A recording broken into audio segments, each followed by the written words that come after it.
Hello and welcome to DevFest 2020. I'm Jason Titus, VP of Engineering at Google, joining you from my home in California. Each year, we at Google truly feel the anticipation for DevFest. It's a one-of-a-kind series of developer conferences, and we're glad you can join us and the local developers within your community. Your local DevFest event this weekend is one of hundreds taking place all around the world right at this moment. And what makes DevFest truly unique is that it's run by volunteer community organizers on a mission to help other local developers grow and share a passion for Google technologies. Now, 2020 has been a year of radical change for people across the globe. But when difficult times came about, developers within this community came together online to plan a virtual DevFest where each local chapter can participate, helping each other teach and learn when we need to connect the most. And these connections can be so important. I can remember the first developer conferences I went to, where I met people who were already doing the kinds of things I dreamed of doing. They had started companies, built products, and I got to hear the stories of what had worked and what had gone wrong. And we hope that all of you will get to have similar experiences at DevFest this year. At Google, we've always believed that we are only successful when all of our users are successful. While Google and its products may plant a seed, it's developers like yourself who make the seeds grow and thrive. This community of developers has shown us firsthand how you're using technology to help each other during times of need. Let me introduce you to my teammate David to share with you some great examples. Welcome, David. Hi, Jason. Thank you. And welcome everybody to this year's DevFest season. I'm David McLaughlin, Director of Developer Ecosystems at Google. So I've been with DevFest since the very first year in 2010, when I was able to join a large percentage of them. Back then, they were a series of targeted events in just a handful of countries. In the years since then, we've had massive growth to countries all over the world. While I really do miss being able to join many of you in person this year, I'm happy to be able to continue this celebration of developers and tech in a new virtual format and bring people together to learn and to share what we're all building. Over the years, it's been great to see the apps and the solutions the broader community has built with the support of their local GDG chapters. We now have thousands and thousands of developers who are working to address real-world problems in their local communities. Particularly during the challenging times of COVID, I'm impressed by how much your work has made people's lives better. There's a few recent examples that truly stand out to me. Community developers from GDG West Sweden recently worked with the Swedish government to create Hack the Crisis, an event focused on designing, testing, and executing ideas in response to recent challenges. One of the finalists, named Remote and Gigs, helped modernize the Swedish government's employment website to match job seekers with remote work. Nearby in Romania, GDG groups organized a hackathon, gathering 270 different mentors and students from across 8 different countries. The hackathon brought together developers to save lives, to save communities, and to save businesses. Some of the winners included an online platform that connected volunteers with nonprofits across the region, a system to help doctors work with each other and to ease online consultations, and a personal assistant for health and nutrition tracking. Another cool app that they developed was Risk Alert, an app that alerts emergency rooms that a patient with a very rare disease is about to arrive so that the hospital can prepare for any special needs. In Asia, GDG Tainan initiated the Mask Inventory Map at the start of COVID-19, which crowdsources mask inventory from local store data, combining it with the Google Maps API. The project was so popular that it caught the attention of Taiwan's government, inspiring them to publish public data APIs on mask inventory managed by the government. Taiwan's digital minister has since encouraged the GDG Tainan chapter to create more than 100 different apps to help the local community. In India, GDG Cloud Pune used machine learning with TensorFlow and GCP to help their community with an app that remotely analyzes dental health and helps patients book at-home dental services. They've had over 300 trained images so far, and the developer community is working with local universities to gather more than 50,000 dental images to improve the application. In the Middle East, the region's largest International Women's Day event was held in April in Turkey by multiple GDG groups working together. They had over 2,500 attendees to the event, which included a raffle for online courses and talks in artificial intelligence and data mining. The event helped women across the community and across the region learn and apply their skills. And of course, here in the United States, the GDG Memphis chapter has joined GiveCamp, where software developers in the area donate their skills for nonprofits, as well as helping kids learn to code on the weekends. These are just a small sample of the ways that Google Developer Group chapters and communities like yours all over the world are learning together and giving back what they've learned to really help people's lives everywhere be better. I encourage all of you to continue, be in community with your fellow developers. Think about how can you use the skills and the tech that you're learning this weekend at DevFest, as well as the networks and the communities that you form, the new friends that you make. How do you combine all of these to make a difference in your own area? Now let's take a look at a really inspiring story from Uganda. It shows how a community member started learning about machine learning and ended up building a really nifty app using TensorFlow that detects diseases in plants and helps farmers reduce crop devastation. Take a look. Growing up in the city, I never expected to work in agriculture. But when fall armyworm attacked, it affected us all. Since its arrival in 2016, this crop pest has caused massive devastation. I've met farmers who have lost everything.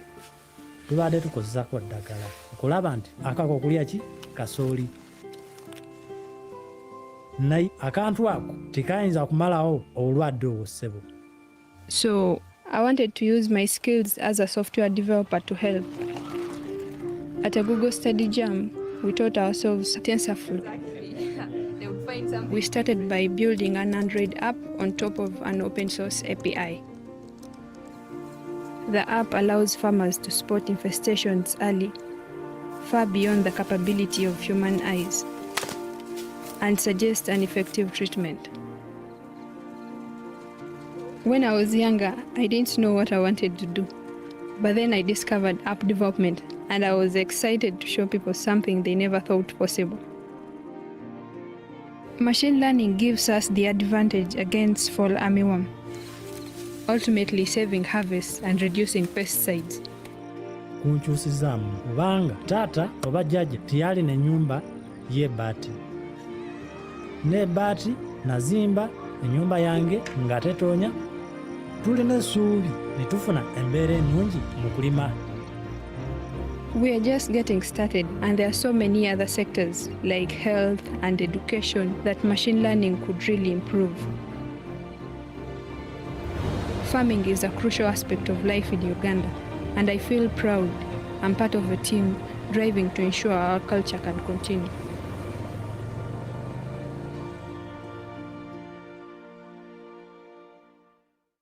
Earlier, you saw a beautiful inspirational video about how machine learning and Android were used to create an app to detect crop diseases. So for DevFest, I wanted to get together a few of my friends from Google and beyond to show you how you could get started in building something just like that from scratch in a few minutes. We'll build an Android app and a web app. So to get started with Android, let's see what Chet can teach us. I want to create an app that's able to recognize information about plants. It's going to need camera functionality as well as machine learning inference. Let's see what that looks like in code. The app is written in Kotlin and uses Camera X to take the pictures and MLKit for on-device machine learning analysis. The core functionality is in Take Photo, where we take a picture, analyze it, and display the results. First, we call Take Picture on a Camera X image capture object that was created earlier. One of the parameters is a callback object, which has this on-capture success function. We get the received image into the format we need for MLKit, then we create an image labeler object and process the image. When this succeeds, we receive a collection of image labels, which we turn into text strings and display a toast with the results. Let's see what the demo looks like. So we'll take a picture and it says, I see an insect and a plant. So that was pretty easy, rigging up Camera X and MLKit to detect arbitrary objects in the camera view. But the results were pretty generic because the data set didn't have enough information about our domain. So let's dig a little deeper. Okay, let's go deeper. Now we need a model for something very specific, detecting diseases in bean plants instead of cassava. Let's explore how to build it.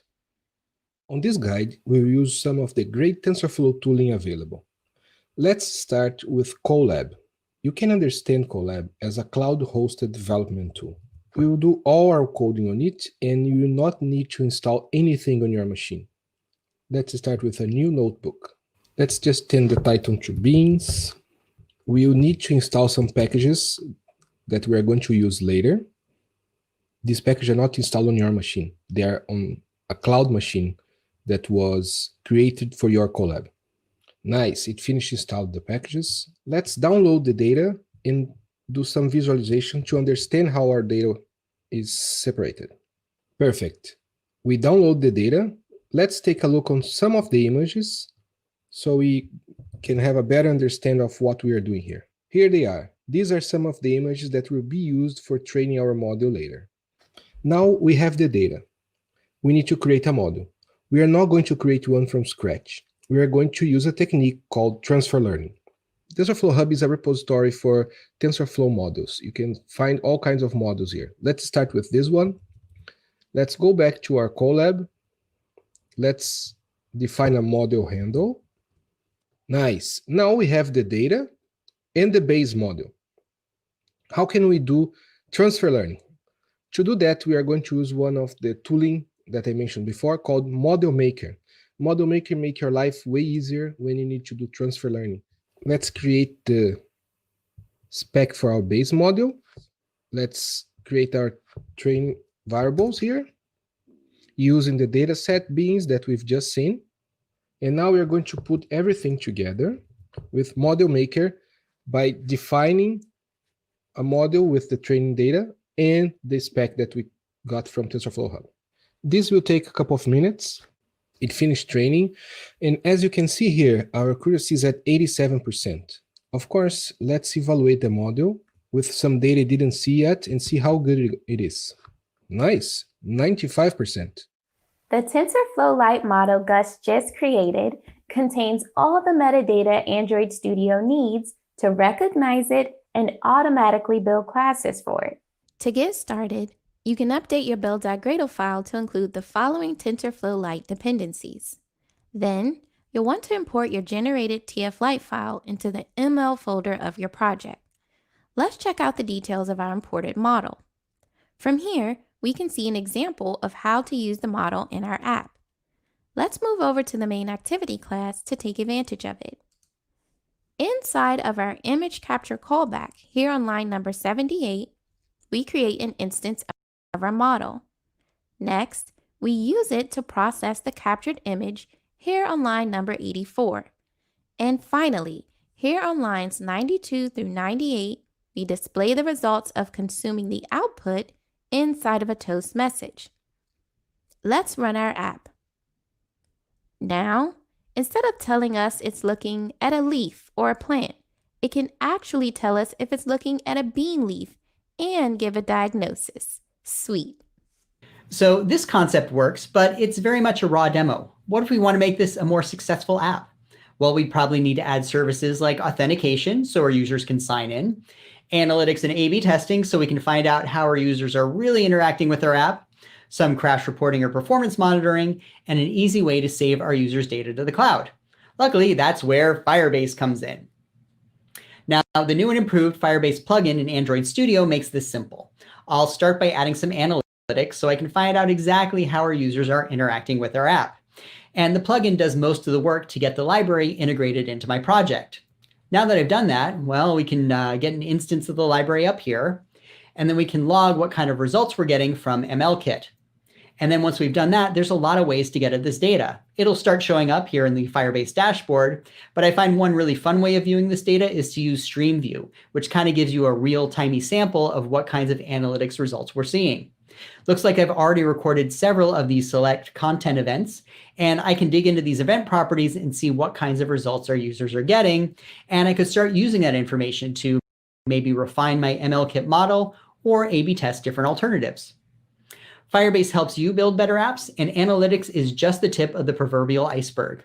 Maybe we could let our users upload their own pictures and store them in the cloud using cloud storage for Firebase. There's so many possibilities. This is a sample app, but if we were to productize this, it's important to keep in mind how our AI design decisions impact our users. For instance, we need to consider if and/or how it makes sense to display confidence intervals to help your users interpret the ML model output. Or say how you design the onboarding experience sets user expectations for the capabilities and limitations of your ML-based app, which is vital to app adoption and engagement. For more guidance on AI design decisions, check out the People Plus AI Guidebook at pair.withgoogle.com/guidebook. This use case focuses on plant diseases, but for other use cases where our ML-based predictions intersect with people or communities, we absolutely need to think about responsible AI themes like privacy and fairness, which you can learn more about at tensorflow.org/resources/responsible-AI. And don't forget about the web. I built a PWA that can be installed across all your users' platforms. It combines the web camera with TensorFlow.js, and by integrating machine learning, we can make an amazing experience that runs across all browsers. Now let's take a look. We have our standard project layout with a HTML file, a manifest, and a service worker to make it a PWA. We have some styles to make it look good, and our data folder that contains our TensorFlow configuration and trained model that we're going to use in the app. Now to the heart of the project. Let's go back to the HTML file and see what's happening. We're also loading a webcam object. This is just a class that wraps some boilerplate logic to make it easier to pass camera data from getUserMedia to TensorFlow. And now let's dive into our app logic in index.js. So I'm just going to use Chrome and the debugger here. And this is only so you can kind of see how easy it is to integrate machine learning into your application. So let's get started by clicking the classify button and get the machine learning gears into action. And immediately we break into the TensorFlow tidy function. This is just there to help you kind of clean up any of the memory that TensorFlow uses whilst it makes a prediction. We get our image from the web camera, and then we pass our image back into the machine learning algorithm to make it a prediction. Then once we've gotten prediction, we access the data, and then we can use that data to update the user interface kind of based on any application logic that we want. And that's pretty much it. Great. So now you have the platform for building a real app. With the tooling from Android Studio, the APIs from CameraX, Jetpack, MLKit, Colab, TensorFlow, Firebase, Chrome, and Google Cloud, you have a lot of things that just work better together.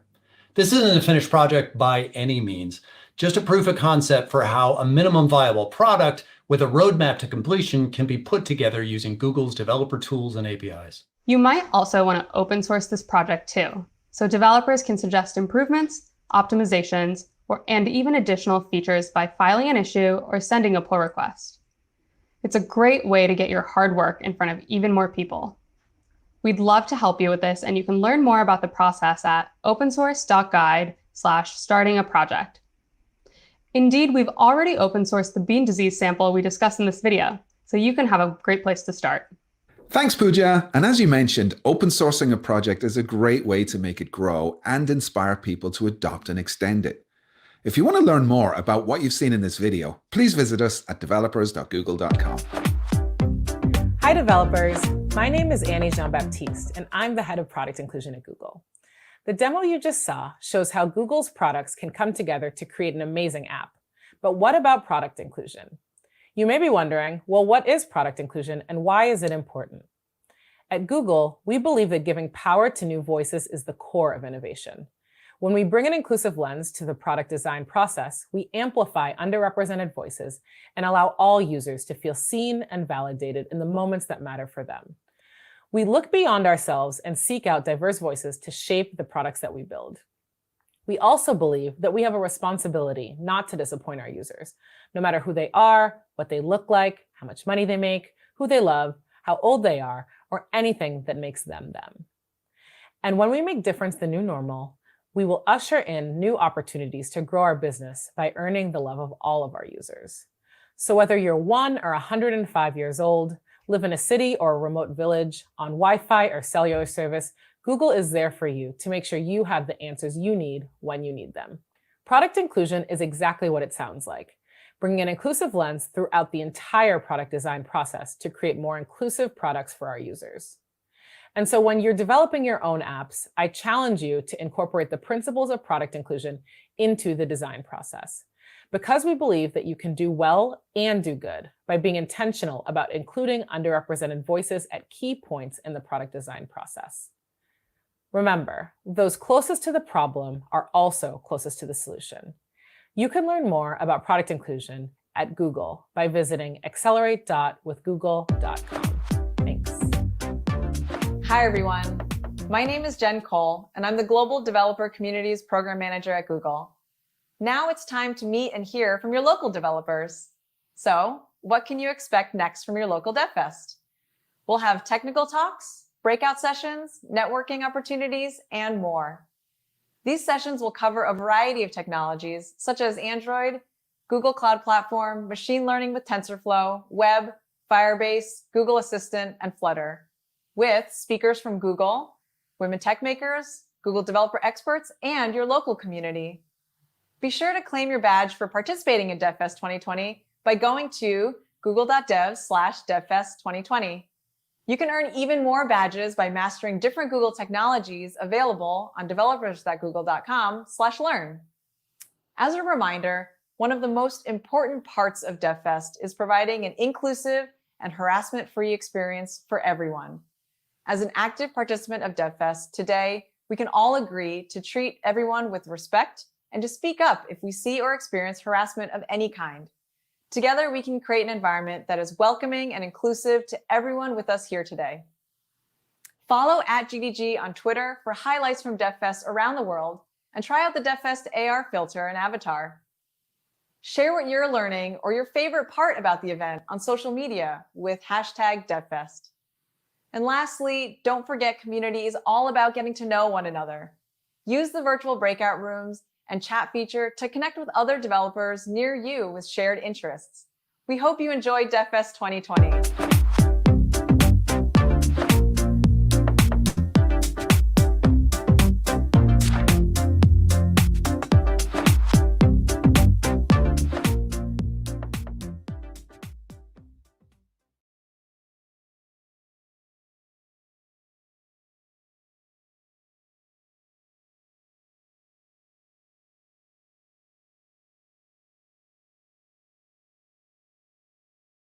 I haven't been this excited about Svelte since probably the launch of Svelte 3, and over the next 15 minutes or so, I'm going to What's going on, everybody? Welcome to the Southern DevFest. We've got so many people in here. I'm excited beyond belief to have you all here. I just kind of want to tell you basically what we're doing. And I love seeing everyone. I see all the comments. We've got people from Arkansas. We got people from Memphis, Tennessee, where I am at GDG Memphis in the house. We've got people from Honduras, Pakistan, London. Thank you all for joining us.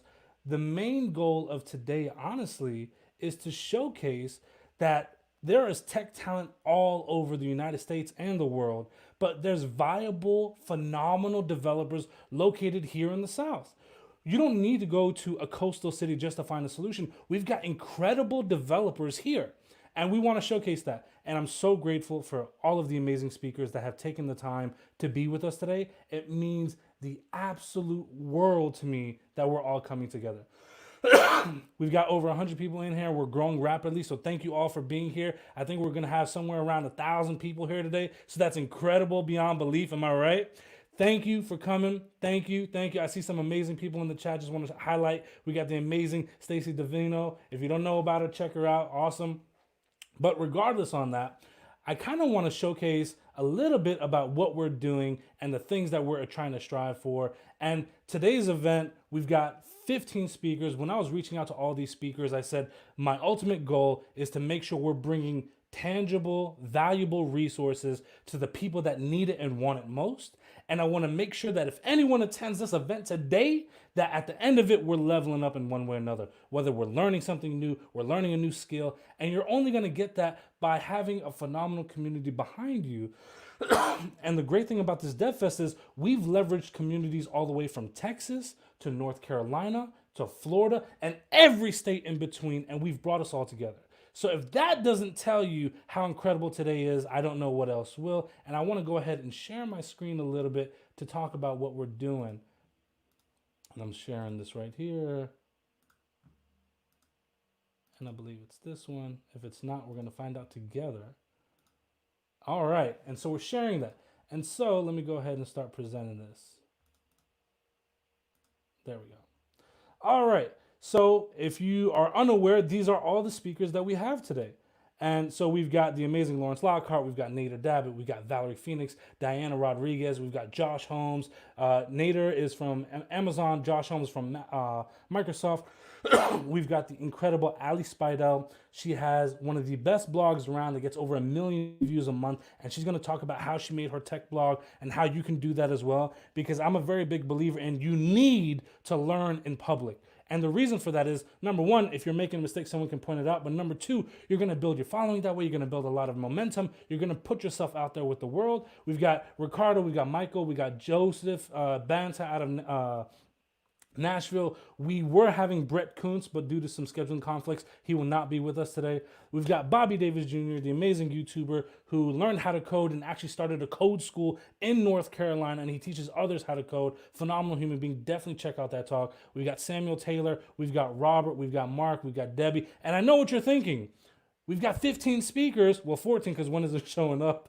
We got 14 speakers, but we're only going to be here for 5 hours. How are we going to make this happen? Well, we're going to make that happen because we have several tracks that we're going to have. And here's the great thing about this, because, excuse me, I don't have Rona. I decided to be foolish and work outside when the temperature dropped to 30 degrees, and I didn't need no jacket, and the world is showing me that I did. So one thing that I'll say is, we have all these speakers, we have all these tracks, but because we decided to pivot from using Zoom as a platform instead, and now that we're using YouTube, all this is going to be recorded and you can view these talks at any time. So don't worry about if you're just focusing on track 1 or track 2 or track 3. You can go ahead and click to the other ones afterwards, and you can make sure that you're viewing all the great content.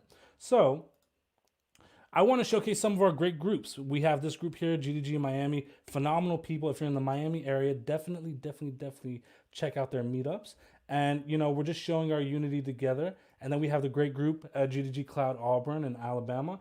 We're all coming together. We're all making sure that we do this event and showcase our tech talent. And one thing that we need to know is we wouldn't be anywhere without our amazing sponsors. If you are anywhere where Vaco is, Vaco helps people get tech jobs. So if you're looking for a job in whatever field, they can definitely help you out there. But we also have our other amazing sponsors. We have O'Reilly. We have O'Reilly Books. If for those that stick around, we're going to be giving out promo codes to their platform.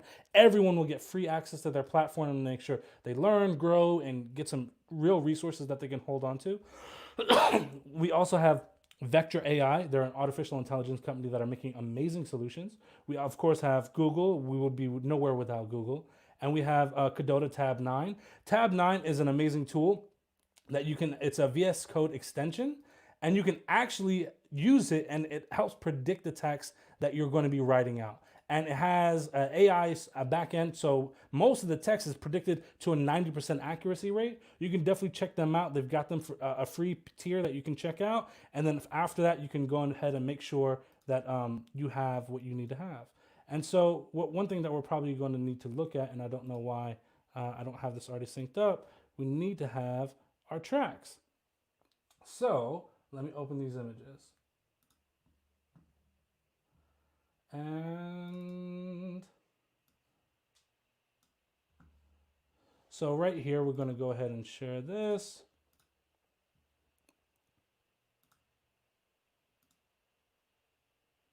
Move this here.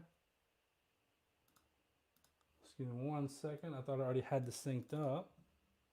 And share that. Perfect. So we have track 1. And in no respective order, these are the speakers for track 1. We have Michael Liendo, we have Lawrence Lockhart, Nader Dabit, Samuel Taylor, and of course, Mark Tells. Phenomenal speakers. If you want to see their topics, go ahead and check out our website, southerndevfest.com, and you can see all the schedule for all their timings and the topics for the entire day today. So you don't have to feel left out or anything like that. Then we also have our track 2 over here. which is Ricardo DeAndre, Joseph Banta out of Nashville. We have Josh Holmes from Microsoft and Robert. They're going to do some phenomenal talks. And of course, we have track 3 with Valerie Phoenix, Diana Rodriguez, Ali Spidell, Debbie O'Brien, who is our very first speaker on that track, and Bobby Davis Jr. All phenomenal human beings, and I know you're going to love what we're doing there, so we're going to stop sharing there. And I kind of want to share some wins from all of our communities. And one great win that we have out of GDG Memphis, we've helped over 70 people land their first jobs in tech, and we're constantly working at that, and we're constantly doing things to make sure we're providing resources to those that need it. And you'll never understand how valuable a meetup community is until you put yourself into one. So I highly recommend that, and I highly recommend that you go out there. We also have this win at a GDG Chapel Hill, their very beginner-friendly chapter. Before the pandemic hit, they were planning their very first big event, a fire-based study jam for February. But with it being the pandemic, it got delayed, but they finally did it in June. Then came the idea about community projects and initiatives. And during that time of social distancing, they were able to leverage support with their community. And they're currently spearheading that initiative with 3 community projects, iOS, Android apps, and these are great workshops to learn from. So if you're in that area, definitely, I highly recommend checking them out. We also have this win at a GDG Cloud Auburn. There are communities full of dazzling students. They're a part of a university. And so they gather every second week to discuss tech outside of regular meetups. So they do study jams to make sure people learn things. And in summer 2020, they were running a GCP workshop for 7 weeks. The series gave hands-on experience to students with no knowledge, and now they walked away with an intermediate level of knowledge. Just over 7 weeks. They had 40 plus participants, and it was all virtual. So to keep people virtual and to keep that retention, it's difficult beyond belief, if you can imagine. So that's kind of cool that they were able to do that. G2G Miami was able to give a ton of resources to girls who code and women who code, and they're able to leverage that community as well. So there's great things happening all over the South. Definitely check it out if you're in that area. I highly recommend it. And one thing that I would absolutely say is, whatever you're learning, whatever you're doing, stay on that path is completely fine. Sometimes it gets hard and discouraging. It's absolutely possible. One thing that I'll say is, my background is I come from working in gas stations, and I fried chicken in gas stations for over 10 years. Learning how to code genuinely changed my life. Not only did it change my life, it allowed me to have the resources to change the entire trajectory of the way my family was going. That is why I'm so passionate about this, because you never know who you're going to be helping within your community by going to a meetup.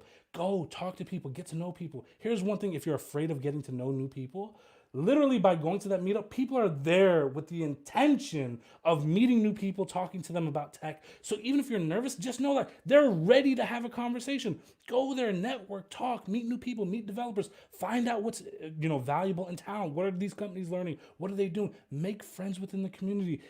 If you make friends at a meetup, that's a meetup you're going to return to, right? Go to that meetup and just find out what's going on in your community. Are you in North Carolina and a lot of people are using C#? Fantastic. Now you know what to study on, right? Are you going to a meetup that's talking about iOS and Android applications? Well, guess what? Flutter can make that solution for you. You can literally use Flutter to use one code base to make both. If you want to learn about Flutter, go to a Flutter meetup. We do them all the time.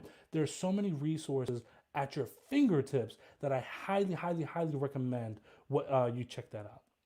And without further ado, I'm going to introduce our intro speaker, our very first speaker, the phenomenal Karina Liu, who is a project manager at Google, and she's ahead of the GDG meetups as well as the Women Tech Makers. So I'm going to bring her in. Thank you so much for being with us today, Karina. I genuinely appreciate this. Awesome. Thanks, Denny. And I can't. Hi, everyone. Is that my end? That is my end. Yep. Okay. Are we good? Can you hear me now? Awesome. Thanks, Danny. Hi, everyone. Thank you so much for tuning in today. I see so many people joining already. So good morning, afternoon, evening, wherever you're joining from. I'm super excited to be here with all of you today for Southern DevFest. My name is Karina Liu, and I'm on the Google North America Developer Ecosystem team supporting our GDG and Women Tech Makers communities across the United States and Canada. I'd like to welcome all of you to this special event organized by 15 of our wonderful GDG chapters from the South, joining forces for our first ever region-wide virtual DevFest. So big kudos to the core organizing team, which includes our GDG Southern Region mentors, Tim Hill and Hendrix Taveras, along with the GDG leads, Nakia Simpson, Danny Thompson, and his partner in crime, Isaac Arcos. So DevFest is always a special time each year for our GD community to come together and celebrate our local developer communities with lots of great talks, learnings, and stories shared. Of course, given the circumstances of this year, it has been transformed to a fully virtual event, allowing you to continue to reach out and connect with developers, teach, and learn, all from the comfort of your own home. For those who are joining and aren't familiar with the GD program, it is a global network of developer communities with common interests in learning Google technology and products, all from varying levels of experience. Within North America, we are a family of 170 GDG and GDG Cloud chapters with over 500 GDG leads and growing. Southern region is 40 chapters strong with over 100 leads and 27 women tech makers ambassadors. And as Danny mentioned, there's lots of great things happening in the South, so I highly encourage you to check it out. Our mission is to empower developers for success, inspire the power of the community through stories, and drive the excellence and adoption of Google developer product communities and products and technologies. So if you're interested in learning more for success, I encourage you to stick around for this DevFest, and also check out gdg.community.dev for many events like this DevFest and others that are happening in your area. These are great ways for you to meet new people, learn new things, and gain new skills and advance them as well.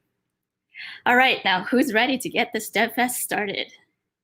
They've put together an awesome agenda and lineup of speakers ahead with multiple tracks and lots of great prizes to be won. So I hope you enjoy it all, and most importantly, have fun. With that, I'll hand it back to Danny.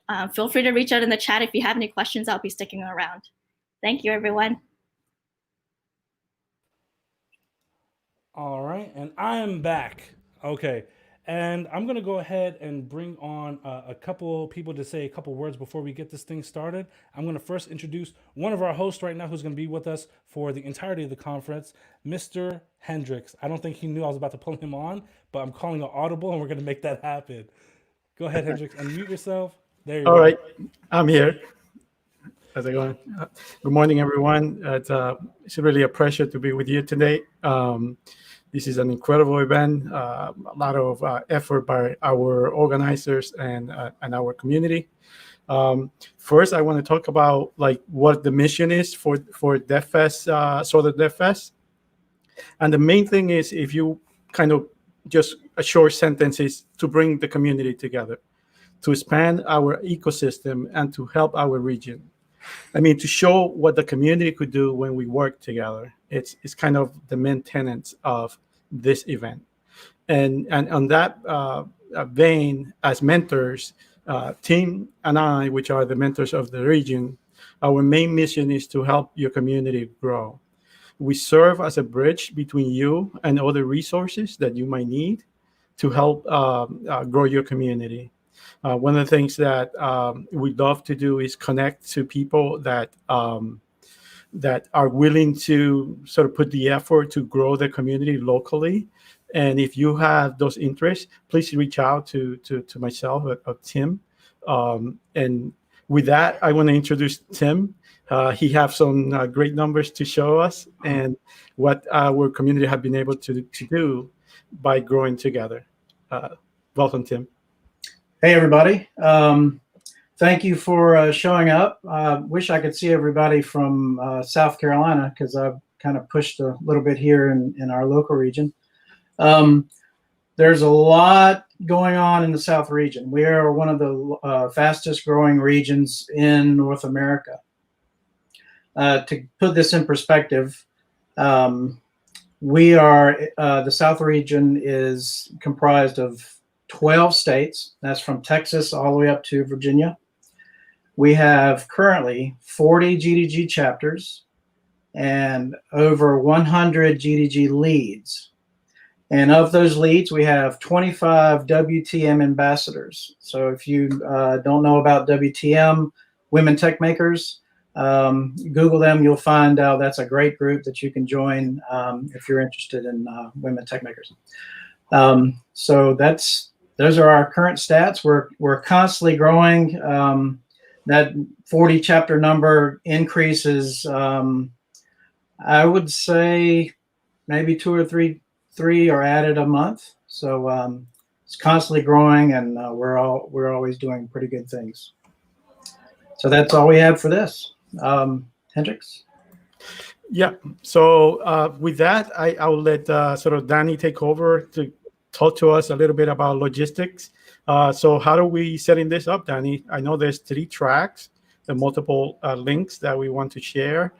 And we're going to have speakers sort of talking in one track and one on YouTube stream. And then they're going to have speakers talking in another track and another YouTube stream. How is that all going to work? Yeah, so a couple things. We're going to have links in all the descriptions throughout the event. So if you're in an event and you're saying, oh, you know, I want to check out this other track, you can absolutely do that, and you'll have the link to go back and forth. Or you can go to the YouTube channel and directly click on whichever track that you're trying to go to. That's one way to do that. We'll have different speakers. I will say for track 2, the very first speaker, Brent Kuntz is not with us. Unfortunately, we had a last-minute scheduling conflict. So that track will be empty, so you can check out track 1 or 3. And then throughout the rest of the day, we'll have all 3 tracks going together. I will say if you want to check out a Women Tech Maker meetup in your area, go ahead and check it out on meetup.com or bevy.com and find one in your area. But if you're saying that there's a GDG not in your area, link with me and let's get you figure out if there is one or not. And if there isn't, we can try and make that a solution. Maybe you could start your own and you could start helping out your community in your area, because I see a couple comments that say there's no GDG there, but I guarantee you there probably is. We're all over the world and we're growing rapidly. But I will say we've got meetups everywhere. I'm also going to go ahead and bring in our other 2 hosts for this event right now so you can see all the parts of what we're doing. We have Isaac Arcos, who will be your host for track 1. And we have Luke Wallace out of Dallas. He's going to be doing track 2. And of course, the amazing Hendrix will be in track 3. So they will be your basically the guides throughout the entire event, and they'll make sure everything is running smooth for you. And if you have any questions, don't hesitate to reach out. We'll all be in the chat throughout the day to make sure everything is going the way we need to make it to go. Any words from you, Isaac or Luke? Yeah, Danny, I wanted to add that before we continue, that there's tons of people that you see the group of us here, but there's tons of other people that were made this happen. Nikia, she's not in the chat right now, but she was like a big part of getting this work done, and we truly appreciate her work. Thank you. Any words from Isaac and Luke? No, I think it's going to be a great event, and just really excited about where it goes. And we'll be directing people around between sessions, and there'll be plenty of time for Q&A. So really looking forward to that. So make sure to leave comments in the chat if you've got questions. Anything, Isaac? In the Southern spirit, let's get her done. Get her done. I love that. Yeah, absolutely. And if you're having questions if whether your city has a GDG or not, normally you can just go into Google and type in GDG in your city name and just see if something pops up. More times than not, or check GDG in the closest big city if you're in a small city, and more times than not, you'll find something really close to you that pops up. But if it doesn't, we can always help change that by making you a lead for your area and making a chapter and seeing what you can bring to your area as far as resources and learning goes. So absolutely want to do that. Also, one huge thing, one of the biggest things that we haven't even talked about, stick around to the end of this thing. We've got so many giveaways. We're giving out merch, we're giving out courses, we're giving out a ton of stuff. And I want you to get this. The only way you're going to get it, stick around to the end. Also, we're going to give out the O'Reilly code so that way everyone can join O'Reilly and get that free membership to their platform. I want you to learn as much as you can. You get access to their books and all the good stuff. So I highly recommend that. But absolutely, we're doing huge giveaways. We're giving away well over $700 worth of stuff. And I want to make sure that you're getting that. And that way you can celebrate that you were here with us today. All right. So don't miss out on that, because then you're going to kick yourself and you're going to be mad. But then you got to know every GDG event is an amazing event. So make sure you check out the one in your area. Right. Any last words before we start kicking this thing off? I think we're all good. All right, we're all good. So I'm going to say we need to make sure the hosts are on track 1, 2, and 3. So please go to your tracks, and I'm going to remove all the hosts from here. All right, everyone's a winner. And if you win something, that's fantastic. If you don't, well, there's better luck next time. But let's make sure all of our hosts go ahead and move on now to their tracks so we can start having those tracks go live and making sure that we're getting everything situated with our speakers. All right, making sure everyone goes there. Kick it, y'all. That's what I'm talking about.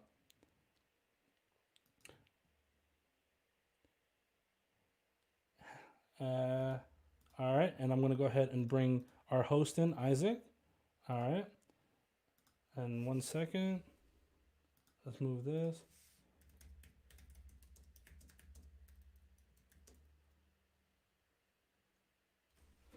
All right, and so Isaac, are we ready to do this, man? I'm ready. I'm excited. I guess we're gonna find out, huh? We're gonna find out. We have our very first speaker here. We have Nader Dabbit. Nader, welcome, brother. Hey, am I on? You are on, man. I'm really excited for this. I'm excited for this because you spoke at our last DevFest, which was phenomenal, and it went really, really well. And to be honest, you're an AWS badass. Like, there's no other way to put it, right? So I'm excited to see what we bring to the table here, and hopefully everyone enjoys this. Do you have any questions? Yeah, man, I appreciate you having me here. And I put something special, especially together for this event, something that I'm kind of releasing today. So I'm really excited about that. I really especially enjoy participating in these types of events. Not only these kind of like, community events, having to do with like local areas and stuff. I know this is like a worldwide event, right? But the organizers are from Memphis, so that's pretty cool. I'm from Mississippi. But like people like Danny are the people like that got me started coding in the first place. When I started getting into technology, it was very intimidating. And when I started meeting people like Danny, I got extremely encouraged, and I was able to kind of network and kind of learn the ropes. And I owe my entire career to people like him. So any events that I can do to be associated with you, I'm always happy to do that, and it's an honor to be here. Man, you're so kind. I should have had you speak at my wedding, man. The way you talk me up. No, it's true. It's true.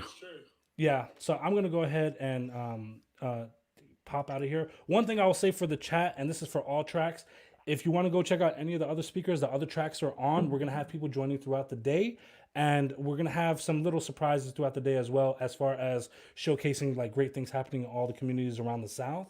But what I will say is, if you have questions, drop them in the chat, and we're going to have a 15-minute Q&A after every single speaker throughout the event, so they'll answer all your questions at that time. So definitely recommend you making sure you drop whatever questions you may have in the chat. And if the speaker doesn't get to it, maybe someone in the chat has the answer for that. But also, this is also a really great way to network with everyone here. You have over 150 developers here. Might as well use this opportunity to make sure you're connecting, make sure everyone knows everyone. Perfect time for that right now. So make sure you try to connect, but also make sure you check out leave your questions in the chat. And if you want to jump to the other tracks or the other speakers, definitely do that. And again, if you want to know what the speakers are talking about throughout this event, check out southerndevfest.com. We have the entire schedule there that shows which speaker is speaking on which subject and on what track.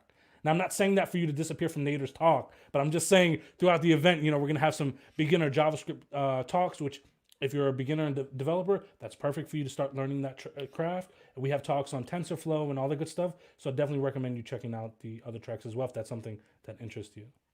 All right, I'm gonna pop off, and I'm gonna leave this to Nader. All right.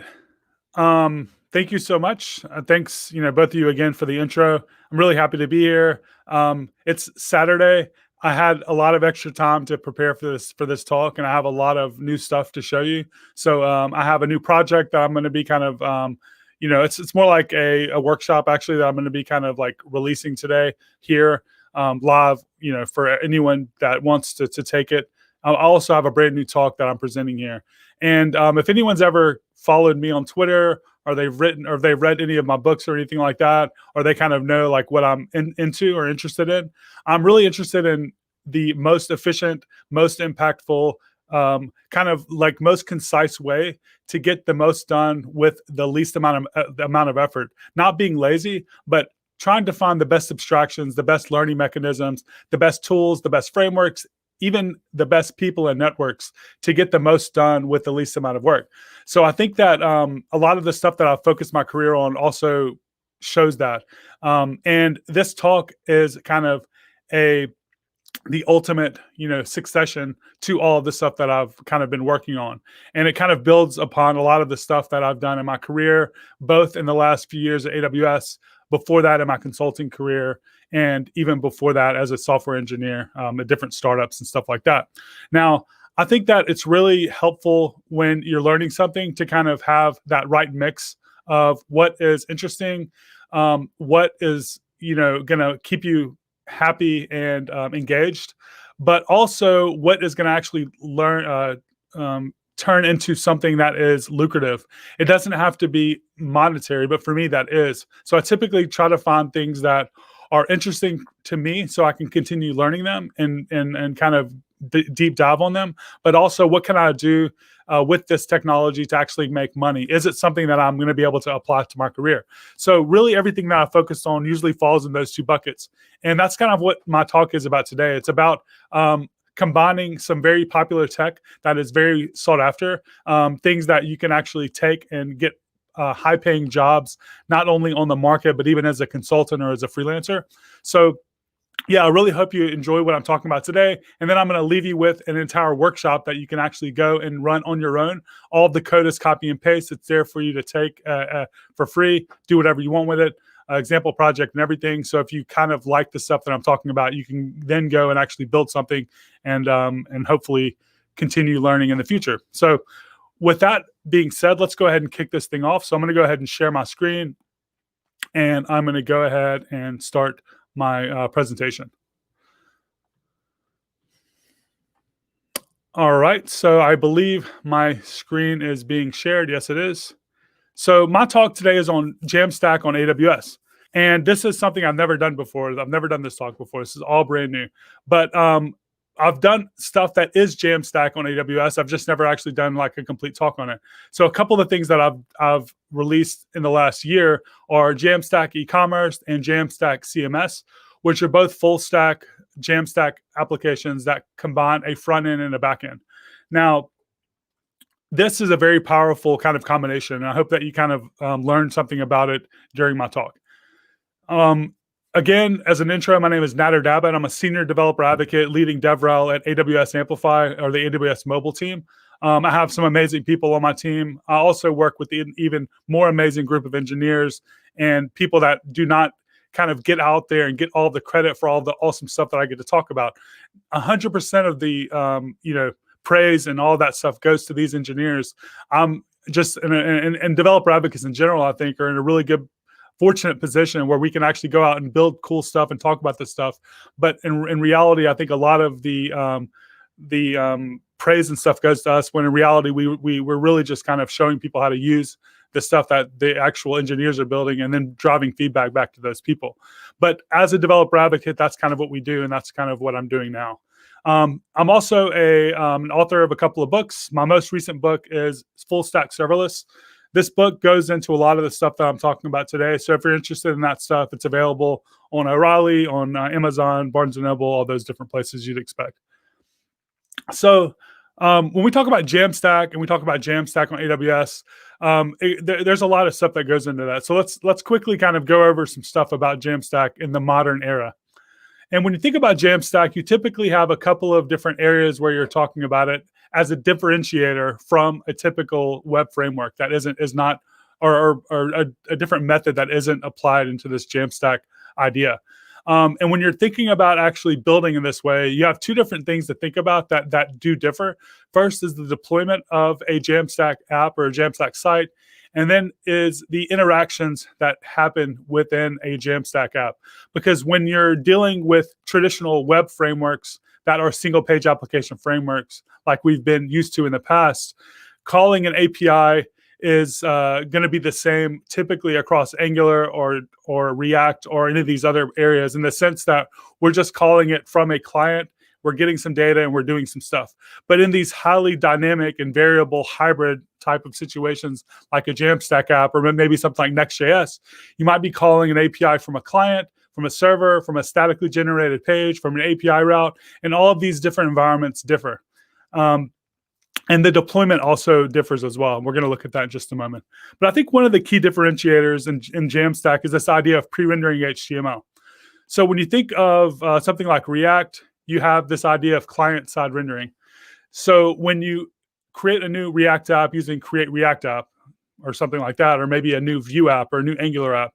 You're given essentially a single page application, and the way to go about doing stuff like routing was client-side routing. When you fetch some data and you make an update on your UI, you're not actually fetching an entirely new HTML document. You're just updating some JavaScript on the client. Now, this has a lot of benefits, but it also has a lot of trade-offs. And I think that's where Jamstack kind of falls into the category of improving upon an existing single-page application, because what you're going to see is that you can actually continue doing all this stuff within a server-rendered or statically generated site. But what additional rendering that we get from Jamstack apps is this idea of server-side rendering or pre-rendering HTML. One of those is server-side rendering. So this is basically you request a page, and the entire page is then generated on that request dynamically for that individual request, and then returned, and you're serving that HTML document. You also have this idea of static site generation or static page generation. And this typically happens in some type of build step. So if you think of something like Gatsby, or you think of something like a statically generated page in Next, you have this build step. And in that build step, you can either just serve some static data, or you can maybe make an API call to some public API and then generate a page based on that data.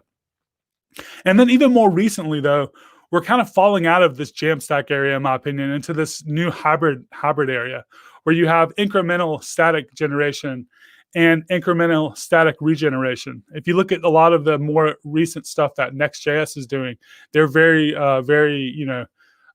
forward thinking and doing a lot of interesting stuff that are kind of going beyond the scope of what Jamstack really is. So when I start talking about Jamstack, I'm starting to wonder, like, is this even Jamstack? And I don't think it is. I think we're past the era of Jamstack. And I think we're getting into this era of like hybrid frameworks that do a lot more, and we're not limited to the Jamstack anymore. So when you think of stuff that is becoming popular, I'm a big fan of all of these things. Next.js, Redwood, Blitz.js, and a lot of these are just built on Next, right? So Blitz is essentially just built upon Next along with a lot of additional features. You have Remix. You even have this new framework that I just heard about in the last couple of days called Aleph.js, which is kind of like a Dino version of Next.js. All of these things go beyond just static site generation. You're given static site generation in a lot of these cases, but you also have all of these other things as well that kind of go beyond the scope of what Jamstack typically is. But again, this all comes down to pre-rendering HTML. So what do you get out of pre-rendering HTML that you don't get out of just a typical client-side app or client-rendered app? Well, typically, the things that people point to that are the key differentiators, like reasons for wanting to go this route, are SEO. So when you think about a React app that's a single-page application, if you have ever tried to make a single-page application perform well with SEO in the past, you've probably had a very hard time. I know I have. Now, there are ways around this, but there is no way that is as good as a statically generated page or a server rendered page. There just isn't. Everyone's tried it. There's been there's frameworks and things that try to make it better. But at the end of the day, I have created just an HTML page for a marketing site and thrown it up on the internet, and it's actually gotten me to the front page of Google within a few weeks, because I know that that's the best way to get SEO, is to serve a statically generated page or just HTML. And therefore you're being able to control all of the metadata that's associated with that page, and the crawlers see it easier and all that stuff. You also typically have a lot better speed and performance, because you're not grabbing this massive JavaScript bundle and then having to do all of this, all of these calculations and stuff. You're just getting HTML.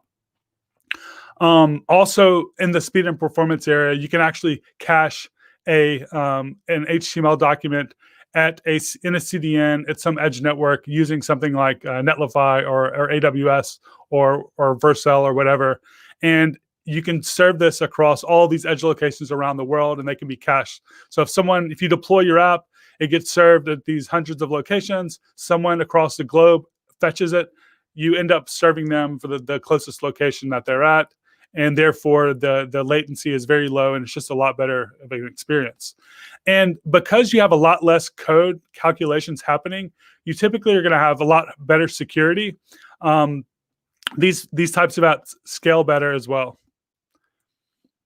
And there's really, so talking about pre-rendering HTML, there's two main areas though here when you're thinking about pre-rendering. You have the static site generation, then you have the server rendered HTML. So the static site generation is typically done in a build step. You can actually prefetch data in these build steps. So in Gatsby, you have your build lifecycle hooks that you can do stuff with. In Next.js, you have your get static props. Where you can fetch data. But typically the data in a static site in this build phase is going to be public data for the most part.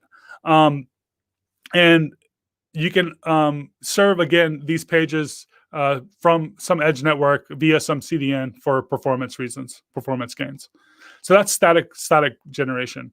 And then you have the server rendered pages. So these pages are actually rendered on demand for every single request that happens, for this page. Now these can also be cached, but you typically have to kind of have more control over how these are cached, and you have to kind of say that you want these cached.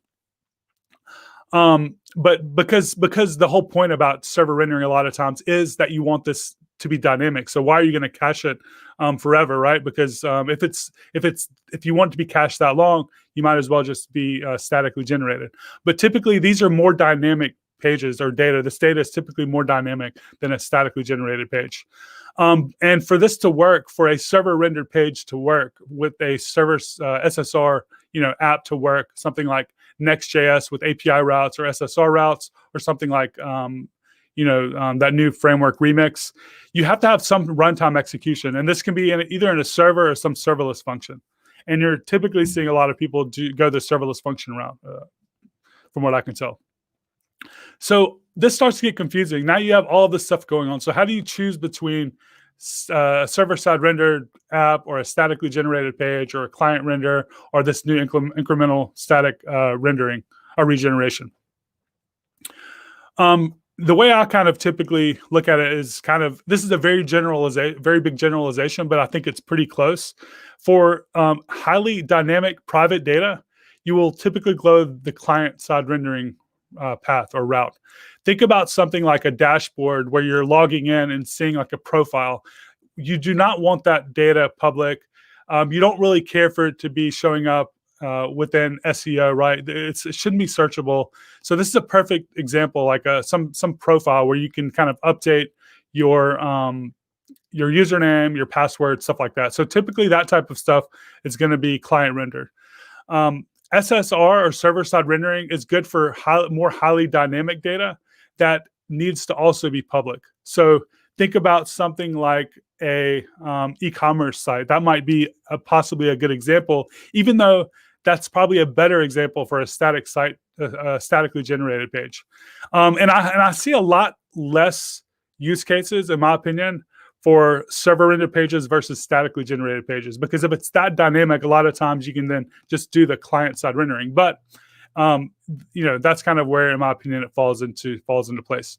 So statically generated pages are typically for you're looking for good SEO, and this data is typically public.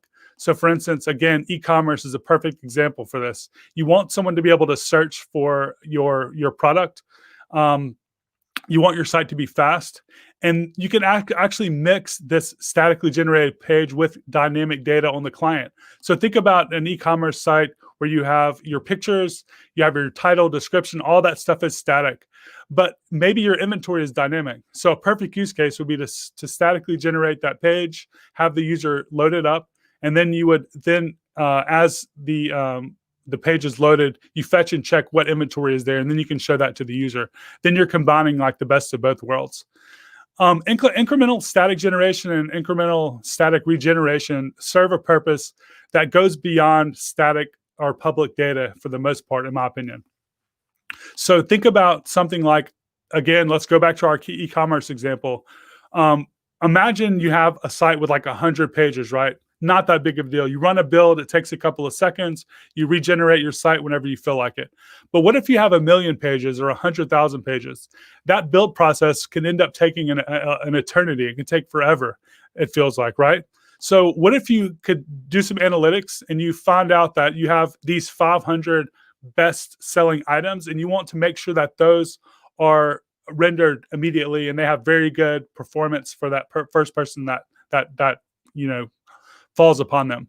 But for the rest of these pages, then they're not as important, but you want them to be available when the user lands on that page. Well, what you can basically do is combine statically generated pages with this incremental static generation, and you can generate those 500 pages in the build step.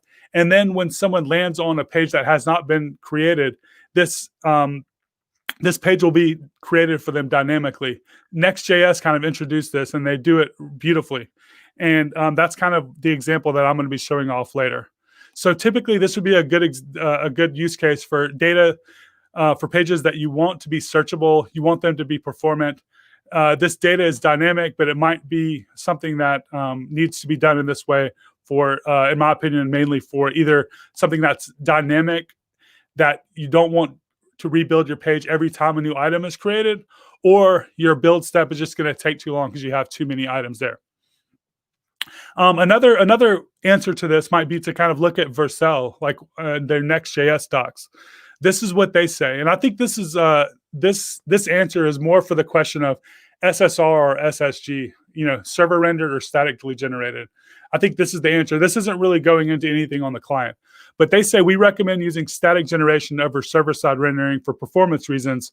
Statically generated pages can be cached by a CDN with no extra configuration to boost performance. However, in some cases, server-side rendering might be the only option. So that's interesting. The next thing we want to look at, though, now that we kind of have a good understanding and you hear my opinion about what Jamstack was and like where the future is headed, let's talk about deploying and working with these different sites with data. So Jamstack on AWS, let's look at the deployment options. The two that I'm going to show you today are going to be the two that I would recommend for the most part. Either AWS Amplify or Serverless Framework. And we're going to look at both of these in depth. The team that I work on manages Amplify. And Amplify is a hosting service. It's a set of open source tools, client library, CLI. And it does a bunch of stuff, right? But the Amplify hosting service is kind of what I'm talking about here as far as deployments. So we have CLI or Git-based deployments. This is automatically going to be when you have a new deployment, it's an atomic deployment. It's distributed to a global CDN over 200 points of presence around the world. It's cached. You have the ability to kind of like make updates via either Git or the CLI, CI/CD. All that stuff is built in. But this is typically going to be for either static sites or client side single page applications typically. So Amplify does not yet support SSR, which is something that will probably be supported in the next couple of months. But if you're doing something with Gatsby, if you're doing something with Next with static deployment, if you're doing something with any of the Hugo, all that stuff, Amplify is a great fit for that. So we're going to look at a couple of different ways to deploy. The first is using the CLI, and the CLI is just a way to kind of automatically take your site that you're working with locally and just deploy it to AWS. So you would just run the Amplify add hosting command, and this is going to walk you through 2 steps. You answer the 2 steps with Amplify console hosting with manual deployment. And then for depending on the framework that you're working with, you'll probably want to set a build script to be proper for the framework that you're working with. We automatically detect these for the most part, but let's say that you're working with something that isn't supported out of the box yet, that we don't auto detect. You might want to set this build script. So for instance, if you want to take a Next.js site and build a static version of that and deploy to AWS Amplify, you would need to add the next export command in your build script, because this will kind of like create the static version of your next site. And then to deploy, you just run Amplify publish, and then your site is published. Any update you want to make, you make some updates locally, you run amplify publish again. So that's via the CLI. You can also deploy via GitHub, or any other Git provider. So you would go to the console, you would just choose your Git provider. You would then authenticate with GitHub. You would see a list of all the different projects that are in your GitHub account. You then select that repo. You then select the branch that you'd like to deploy. This takes you to your build configuration. So you can, keep it default, but like we showed earlier, you might want to set something up with your pre-build or your build commands, or you might want to set your base directory, which is kind of where the build is going to take your assets and dump them. So for instance, if you're running next export, you might set this base directory to out. If you're running with Gatsby, I think it would be something like dist or something like that. And then that's it. This is going to go ahead and run the deployment. Once your deployment is successful, you'll see some type of check marks that go through the kind of the provisioning and build process. And from there, your app will be deployed and you'll be given kind of a URL for you to test it out. And then you'll also be given some screenshots for you to kind of get an idea around what your site looks like on different web browsers. So here we kind of see that it looks a certain way on an iPad versus an iPhone. And then your site is live and you're ready to start working. Now, let's say you want to make an update. All you have to do is just make whatever code update that you would like. You then push to GitHub. GitHub, you merge it to the branch that you're looking to work with, or you just push it to the branch that you're working with. And this will automatically just kick off a new build within the Amplify console. You don't have to do anything. From there, you'll then see the build process start over. And then once this is successful, you're ready to go. Now, one interesting thing is you can just connect as many branches as you would like. So for each branch, you're going to have like a subdomain for that branch. So if you have a main, if you have a docs, you have a development, you have like a version 1, whatever, that's just going to be the subdomain. So whatever branch is deployed, that's what your subdomain is. And that's kind of how this works. And this also works with custom domains, which is nice. So a very good use case of this is to have like different branches for your documentation. So you have like a V1 docs, a V2 docs, whatever. And then you can then have version documentation without doing any extra work. All you have to do is just click connect branch and you're ready to go. And then the new branch is going to be deployed, giving you that subdomain. So in this example, I'm showing you like you can just add a docs branch and you're ready to roll. So that's Amplify. The other deployment technique I want to go over, though, is the serverless framework. This is a lot more powerful in the sense that you have a lot more flexibility and control over your deployment. So like I mentioned earlier, Amplify does not support SSR, whereas serverless does, because serverless is essentially just a lower level, I guess, configuration for you to deal with. And one of the things that's really cool is they have these components. So one of the components I'm going to show you today allows you to write 2 lines of code to deploy a Next.js app to AWS. And when you're deploying to AWS, you kind of typically have to understand all of the architecture and how AWS works, in the past. But with these better, higher level abstractions, like what we're about to look at now, you don't have to kind of understand or configure any of that stuff. This component's going to kind of do it all for you. You can take your next app, you add a file with 2 lines of code, and boom, your app is then deployed to S3 using Lambda at Edge and CloudFront over 200 edge locations. You can then control your caching and all that stuff and redeploy. And we're going to look at how that works in just a second. And this does support SSR and API routes. So if you're working with Next.js or Nuxt or Remix, all of this should be good to go. So let's take a look at a couple of the services that kind of back this, though, because I mentioned CloudFront. I mentioned Lambda at Edge. Let's look at CloudFront real quick. CloudFront is a global CDN. Now, a lot of the Jamstack providers are actually using AWS under the hood. And when you hear about they're deploying to their global CDN, what they're actually using under the hood is actually CloudFront, which is Amazon AWS global CDN. So using these frameworks like Amplify and serverless framework, or these methods, you're actually going cloud native. You're actually deploying directly to AWS and not having to kind of pay any extra for these additional abstractions. This allows you to deploy static content like videos and images and HTML, of course, but also dynamic content like apps, APIs, and stuff like that.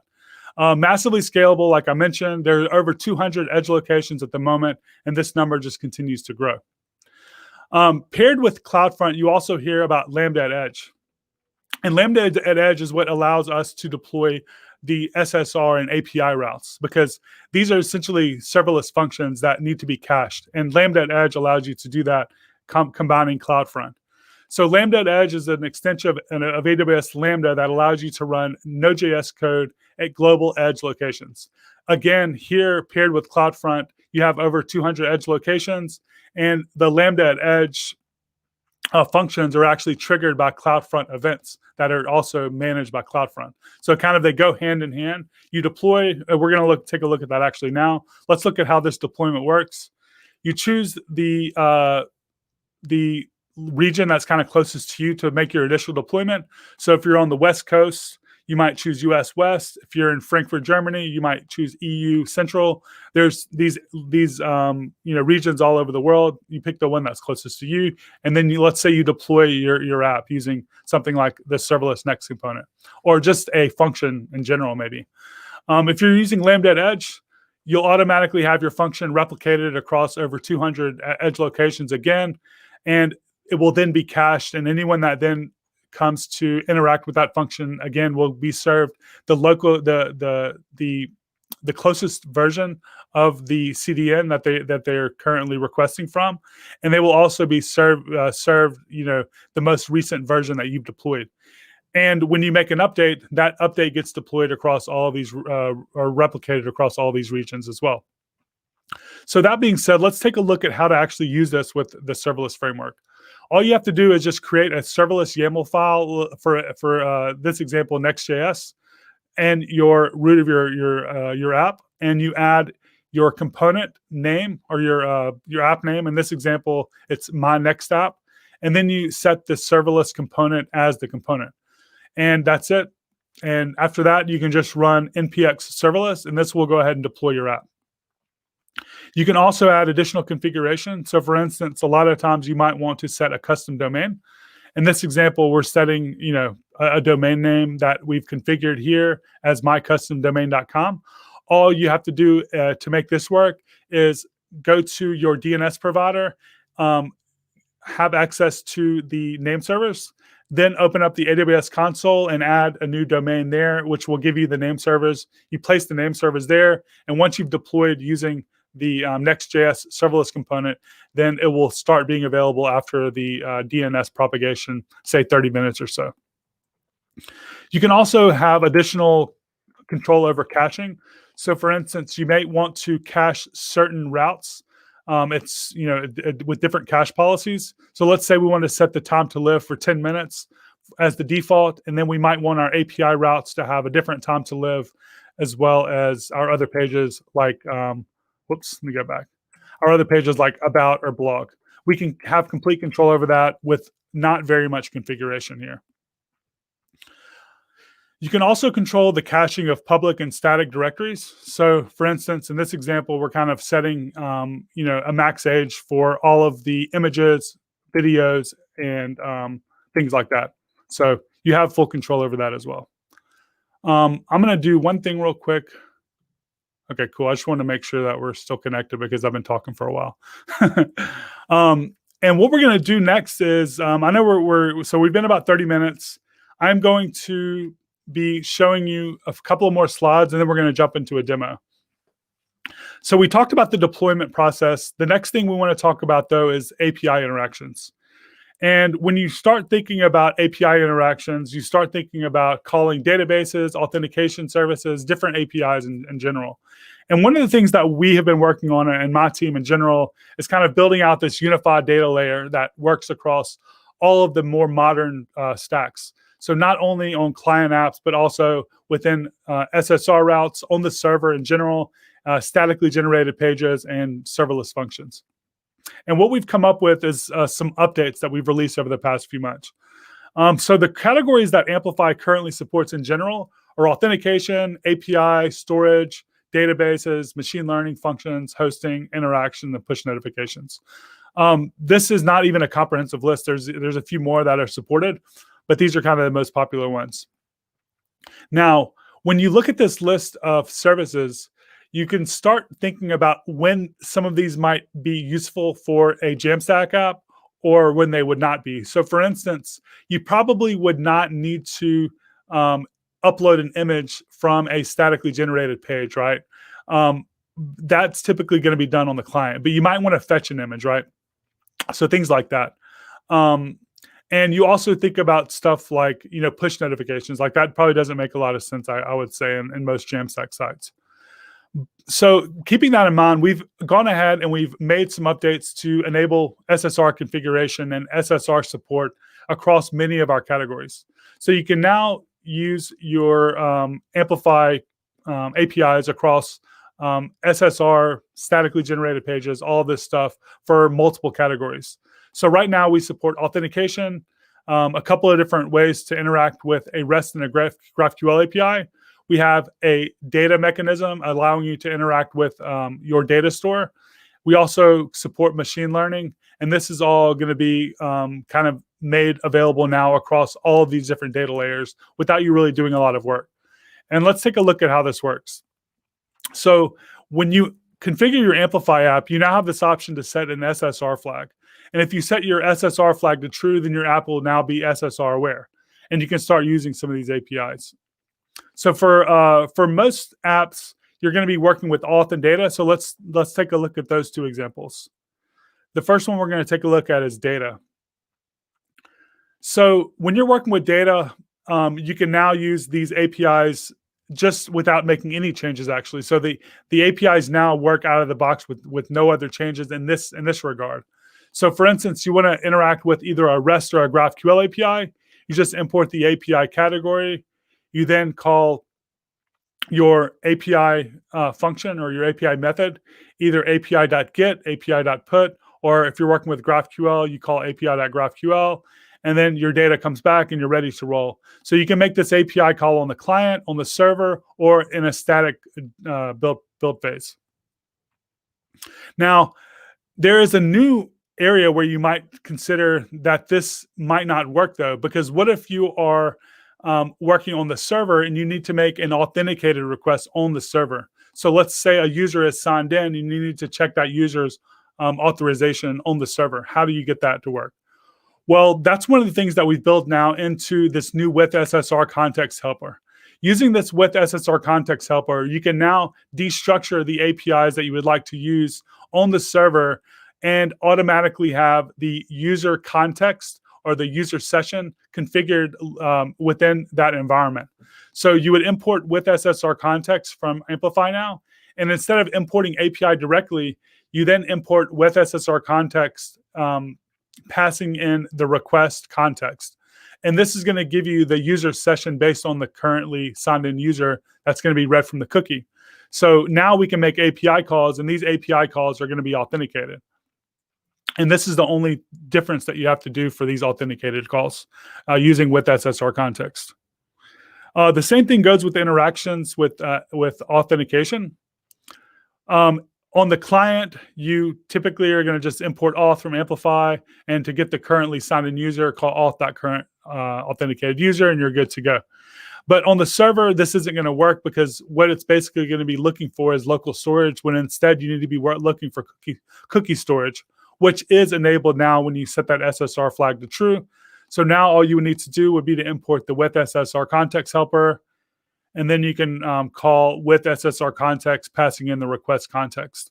And in here, you can then make authenticated requests, or you can do authentication logic or authorization logic within an API route or an SSR route.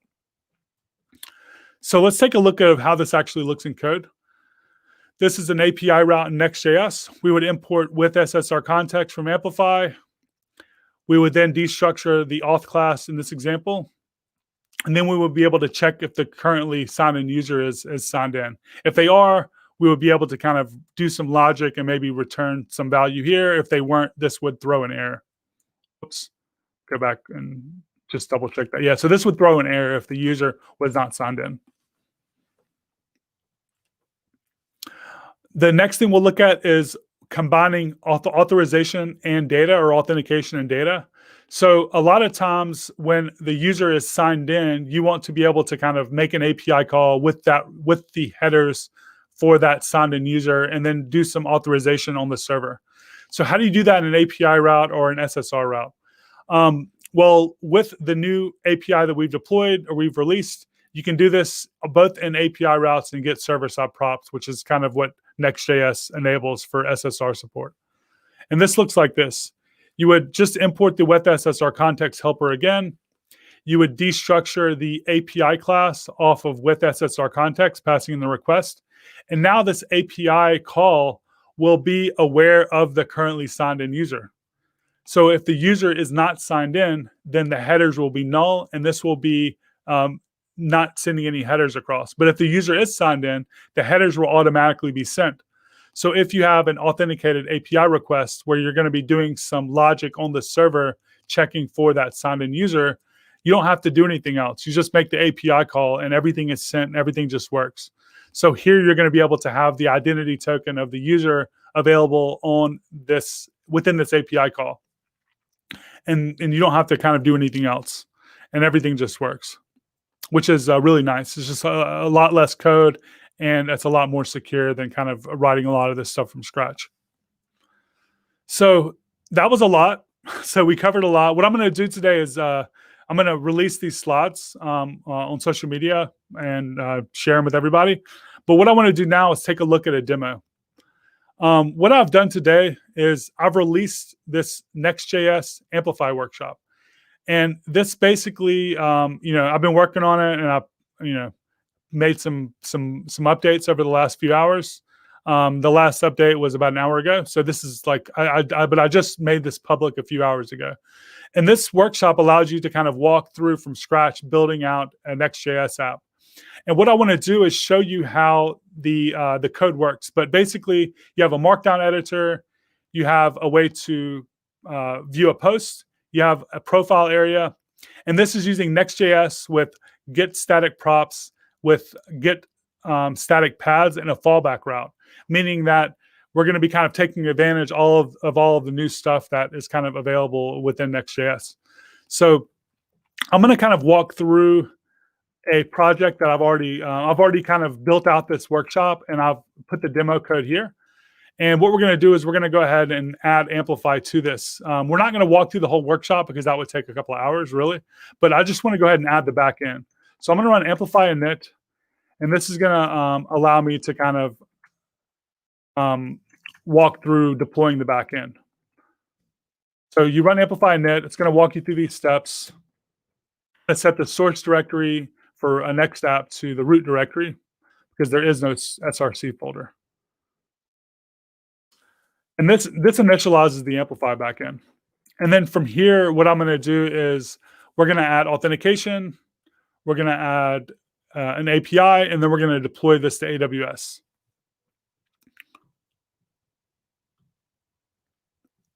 And while that is deploying, in just a second, we'll probably open up the text editor and look at some code. And I think we should be done with this entire deployment in about 7 minutes. So we'll have some time for Q&A, which is good. I'm hoping people have some good questions lined up. So now that we've initialized our Amplify app, we can now add authentication. So I'm going to run Amplify add auth. This is going to walk me through setting up authentication. So I'm going to set the default configuration. I'm going to set username for signing in, and then that's it. The next thing I want to run is I want to add an API, a GraphQL API. So I'm going to run Amplify API, and I might just make my font size slightly larger. I know I have a big monitor here. I want to make sure everybody can read this.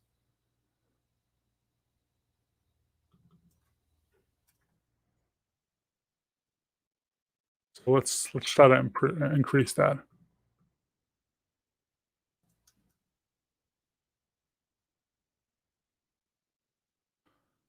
All right, that's pretty big. So for Amplify add API, we're going to choose GraphQL. We're going to choose the API name as Next Amplify. Well, you know what? Let's call this something better. Oh, it's like blog API or something. Next blog. For the default authorization type, we want multiple authorization types. So if you think of stuff like Facebook, Twitter, most, Instagram, you typically have a way to view it publicly and to view it privately and to make updates. So that's kind of mixing authorization types. And that's what we're going to do here. So we're going to choose a base of public, an API key, and then we're going to add another one in just a moment for authenticated users. For the API key, I'll just call this public. I'll set it to expire from a year. And I will add some additional settings. So here we want to configure an additional authorization type. So this is going to allow us to enable multiple authorization types. I'm going to choose Amazon Cognito user pool, which is what we created when we ran Amplify at auth. If you've ever or never used Cognito, it's essentially a managed authentication service. So if you've ever used something like Auth0 or Okta, it's very similar to that. If we needed this to work offline, we could configure conflict detection, but we don't. If we had a GraphQL schema already located, we could do that. And I think I might actually have a schema. Well, you know what? I'm not going to worry about that. Let's say we don't, and let's start from scratch to use a brand new schema. So this should go ahead and open up the schema in a text editor, which it did. And it kind of gives us this type of to-do, which is not really helpful because we want to build a blog. So I have the schema created right here in this example. And we're just going to use this schema where we have a post type. We're using the amplify @model directive to create a database and resolvers. We're using the @auth directive to define 2 authorization rules for public and private access. And then the blog post has an ID, a title, a content field, and a username. And then that's it. We can now deploy this. So I can run amplify push. This will walk us through the deployment process. It's going to now ask us if we'd like to have GraphQL code generation, which basically means it's going to generate the local code for us. I'll choose yes. Do I want to generate all of that stuff? Yes.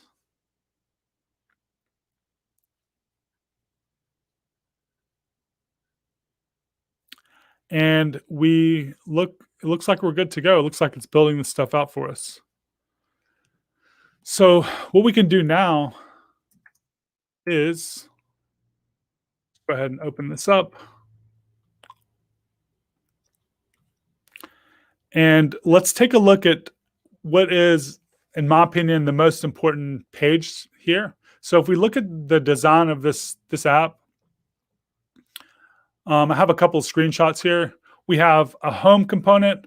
We have a create post component. We have a profile component. And then we have a detail view for an individual post, which isn't in the navigation because you can't really navigate to a post until you have the post ID. So in the create post component right here, I'll zoom in a little bit. So this is the create post component. We have like a markdown editor. We have an input for the post name, and we have a button to create the post. So that's kind of one component. For the post component itself, for viewing a post, we have basically, really nothing going on really. We're just rendering markdown. We have the title here, and then we have who created it here. And then for the profile, we have the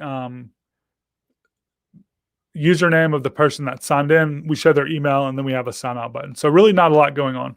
But to me, the most interesting component is this component here, the one where we're rendering the individual post, because this is where this is kind of where we're doing all of the Next.js stuff, where we're doing the get static props, get static paths, and using the fallback route. So let's take a look at how this page was generated. So if we go to pages/posts/ bracket ID.js, we see that we have 3 main things going on here. We have a component declaration, which home is probably not the right thing. This is probably some copy and paste leftovers. So I'll call this post.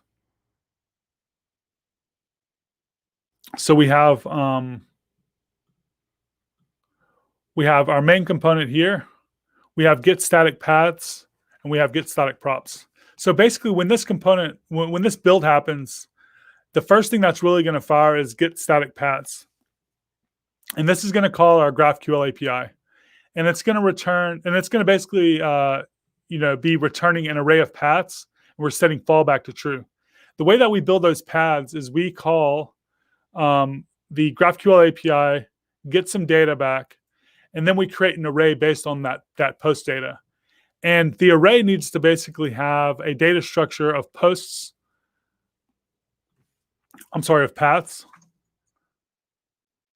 And the paths look something like this. Each path has a params property with an ID, and the ID is set to the post ID. So that's really the main thing that we're asking for is the post ID. Because once we have that post ID, we can then feed that into get static props. So get static props takes that ID of the post, destructures it off of the params, calls the API to fetch the individual posts, passing in the ID as the variable, and then returns the prop of post using that post data. So get static paths fetches the array of posts. We create a data structure for an array of paths that has the ID within the params. We then we make another API call here. And then we return the props as the post itself. And that's really kind of all that's going on here. The rest of this isn't too interesting. The post component itself is just returning a post title, post content rendered within Markdown, and the post username. I guess the one other thing that might be slightly interesting is the fact that since we're using the fallback route, we have to use this check for if it is a fallback route, we want to return a loading component, or really anything. This could be anything. So with that being said, that's the workshop. If you want to walk through it, let's go ahead and test it out. And after we test this out, I think I need to install the dependencies. I know I'm running a little bit over, but we should be able to kind of take a couple of questions still.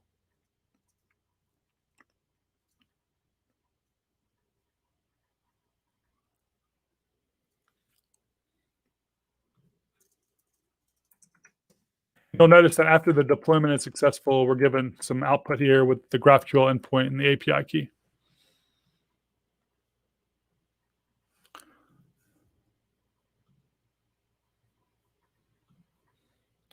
It looks like I had some network issues there, but it looks like I'm back now, so that's good.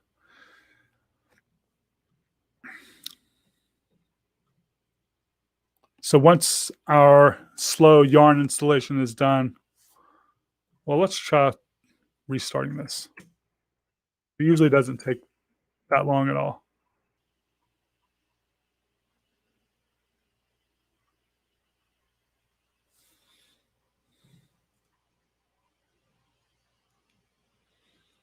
All right, so we're going to run npm run dev.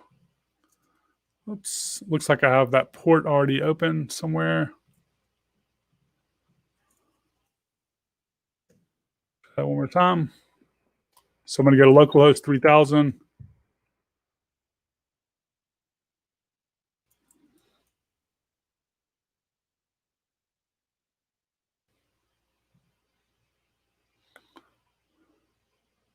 We have our posts array, which is empty because we don't have any posts yet. We have our profile component, and we can go ahead and create an account. So I'm zooming in a little bit.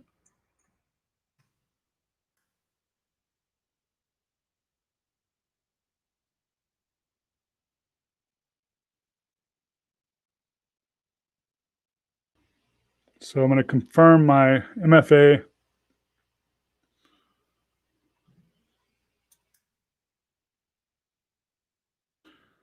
And we're signed in. So now we have our profile. We can create a new post. I'm going to go to Unsplash, grab the first picture I see. That's a pretty good picture for today, huh? I'm going to take this post or this image, and I'm just going to say hello world.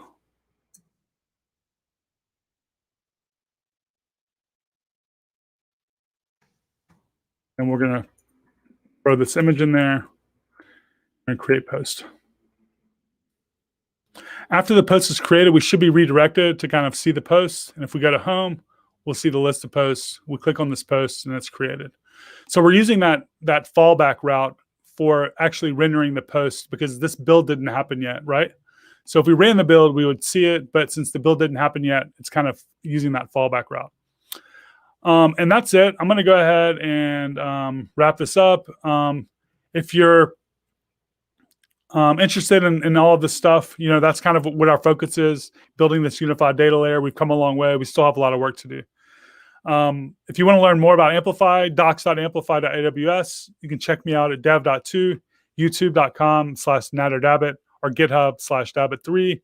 I've written a couple of blog posts recently going over some of this stuff, the complete guide to Next.js authentication on dev.to, and then the Next.js data story following along that first blog post. And one of the things that we always focus on in our team is that it's still day one, meaning that we look at every day like we just started. We're not ever happy with where we are, even though we're proud of where what we've done. We still have a lot of work to do. So we're always looking for the next way to improve. And that's it. Thank you for having me, and I hope you enjoyed my talk. And I will be sharing all this stuff with you in just a moment. Awesome. That was pretty awesome, Natter. Thank you for doing all that. Did you answer all the questions yet, or have we had time to answer questions?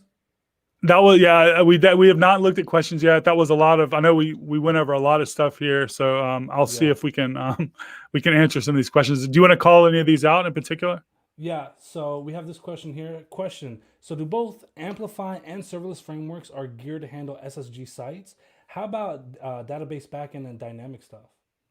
So Amplify, that was one of the things I was kind of pointing out. So yes, they both handle SSG for sure. What the question was, how do they handle? Can you put that question back up? I'm sorry, I think I missed the second part of that. How about data back into dynamic stuff? Everything that I showed you today completely works in the static build phase or dynamically on the client for backend calls. Everything that you need to do in use effect and dealing with calling the API in use effect or wherever you want to call that in your data management, whatever library, all that stuff. Everything works out of the box. So we have this question here. This is great. Is there a specific use case to pick Amplify over serverless or VV? So the Amplify CLI, which I just used to provision all of that backend infrastructure, does the same thing as the serverless framework does.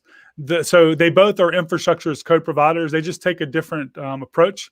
The serverless framework is more mature. It's been out longer, and it has probably a lot more features because the Amplify CLI has only been out for a few years.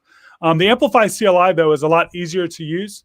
And if you ever run into something that it doesn't support, you can always break out of it, either using the built-in escape hatches or using Amplify with serverless framework or Amplify with CDK. So I would say they're both really good. They both serve a similar use case.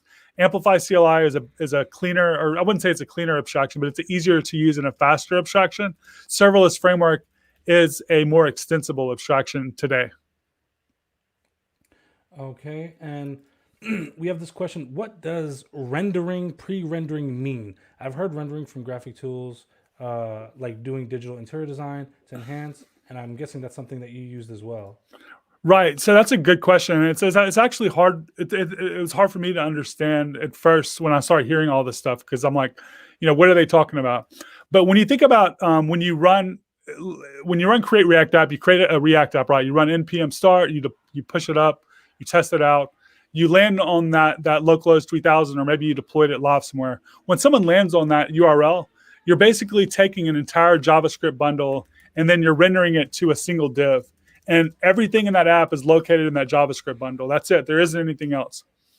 The disadvantages to that is that if you end up needing, a lot of things happening, you end up with slower and slower sites. You also miss out on the SEO and all that stuff. The pre-rendering basically means that when you ask the server for your page, it's actually going to go ahead and pre-render all that HTML for you on the server. And it's just going to serve you an HTML page with all of the HTML, all the CSS, all that's already kind of been created for you, and you just given an HTML document. That means that HTML document has been pre-rendered, and it's just giving it to you and you're serving it, as opposed to doing the calculations and doing all of the work in the client. Awesome. And I'm getting some comments about my mic, so I must either be not talking loud enough or something like that. I don't know what's happening there. Yeah, I noticed that too. Is it still low? Do you still hear it low? I bumped my audio way up, so it sounds okay to me now. But yeah, this is kind of bizarre for me. Is it better now by any chance? Maybe I just need to talk louder, I guess. A little better now. So maybe I just need to be closer to it or something like that. There we go. All right. So Nader, I will say, make sure that this James. This is a conference, so I can't say what I want to say to that comment. But since when has Danny not talked loud enough? All right, that's great. Thank you. All right, so I will say, if you need to get any follow-up questions, definitely follow Nader on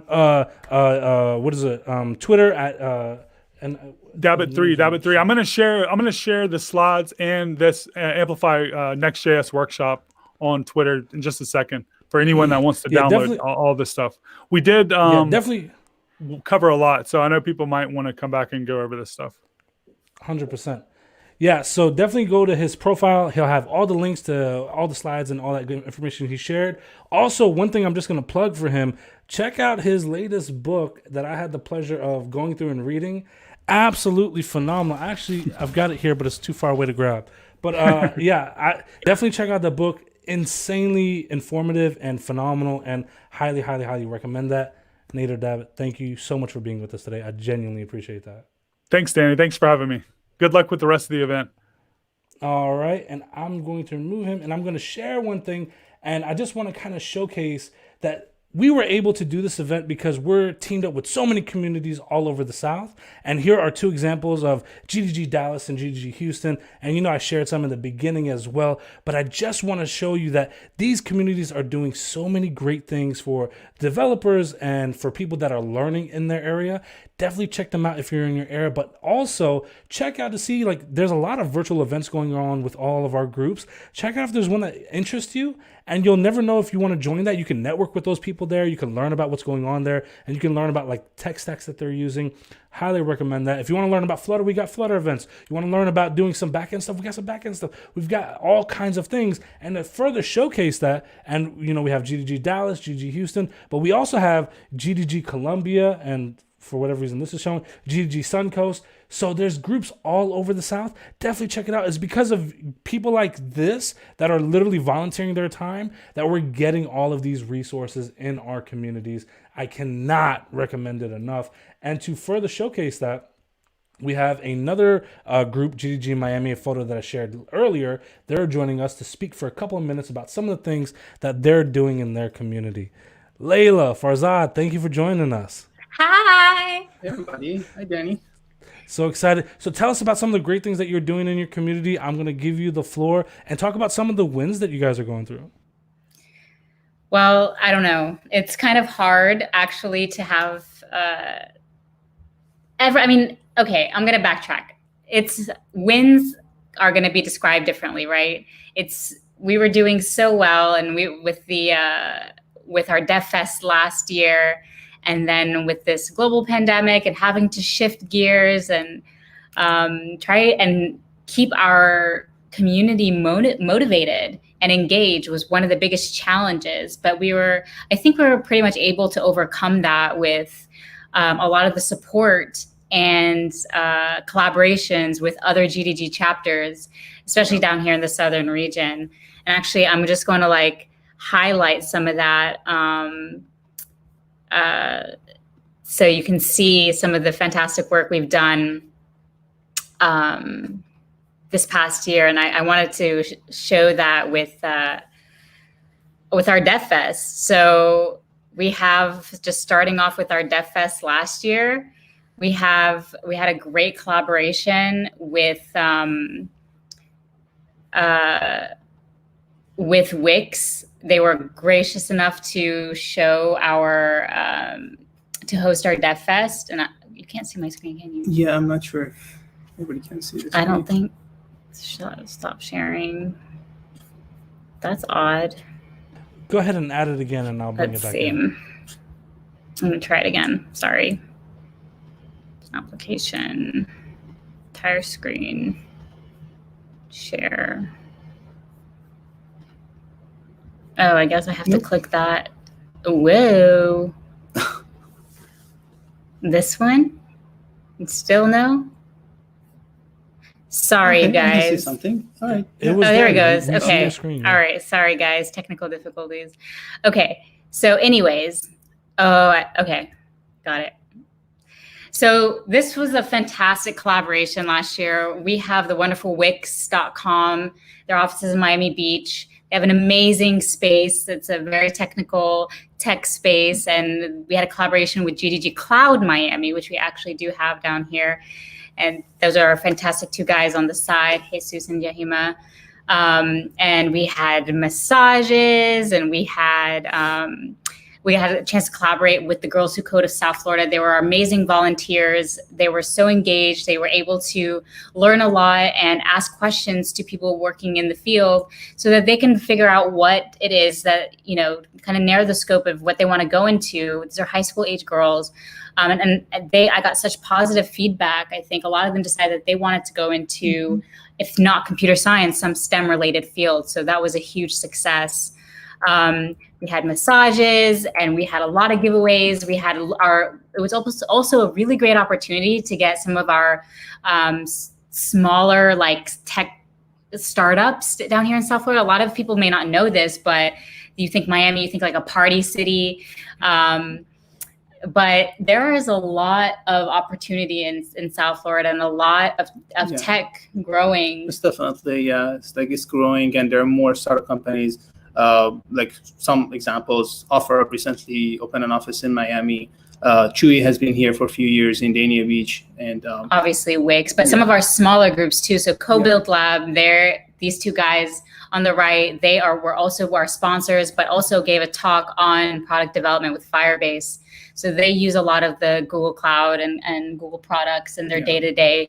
So it just gave them an opportunity to showcase what it is how they use Google products in their day-to-day. And we had a lot of that was a lot of study jam, if I remember. Study jams, it was a machine learning study jam, and we work hard, but we also know how to play hard. So we had our holiday party, and that was a lot of fun. And we're also fortunate to have Farzad, who is our in-house Flutter expert. So we got a chance to collaborate with the developer student group at the University of Miami this past year, where we taught some. He taught some introduction to Flutter. Introduction to Flutter, Flutter Study Jam. It was pretty good actually, because a lot of students, when they want to work on what they have in mind, especially in computer science, it's good to have a tool that they can quickly build what they want to build, and Flutter was definitely very helpful for that. So we had a pretty good turnout. Farzad giving yet another this was Firebase, and then this is when the pandemic hit. But this pandemic honestly has shown us that we have the support. We're not alone. We collaborated with other community. Other GG. So this one was in collaboration with Boston, in the GG Boston area. And then we had a big one with Memphis and with Columbia. For the AMP study jam with Ben Morse. So we honestly, we look at all these people on this screen. Linda is out here taking a lot of screenshots, but it just was, and Danny's here too. It's just an amazing, so many people showed up, and it just made it so much easier to be able to do these, even though we can't have these meetups in person. We have the support from other chapters, and we can still be successful. Yeah, and it's been great to converting a local group to something more international. People all around the world, they join the meetup and they get to know each other, and they get to know this local group is working on this technology, and they get connected with people. I think it's pretty amazing that's one good thing that we got from pandemic. Well, a lot of bad things, but still, we can. Okay, Yeah. I think that's enough rambling. Yeah. I'm gonna hit it back to you. Thanks, Danny. Thank you, guys. Enjoy. Bye. Perfect. Thank you so much. Danny actually had to step away for a bit. I believe he had to go back to the other track. But thank you for being with us, Layla and Farzad. Farzad? Don't want to butcher that. My apologies. And we appreciate having you here. We look forward to collaborating with you, and we'll take it from there. And now, without further ado, I do want to introduce our next speaker. Ooh, y'all don't want to see me. Let's go with... Oh, I don't have a choice. All right, so I'm going to introduce our next speaker, Samuel Taylor. Samuel Taylor here will be going through a talk on scientific approach to reading and writing code. This is beneficial for pretty much anybody. Oop. Technical difficulties working on any level, just because I don't know about you guys, but if I see any other person using I as a variable name 20 times in a single piece of code, I will probably lose it. Take it away, Samuel. Howdy, y'all. So I actually should have tested this earlier. I think my Mac is not going to let me share my screen right now. So I'm going to try it and we'll see if it works. And if it does, then we'll be good. Ah, it's working. Okay, wonderful. That is such a joy. I thought I was going to have to leave you, but I don't. Wonderful. All right. Yeah, thank you all so much for being here. Great to be here. Let's get started. When I started studying computer science in college, it's kind of, I realized that the software industry is kind of like this pizza. Stay with me. I know that's a weird statement. When I was in college, I'm basically looking at this pizza. I can see this little triangle, and I see that there's some pepperonis on it. And these pepperonis are kind of like the things that I knew about at the time. So I'm thinking, when I go into the software industry, I'm going to be all about working on figuring out how to balance AVL trees and do quadratic versus linear programming and hash tables and all this stuff that I was learning in my classes. And all of that stuff was super interesting, I think really valuable. But what I realized was, once I got into the industry, the world is actually a little bit more like this. The software industry is this pizza that we really have a lot of other things in it that are not just crazy algorithmic, really interesting algorithmic problems, but there's a lot of other stuff in there too. And so this part of the pizza that has just cheese on it is still really great, still really important. But it's things like knowing how to set up Jenkins builds, knowing how to configure IAM properly, figuring out your build tools, like understanding how Maven works, all those kinds of things are all super important. And without them, you would not have the pizza, basically. So that's what I want to talk about today, is one of these particular areas that is not a pepperoni. We're going to be talking about how to join a new team and specifically how to learn a new code base. I think that it is really difficult to teach this. And I really wish that when I had been in school, someone had at least tried. So that's what I'm going to try to do for you in the next little bit of time. We'll see how it goes. I think there will be plenty of tips in here for you, no matter whether you are a new developer. If you are relatively experienced, I hope to have a few tips in here. That'll be helpful too. I know there's a lot of other really interesting talks. So before I jump in, let y'all have a chance to, there's other cool tracks happening. Also, if you don't want to learn about finding a new code base, now's the time for you to leave, because that's what we're going to be talking about today. This is the way we're going to do that. Right now, you can probably tell that you're in the introductory period. After that, we're going to talk about what I think you should do day one when you join a team. Then we're going to talk about the mindset that you should have when you are reading and writing code, before moving on to talking about the process by which I recommend and I try to use always when reading and writing code. And then finally, talk about some tools that can make this all a little bit easier. So on day one, there are 3 things that I personally believe you should do. The first of those is to set up your development environment. And when you're doing this, you should make sure you are really paying close attention as you do that. There's a lot of hints in this process that can help you understand what sort of world you're getting into on this new team and as you develop in this new world. So you should try to understand what services you're running as you get your development environment going. For instance, If you're suddenly running Redis, you might think to yourself, we have some sort of caching layer. I wonder what that's about. This can also give you some hints as to what dependencies exist between services. So for instance, if you have one project that needs to be running before you get another project running, that gives you a hint that that second project probably needs the first project to run, and there's some interrelation there. You should also, when you're doing this, take specific notes on what you're doing. You can do this on a piece of paper. I find it really helpful to just open up some sort of note app on my computer and literally copy and paste in commands that I'm running. I think I tend to sort of come from the Python world, and anyone who has ever tried to set up their development environment has always found it really helpful to know exactly how you screwed up your system Python installation later. So it's good to make sure that you know exactly what you're doing. The last thing I would say regarding setting your development environment up is ideally the project that you're working on will have some sort of test suite. And if you can get that test suite running and make sure that all the tests are green, that probably means that you've got things set up correctly. So that's just a win all on its own.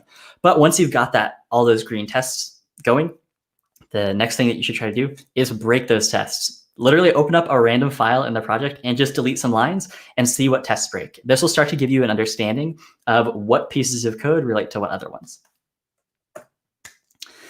The next thing you should do on day one is ask some senior members of the team to give you some sort of overview of the architecture that you're going to be working on.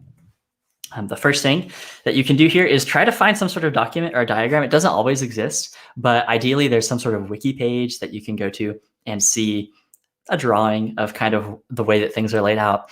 When you do that, make sure you check when the page was last edited, because sometimes, and in some places, in some situations, the architecture of a system can change pretty rapidly. And if you're looking at something that is old, it might not relate to the current world, and that would be really sad for you to figure out the wrong things. You should ask them a lot of questions. Just ask like your team. In a healthy team that is functioning well, people will be excited to answer your questions because they know that answering the questions is going to help you become a more effective teammate, which even just for selfish reasons, when I have new people joining teams that I'm on, I want to give them as much information as I possibly can.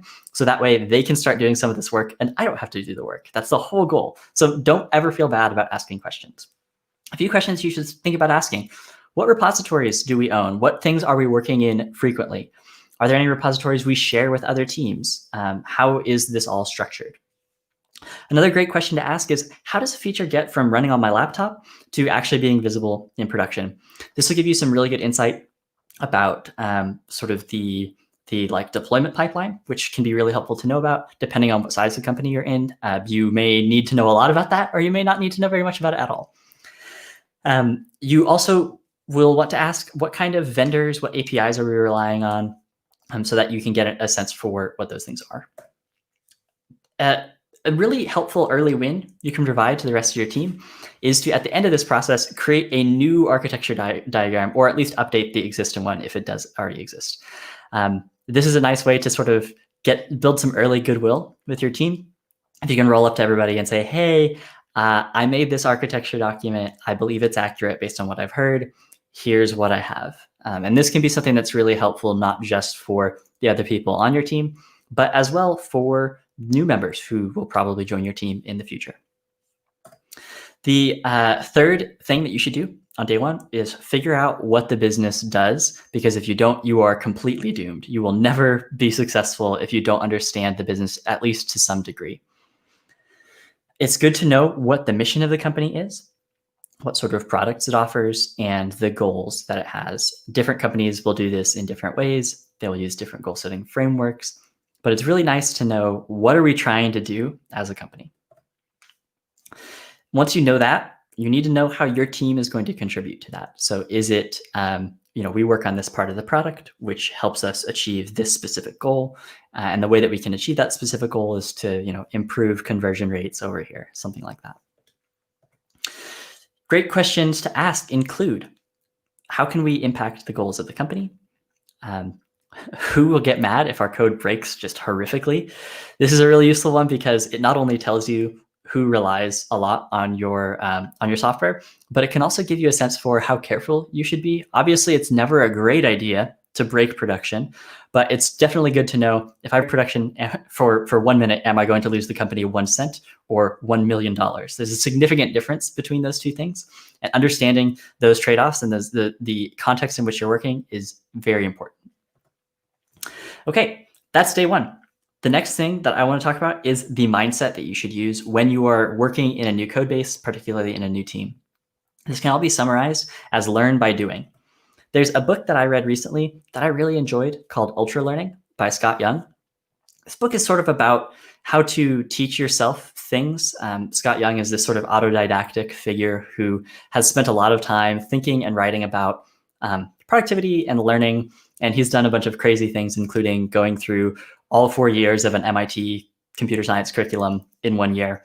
And so then he wrote this book about people who do those kinds of crazy learning projects. And it's really interesting to hear about some of the principles for learning effectively. One of the ones that resonated super strongly with me is the idea of directness.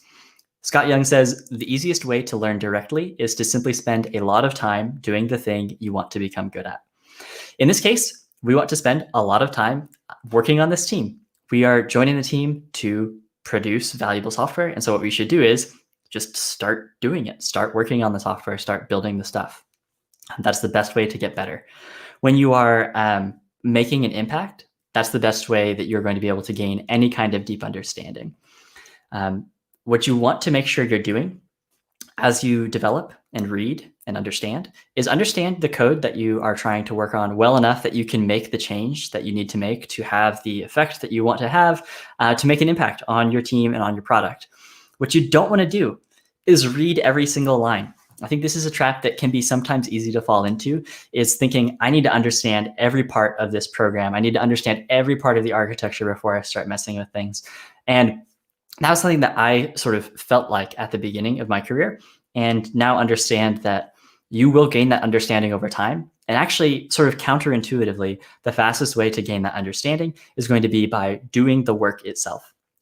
When you're reading stuff without any sort of directed goal of trying to say, I need to make our scoreboard service be able to produce 20 high schools instead of 10. That gives you sort of a goal to work toward and makes your brain think about things harder and make sure that you're understanding things better. When we talk about reading code, I worry that sometimes we've overloaded the word read too much. Reading a book is incredibly different from reading code, and I don't know that that's necessarily really the differences between those I don't think are elucidated strongly enough. For an example, imagine if the Lord of the Rings series was written as a software artifact. You would get things like, okay, where there's not 3 books that are this long. You would have maybe 1,000 books that are all 4 pages long. And you'd have a case where some of these, little tiny books are bound together, and some of them have, like, there's this one book that has all the magic in it, except for any magic that's related to grass is actually over in this one for some weird historical reasons. And actually all the sword fighting also happens in that one, except for actually sword fighting with magic is back in the magic one. And you can see how this would get very complicated very fast. In reading a book and writing a book, you're trying to sort of create a coherent narrative for people to follow.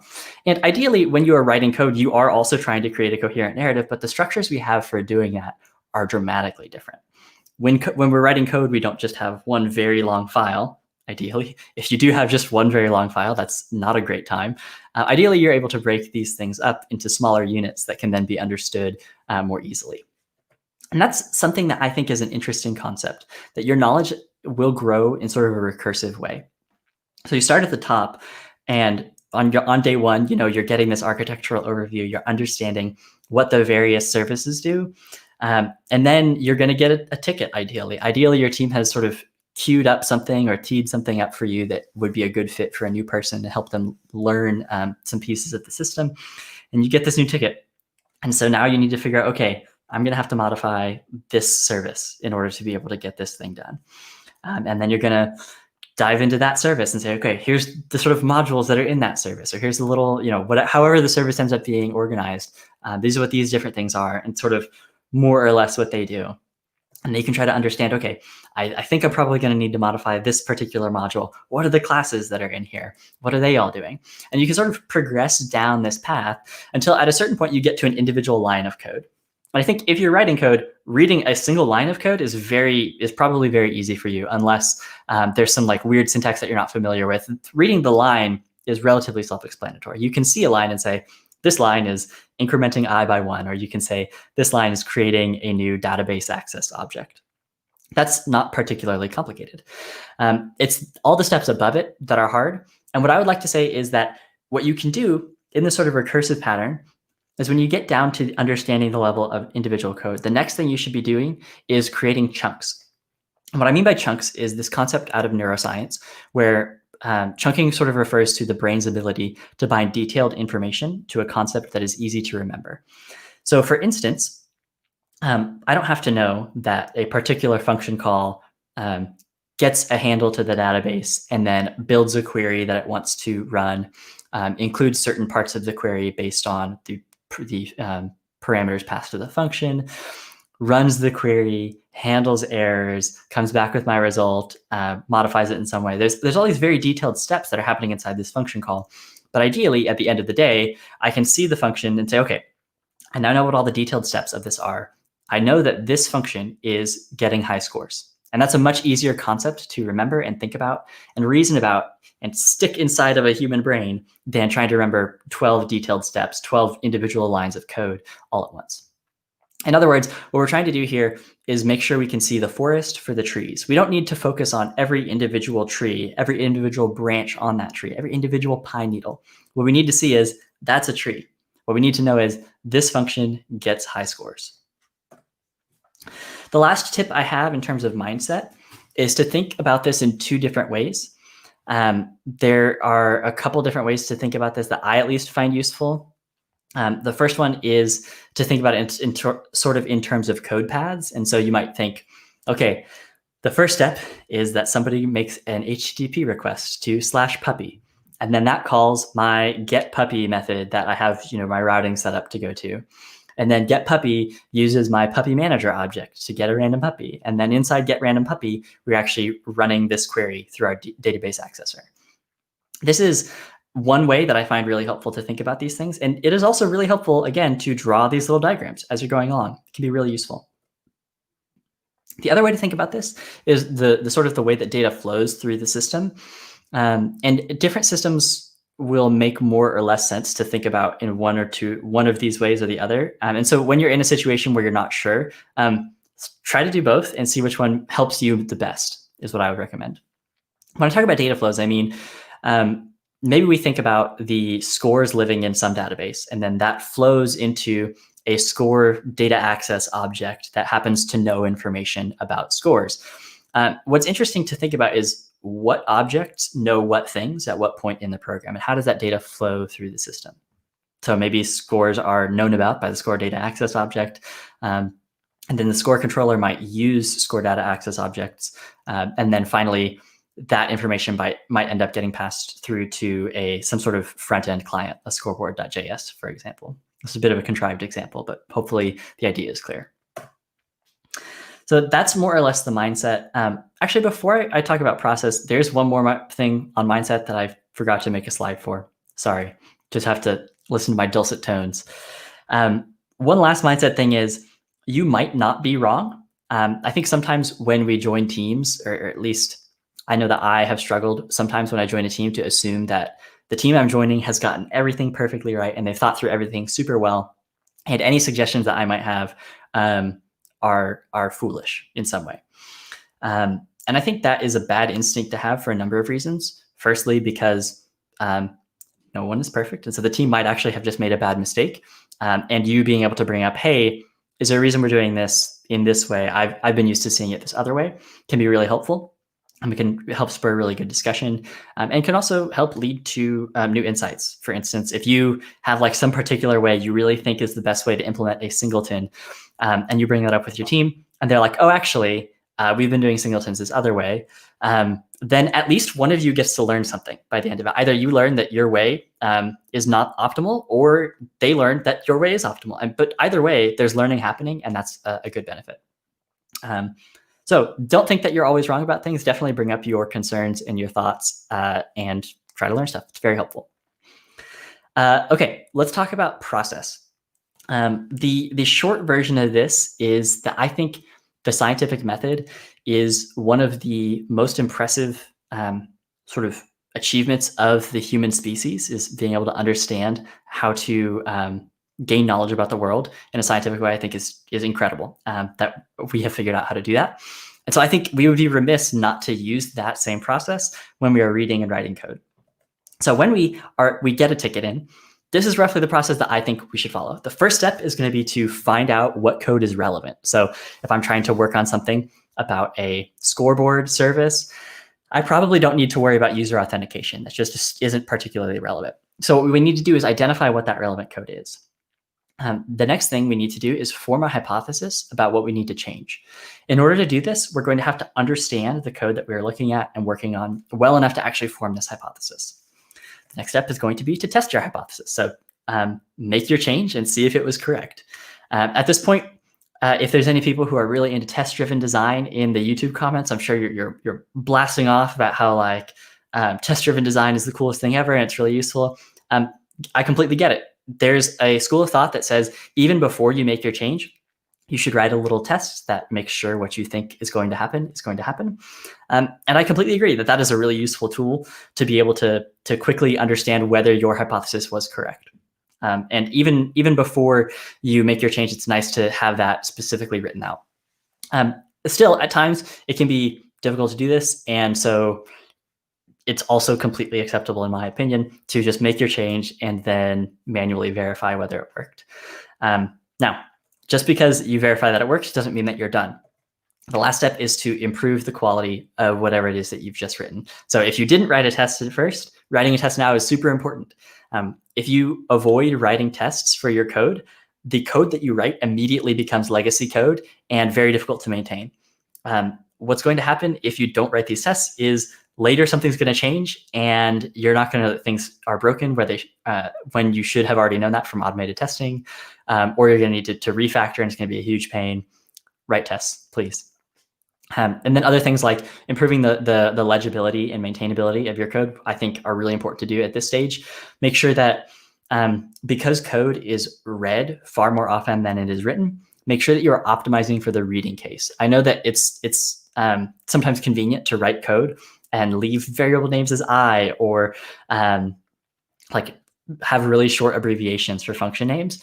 I know that's very nice for the writing case, and that's sort of optimizing for the writing case, but code is generally written once, and then it's going to be read multiple times, potentially tens, hundreds, thousands of times by many individuals potentially. So you want to make sure you're optimizing for the reading case and making sure that it's very easy to read and understand the code that you're writing. And that's what you should be doing in this last step. Okay, let's talk about tooling. There's a few different sets of tools that I think are useful, but as far as why I think these tools are useful, let me say that writing code is one of the, I would say sort of developing software is generally the most difficult part of the job of a software engineer. At least in my experience, it's one of the most mentally taxing parts. And what that means is any win we can get in terms of decreasing the mental load we have to be under when we are doing this is a huge win, because it not only means that we, the job is just easier, which is a nice thing. But if you think about our level of skill and our level of ability to execute on something, if we're maxed out at some sort of level of skill, of course we can grow what our sort of max skill is by practice over time. But at a certain point, if we are maxed out against we are only capable of doing so much, then one easy way, or one way that you can sort of be able to achieve more, is by using tools that help you offload some of that cognition elsewhere. And so that's the way that I try to think about tools, is they are basically, it's kind of like the old Steve Jobs quote, it's a bicycle of the mind. It's going to help your mind go faster and be more efficient. And these tools are really great. They're not a replacement for thinking, but they can make the process far easier. You certainly could get by with just using like grep and a text editor, and you could probably figure out everything. But it's going to be a lot harder and a lot less efficient than using some of these tools. I kind of think about tools in a number of broad categories. The first category being this step when we're trying to find what code is relevant. There's a few things that we should do there. The first is to just run the code. So like if you have some sort of like web application, just get it running and understand what exists. Go click on the page that you're supposed to add a button to. Try to understand, where am I going to be adding this? Do I need to create the whole new page? Do I just need to add a button somewhere? Understanding the context that you're working in is going to really help you when you're writing this code. Another tip that I would say didn't occur to me until far later than I care to admit is that using the debugger is not just helpful for when you've found a bug and you're trying to understand what's going on. It's also super helpful to do for completely working code, because you can run your program with the debugger enabled and just start clicking through and seeing what lines of code get executed to do various things in the system, which is invaluable. Like you cannot gain that understanding in hardly any other way, in hardly any other more efficient way than just using the debugger and seeing what lines of code get run. Other than just running the code, I think searching in the project can also be a really helpful way to find relevant code. There's a number of tools that I mean when I say searching the project, and this is going to vary from company to company significantly. Some common tools that people use for this kind of stuff are Jira, Asana, Pivotal Tracker, GitHub and GitLab both have issues features. There's a lot of other tools that people use to track all this stuff. And it would be foolish not to at least try to find information in these things.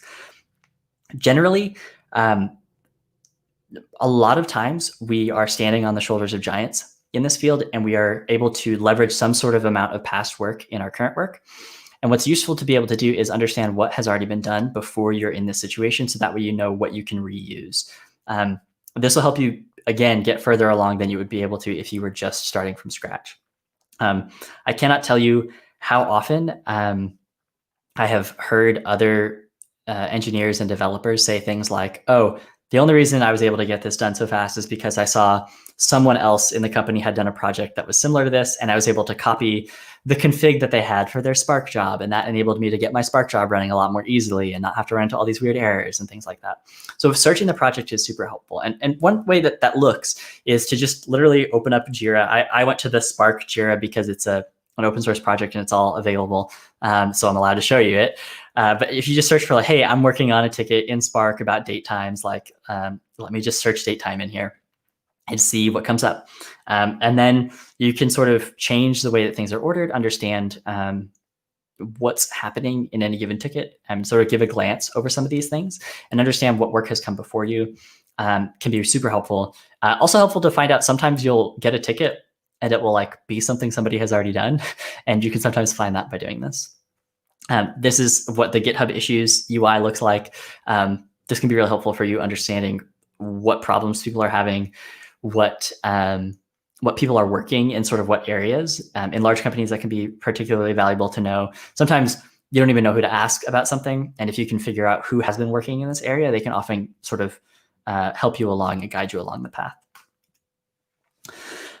The other broad category of tools that I would describe when we're talking about finding relevant code are code search tools. So I use one called the Silver Searcher maybe every day. It's super useful. There's another tool that's very similar to it called RipGraph that I haven't used but have heard is really good. And just to give you an idea of what that looks like, if I'm working on a ticket that's about phonemes, for instance, I might go into my project and just type ag phoneme in the console and see everywhere in the code that the word phoneme is used. And now I might know, oh, hey, look, we have something in source/app.py, and I can go in here and understand this is where we're talking about phonemes.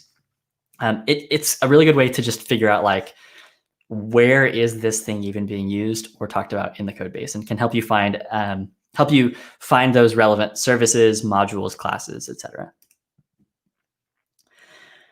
So these are really great tools if you are working on code that you have checked out locally, because they work on the code that's running or the code that's present on your hard drive.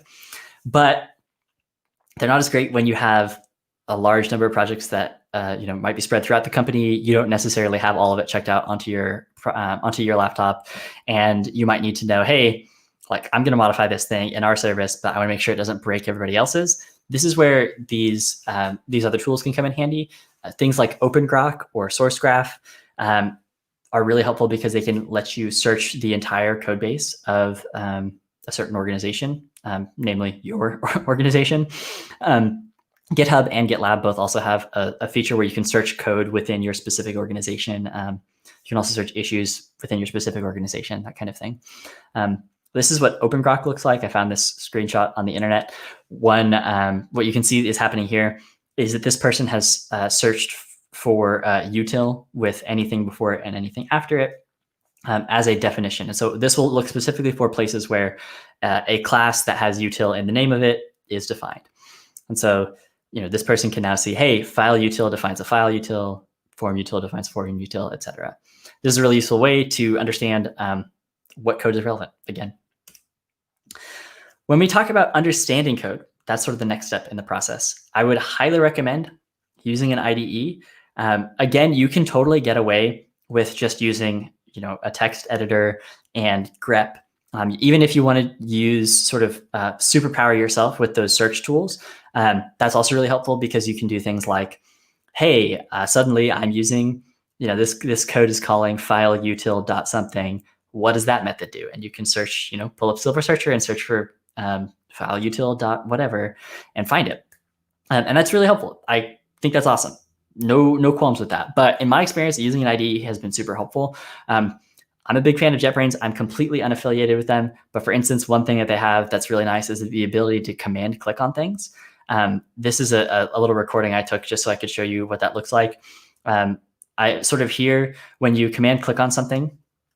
Let me scroll back here just a second. So when you command, if I'm reading this get puns method, for instance, and I'm wondering, hey, this word to phonemes function, what does that do? I can hold down command on my keyboard, which I think, if you have a Windows computer, you'd hold down control and click on it, and it will take you right to the definition of that file, of that function, which is very helpful. And then once you get to that function, you can actually do the same thing again. Hold on command and click on the name, and it will show you usages of that. And so you can see, okay, word to phonemes is used here, but it's also used in this other place.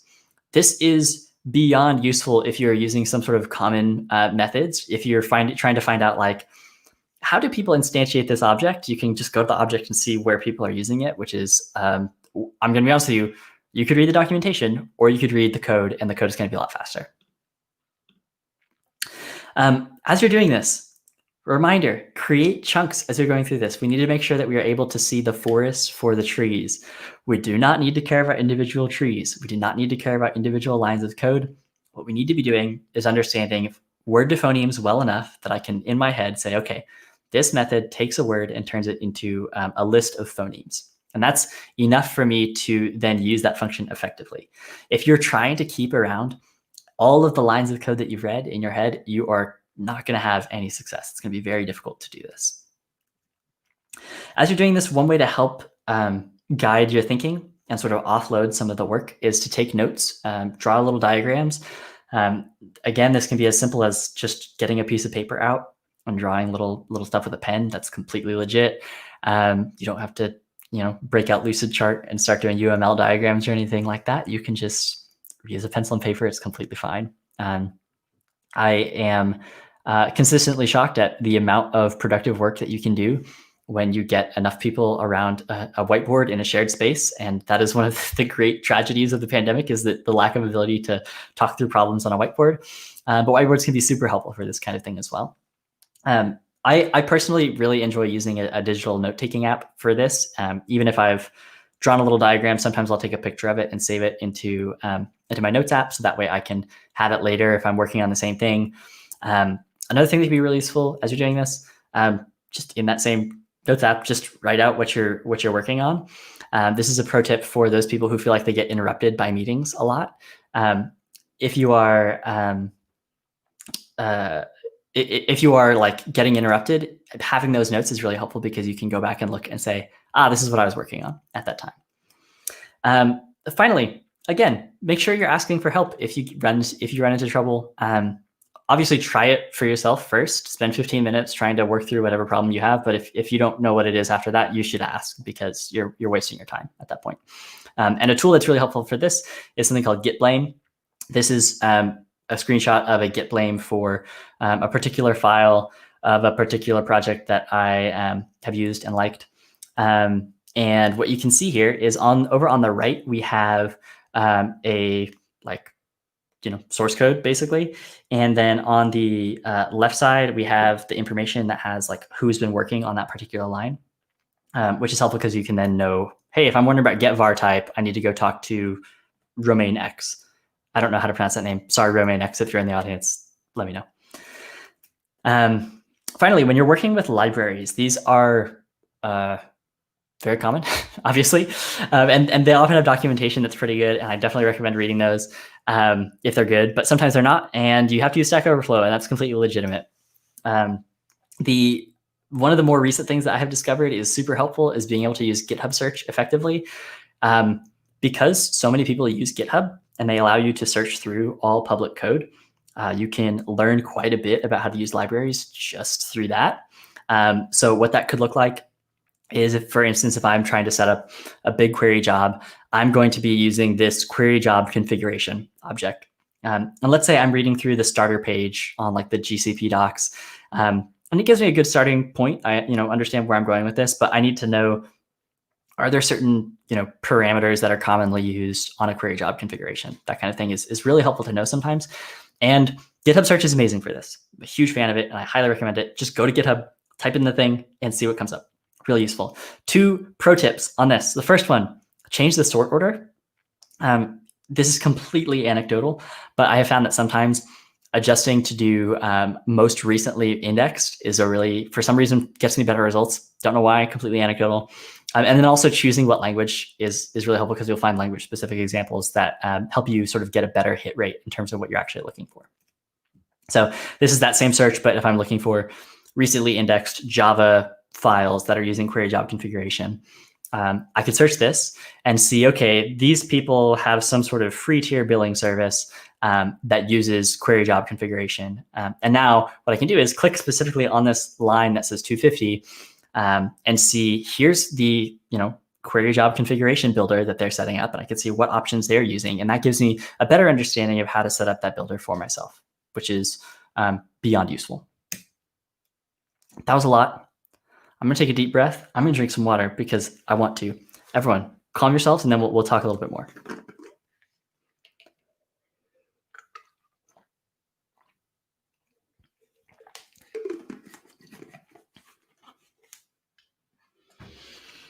Okay, there's a few takeaways. If you take away anything from this, here's the short and sweet. Make sure that when you're on a new team, you are working on software, make sure you are focusing on delivering valuable software. Reading without a goal is not going to help you understand the software any faster, and the best way to learn is by doing. A really helpful thing to do is to focus early on providing value to your team. That could be creating an updated architecture diagram. That could be just, getting something working soon. That's a really nice thing to be able to do for your team. This is nice not only because that's what your job is and that's what you're paid to do, but also you're able to build goodwill when you are showing your team, hey, I want to be a valuable member of this team. I want to support everybody. I'm here for you, kind of thing. And people will be much more likely to reciprocate that feeling if you are leading on that. And that's a good way to do it. Finally, make sure you are decreasing cognitive load as much as you possibly can. There's a lot of really good tools to do this. Anything from, a paper and pencil all the way through to some really, somewhat high-tech searching software can all be really helpful because this job is hard, no matter what you say, no matter what people say. It's a hard job, and it's a lot of thinking. And so decreasing your cognitive load is a huge win in that case. Thank you so much for talking. I really appreciate it. These slides are available at is.gd/SDF20. That's SDF for Southern Dev Fest. My name is Samuel Taylor. I've loved getting to chat with you. Feel free to talk to me on Twitter if you have questions. I hope this is relevant broadly, but if you have any specific questions about data stuff, that's what I do. I'm a machine learning engineer, and so if you want to talk about machine learning or AI or whatever, hit me up on Twitter, send me an email. I would love to hear from you. One request, if I can make any request from you. This is the first time I've ever given this talk, and I want to make sure that it's as helpful as it possibly can be. If you would be willing to send me an email that just says one thing you liked and one thing you didn't like about this talk, I would be immensely grateful for that. Thank you.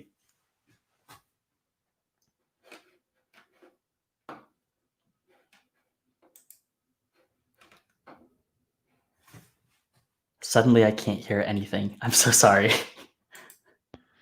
Sorry about that. That's on me. Okay. Thank you for the amazing talk. Loved all of the information. We're going to take a couple of minutes to answer some questions, if that's okay with you. I would love that. Yeah, that sounds great. Sorry, and I'm going to be looking over here because this is my camera's over here, but my notes are over here, so I'll be able to see the questions over here. All good, all good. So the first question we have comes from Vanessa Fountain. How do you approach a situation where you bring up a new way to do something and the other team members do not want to move forward with a newer solution due to not having familiarity with new tech? Oh, Vanessa, if only I knew the answer to this question. So there are a few things that I would recommend here. I think it's a really difficult spot that you're put in when you're in this situation, because I think there is a lot of validity to using sort of stable, well-established technology and not sort of chasing after the shiny new thing. But I also think there can be a lot of value in using some new tool that enables you to do something that you didn't realize you could. One thing that I have seen people do in this kind of a situation, I try to build some sort of small prototype that demonstrates why this new technology might be valuable. And then that gives you a more concrete thing to talk about. Sometimes these conversations are way too abstract and people struggle with that, or at least I struggle with it. And when we have a concrete example of like, okay, here's what, this new framework allows us to do, we can see, oh, that's actually super nice. Or we can say, actually, this isn't as big of a win as I thought it was going to be. That'll work. All right, let me scroll up and down here on the comments section to make sure that we don't have anything else. I don't believe we do. We do have plenty of positive feedback, though. That was great, Samuel. Photoreceptor says, at Samuel Taylor, first time, didn't seem like it. Great job. Alex Dorlag, great job, Samuel. So, Samuel, I want to thank you so much for your time here to get this information out to us. All of these tips have been amazing.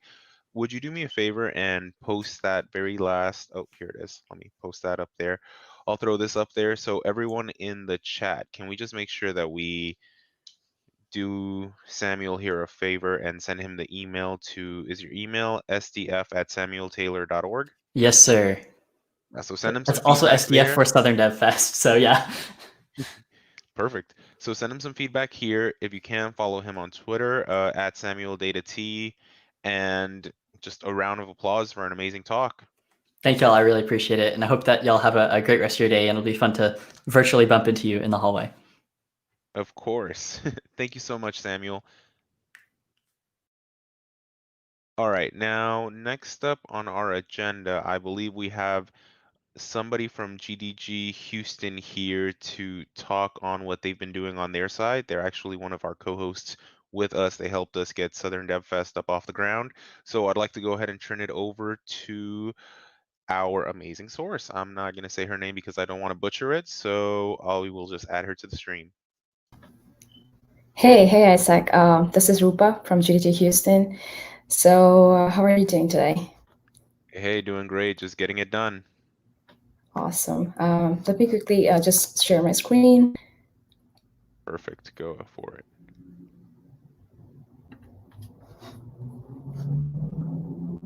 Let's see. Is it letting you? No, not really. Okay.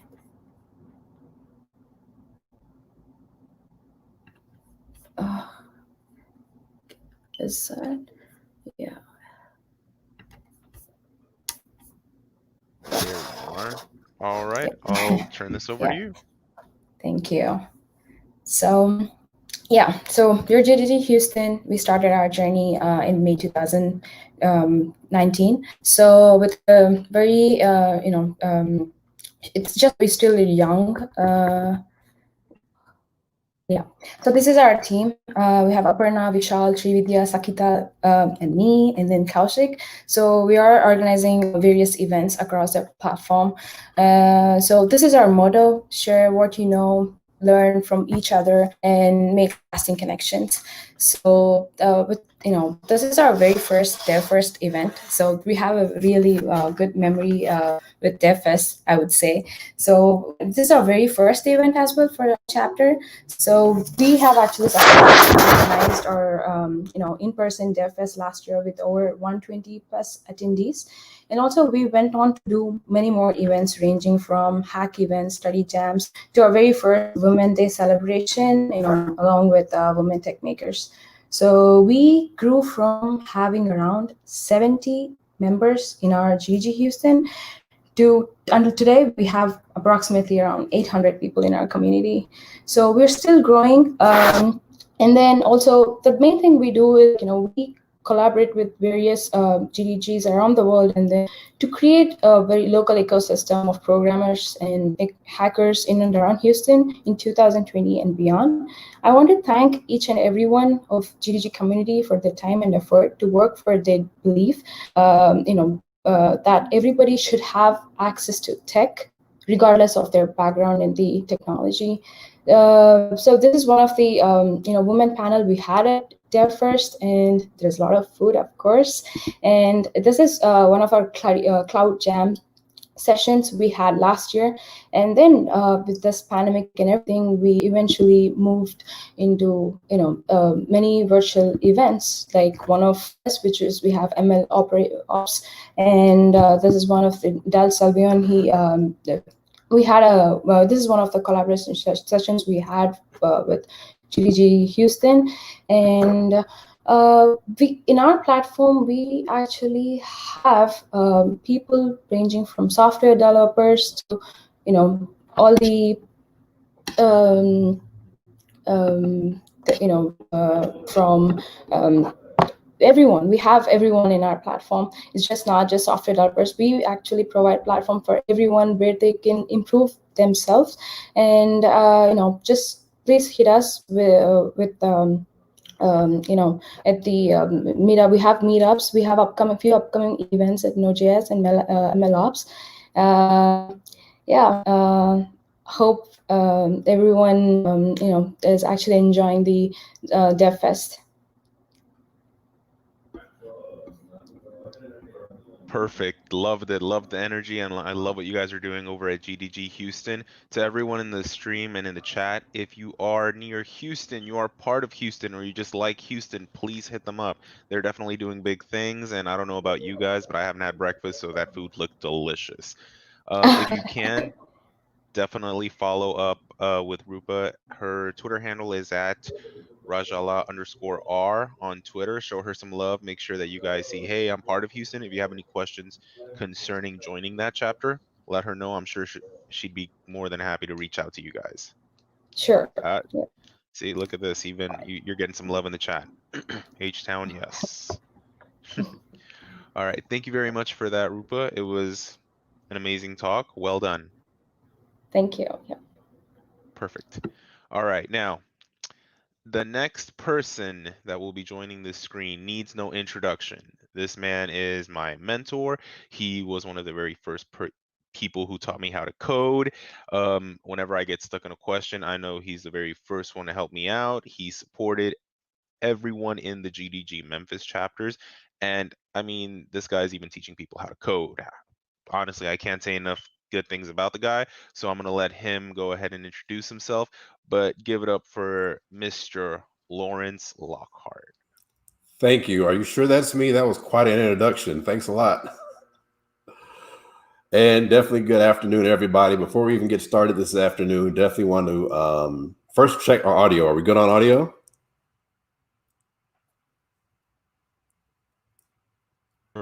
You're good. You're good. Awesome. All right. Well, definitely want to give a huge thanks to you, Isaac, and also to Danny as well for the invite. This is my first tech talk. I've given a talk at one conference before, but it was in a completely different industry. It was back in my food service days, and there was an epidemiology conference in Jackson, Mississippi, and I gave a talk on student healthy dining options on college campuses, which is kind of a joke. But I was called to do that conference talk, and I did that. So that was fun. But this is definitely my first tech talk. So this is huge. Definitely glad to be here. And hats off to GDG Memphis and honestly, all the Google developer groups around the country, around the world for keeping these conferences going. This is so important. It's important for the industry, this thing we do called tech. It's important for software development, the continuing of the industry. And honestly, it's important for our sanity, just to get a little normalcy in. I think pretty sure since I've been in quarantine, I've attended more tech events this 1 year than like all conferences of all time ever. So thank you guys for keeping these things going. And we're going to do a share screen here. It's not quite 12:30. Want me to go ahead and get started, Isaac, or we want to wait a little bit? You know what? This is your show, man. You show us what you do, and just make sure you give us enough content to have plenty of questions for you at the end. Sounds good. All right, we should be sharing screen now. Let's get these things going. All right, title of the talk today, JavaScript, a trip down memory lane. And you see my subtitle there, Intro to the Web for Noobs. And this came about as a result of a Slack conversation, as so many do. And someone jokingly asked the question, hey, you mean I have to know how the web works to be a web developer? Kind of tongue in cheek, a little silly, but I thought, you know, there might be a little bit of truth to this. So many of us are coming into the industry and we go right to the languages, right to the frameworks, right to how do I get the first job, and sometimes miss some of the context, some of the history that brought this about. So I thought that might be a good talk. So that's what we're going to do today. First things first, obligatory about me. So my name is Lawrence Lockhart. I am a full stack developer at FedEx. Actually just had my 1 year anniversary in June. So really happy about that. Go Purple. I'm brand new to tech. A huge part of my brand is the fact I'm a self-taught developer and also a midlife career changer. So I'm one of those who had a brief stint in supply chain, had a very long stint, 17 years in the restaurant business, every type of food service imaginable, and definitely reached that point where enough was enough. And I was pretty much ready to tell my boss, take this job and shove it. Didn't quite do that. What I did instead was spend some late nights and some early mornings and gave up some weekends and missed family time, tearing into every tutorial, every course that I could get my hands on, building projects, building a portfolio, and eventually going to a boot camp called Launch Code last year that helped me launch into my true developer job where I am today. Because of that, it's very important to me to really pay things forward or pay it backwards, any way you want to put it. And so a huge part of my brand also is helping others learn to code. Isaac mentioned a little bit of that. I love helping people make a transition into this. And so I do that in a couple of different ways. One is I'm actually a TA with Launch Code, the same boot camp that I attended. I'm now a TA for that as we speak. And I have a lot of fun in my free time giving back to a nonprofit called Code Connector. Would love for all of you to join me at Code Connector. We specialize in helping people make that transition into tech, particularly if they come from underrepresented minorities, if they are a non-traditional background, trying to make a career change. We love taking those folks, connecting them with the resources, helping them with interview prep, resume prep, whatever it is, so they can make that transition. Last but not least, I am a husband of my wife, Joy, lovely wife, Joy. She's a huge reason I am where I am today, a father of 3, and I am a dog owner. Of course, if this is a talk and you mention your pet, you have to, well, there's FedEx and me, but you have to show your pet. So there's Lucky, cutest dog ever. So here we go, JavaScript. JavaScript, of course, these days is almost synonymous with the web itself. You can love it, you can hate it, doesn't really matter. JavaScript's not going anywhere. And so a good thing to know is, where do we get JavaScript from? What is the basis that caused JavaScript to even be a thing? And to understand that, you need to know a little bit about this thing called Netscape Communications Corporation. This is a company way back in the day, and it was founded by these guys, Mark Andreessen, Jim Clark, Kleiner Perkins. And I mentioned Mark first because he was at a place called NCSA, and he had a different vision of what the browser could do, and he wanted a little more freedom. Now, NCSA had a browser called Mosaic, okay? This is around 1992. This is an internet browser, and they broke off and they made their own, which was originally called Mosaic, Netscape, and then just Netscape. And they recruited people from NCSA. They recruited others who had a similar vision to get this Netscape company started and get this particular browser started. And so this is kind of the beginning of browser wars. I know you think of browser wars, you may think of Google Chrome versus IE. Of course, the classic one, which we're going to talk about in a little bit, is Internet Explorer versus Netscape Navigator. But before that, you actually had Mosaic Netscape versus NCSA Mosaic. And you're going to find a lot in tech, the names are either weird. They're either copied and borrowed, or they're so long nobody wants to copy and borrow it. You'll see that a lot in tech. But this is like the original browser war. There were some browsers before this, but these were the ones that were really mainstream. And so it's Netscape Navigator, which at one time had 90% of market share, versus NCSA's Mosaic. We have browser wars. So somewhere on here, you can probably find your favorite browser. This is what it was like graphically. I just stole this off the internet because I thought it was cute, but it was a browser war. There's companies with a product called a browser, and they want people on their browser.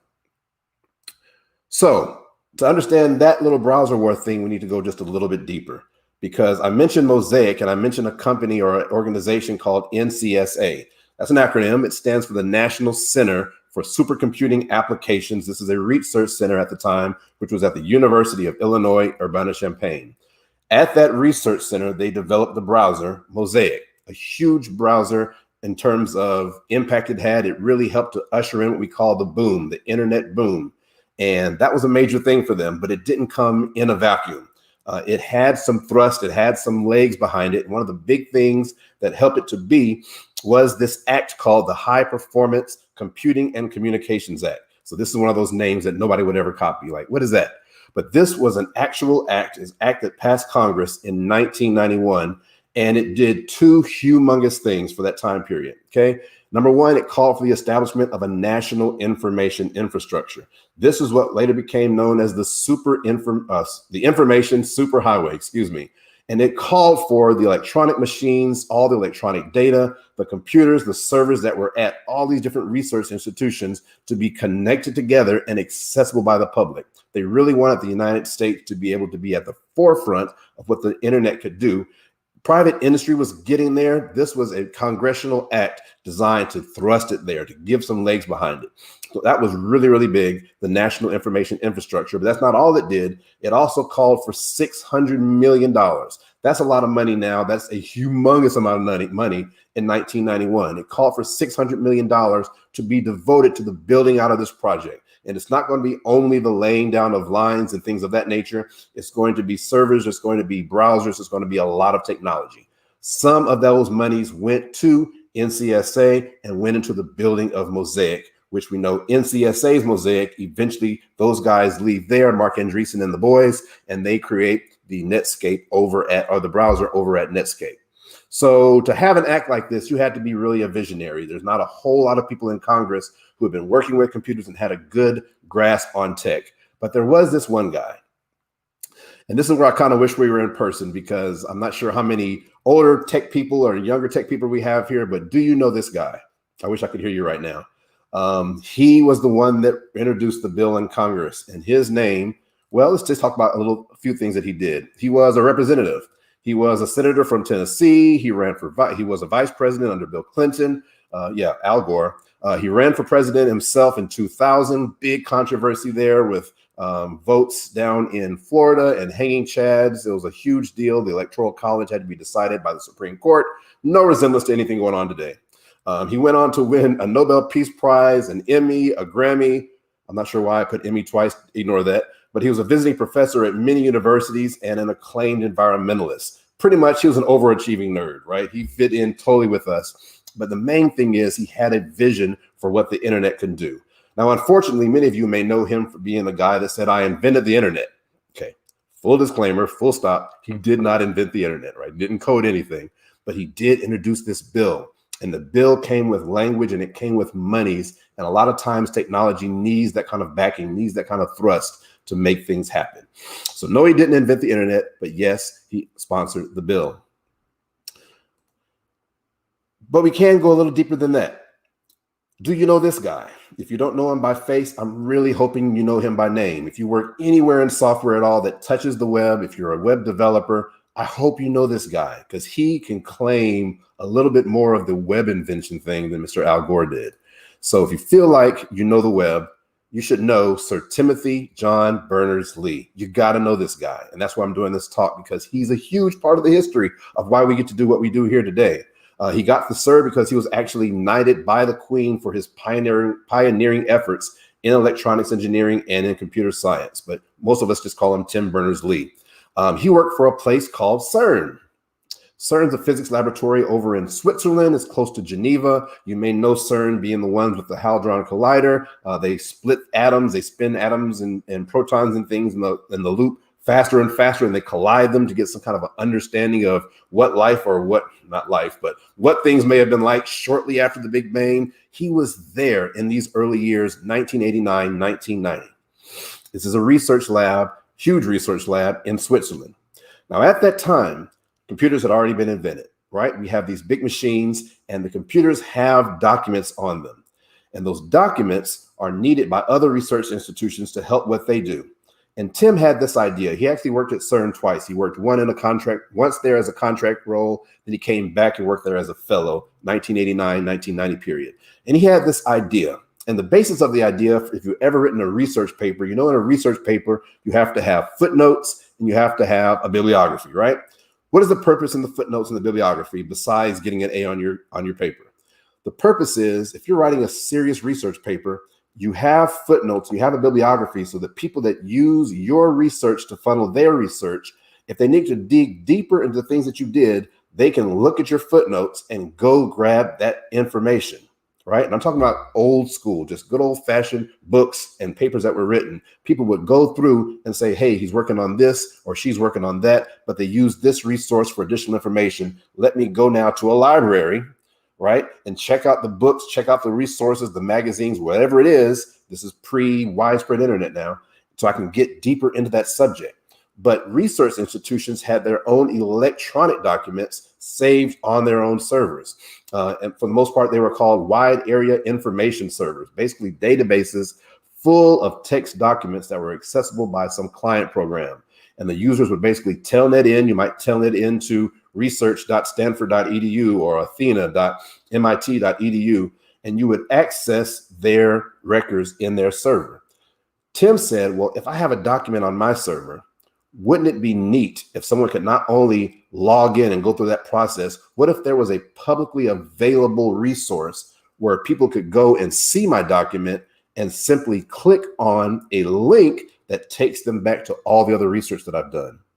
How can I connect this? How can I use hypertext to make this happen?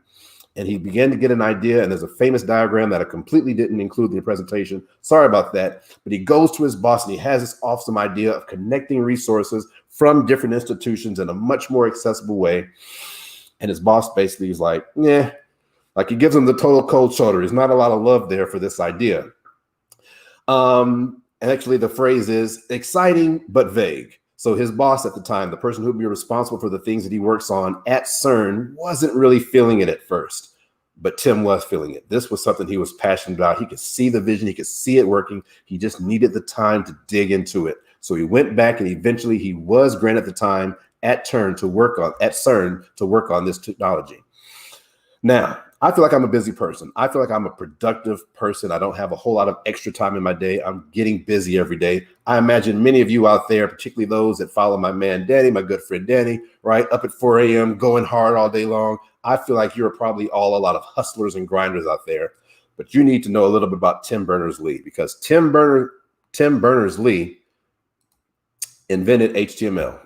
So you know HTML5? He wrote HTML1, hypertext markup language. Why would he invent that? What's the purpose? He needed a language that was available through markup, or that you could modify through markup and take advantage of hypertext, take advantage of text that will send you electronically to another computer's destination. He needed that, so he invented it. But he wasn't done. He came back and gave us URI, Uniform Resource Identifier, because that other computer you're trying to access, there needs to be a text form address for you to hit, like where are you going, just like with your mail. If I want to use some snail mail, I want to send my mom a postcard, I have to write her address, I give it to the postman knows how to direct that postcard. Well, this internet, it needs to know where to direct your request, which means he also invented HTTP, Hypertext Transfer Protocol, because we need a set of standards about how all this traffic is going to work. We have those standards, we have the address, we have HTML, all of that is attributable to this guy. But he wasn't done. He also gave us worldwideweb.app, which was the first interactive web browser. There were browsers before that time, but they were very passive. They didn't facilitate the type of things he was wanting to do. So after he made HTML, URI, and HTTP, he said, yeah, let me go ahead and give him a browser too, because I'm that guy. And he wasn't done then. He gave us HTTPD, which was the first web server. So this is more than just a computer holding documents. It's one that's making them available to be accessed through this hypertext, through these URIs, through using HTTP. He did a lot. And he wasn't done there because he made the first website. Now, and he went to MIT later on and founded the W3C, the World Wide Web Consortium that you may have heard of today. So before Tim did all this stuff right here, this is what you had. It looks a lot like email because this is a particular application. This was an application where you would send an email to a computer server, and it kind of ignored the subject line at the time, but based on how you structured your information in the body of your text, it would access and make a request to documents on that server, and it will respond here. So this was just an example. They were using recipes, and these are multiple requests made for the documents that were different recipes on that server via email. This is the extent of what we had prior to Tim Berners-Lee. Okay, you probably don't want to access the web like that today. After he gave us HTML and URI and all the other acronyms that I named, we go from this to this, which is totally awesome, right? It's a very plain text site. I know all you awesome, super JavaScript framework people are like, but this at 1991, 92, this is absolutely awesome. And this website, info.cern, there's CERN again, info.cern.ch, it's still up today and you can check it out. It's archaic, but this is important history. This is like Web Museum, and it's still out there. You can check it out today. And it's kind of funny, kind of cute. I love the first line. The World Wide Web, W3, is a wide area hypermedia information retrieval initiative. Like, that's where you get TikTok from, a wide area hypermedia information retrieval initiative. This is his thought process in helping to build the web. I love the next line as well. Everything on this site, everything there is online about the World Wide Web is linked directly or indirectly to this document. So this is like your first Google, right? Google wants to assemble the world's resources, the world's information, make it accessible. All the information about the World Wide Web, all the information about the World Wide Web is linked or is on this document right here. Gotta love it. And then further down, this is kind of cute, and I kind of touched on this a minute ago. On the first website ever, he actually has, can I highlight it? A bibliography. Look at there. Why would he have why would you have a bibliography? Can you imagine going to yahoo.com and scrolling to the bottom, there's a bibliography? Wouldn't make a lot of sense. But at this time, it made perfect sense because they were putting out research documents that had to have access to the research that made them, right? You want to be able to backtrack the information. So there's a bibliography on here. Again, this site is already out there, still out there. You can check it out, info.cern.ch. So that's all he did. Not quite. He's still not done. He ends up releasing the source code for his combination web browser, web editor. He releases it to the public in April of 1993.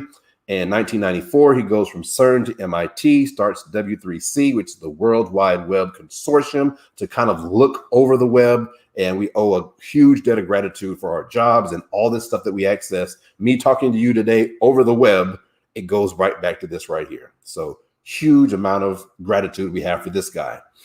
But if you look at it, we've kind of touched a few key figures. And these few key figures really hold in their hands so much of what was built later on down the line, and the industry, and again, the jobs that we get to have, so much of it is in their hands at this point. And I saw this graphic and I just had to include it because it's like a Thanos inspired Atlas, right? Atlas holds the world in his hand. We have like the purple Atlas here with literal galaxies in his hand. And I think that's like a neat metaphor for the people who are going in and going so hard on the things they believe that the web could be.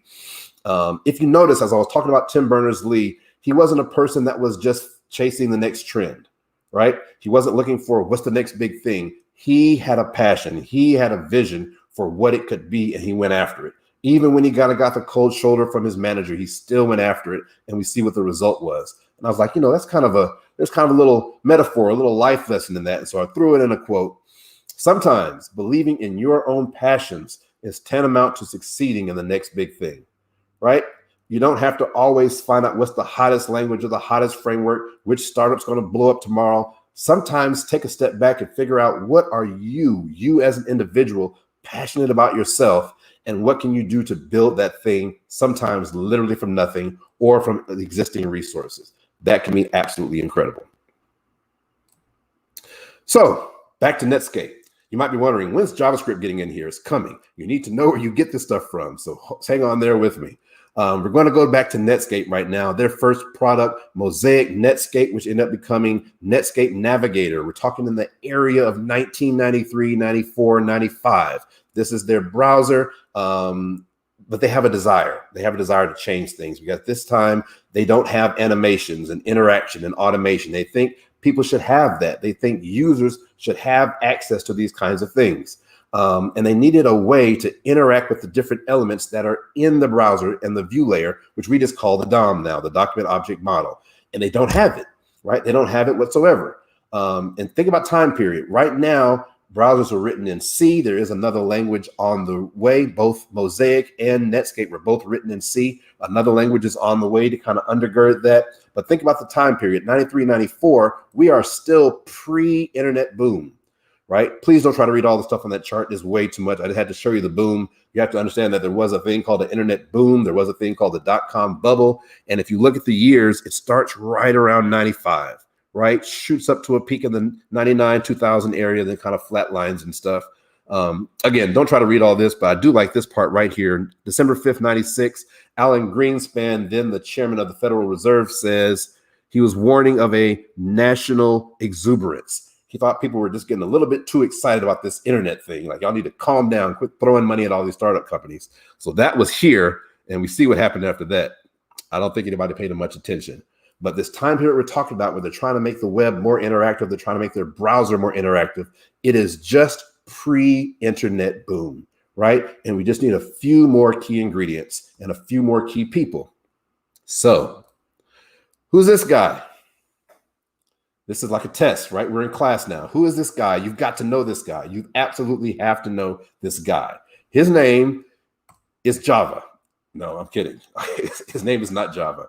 This is James Gosling. That should be coming up next. Yes, James Gosling. James Gosling authored Java during his time at Sun Microsystems. The language was originally called Oak, named after the tree that was outside his office. Don't ask me why they would name a language after a tree, but they named it Oak. That didn't last for too long. They renamed it to Green. That didn't last too long. And since all developers drink coffee or some derivative thereof, he ended up naming it, and they ended up naming it Java. What was the idea behind Java? They wanted to have a language that you could write once and run anywhere, right? Now, Java is a little verbose. I know there's a love-hate relationship out there with Java. For some of you, it might be just a hate-hate relationship. Sorry. Java's not going anywhere either. But it is kind of a verbose enterprise type of language. It's statically typed, none of that implicit stuff going on. The first version comes out in 94. Java 1.0 comes out in 1994. They put it out to the public at a huge conference in the Sun Microsystems, actually the Sun World Conference in 95. So James Gosling writes Java, and Netscape's looking at this and like, you know what? We're right on the cusp of blowing up. We need something else. We want some Java, right? We want some Java to be in our browser. And so we're working on deals as Netscape with Sun Systems, 94, 95. We're working on deals. We want Java. We like how it works. We like how it operates. We think it'll be a good enterprise language, but we also want to add the interactivity. And we think, this is what Netscape is saying, we think Java is a little too robust, a little too arcane. It's going to be good for our serious developers, our serious engineers. But what about our designers, right? What about our designers? What about amateurs and hobbyists? What are they going to do when they want to work on the web? And then they want to help proliferate our browser and help proliferate all this stuff going on. They're probably not going to learn Java. And that's probably the same today. You're probably not going to go Java first. We need something a little easier, a little more accessible. Give me just a second. So we want more of a scripting language, right? Remember at this time, HTML is in its infancy. The web is static. And they have this idea for a language called Mocha. A little more coffee reference. It's going to be a simple language, light, dynamic, kind of like Java, because there's going to be Java in the browser, right? And that's your serious engineers handling the heavy tasks. But then we want like this lightweight scripting language, Mocha, kind of floating on top, more easily accessible. Hobbyists will jump onto it. This is their vision. Amateurs will jump onto it, and designers will jump onto it, and they can start building out interactivity, right? We can start interacting with these websites more. And that pairing was not totally unique. You had the same thing going on already with C, right? And then Visual Studio. C being what C is, but then Visual Studio being a comparative, similar language that you can do a lot of things with. So that pairing idea wasn't completely unique. They wanted to do that with Java and Mocha. Java for your serious engineers, Mocha for your non-developers, designers, and amateurs. And so they reached out to this guy. All right, I've been asking you a lot of questions, so we're not going to do this. This is Brandon Ike. This is the one, and you've all read this line on Wikipedia. He wrote JavaScript in 10 days. Like, we all know that part. And I know different ones of you know different parts of this history, but like everybody knows this line. JavaScript was written in 10 days. But do you know why it was written in 10 days? Like, what was the whole point?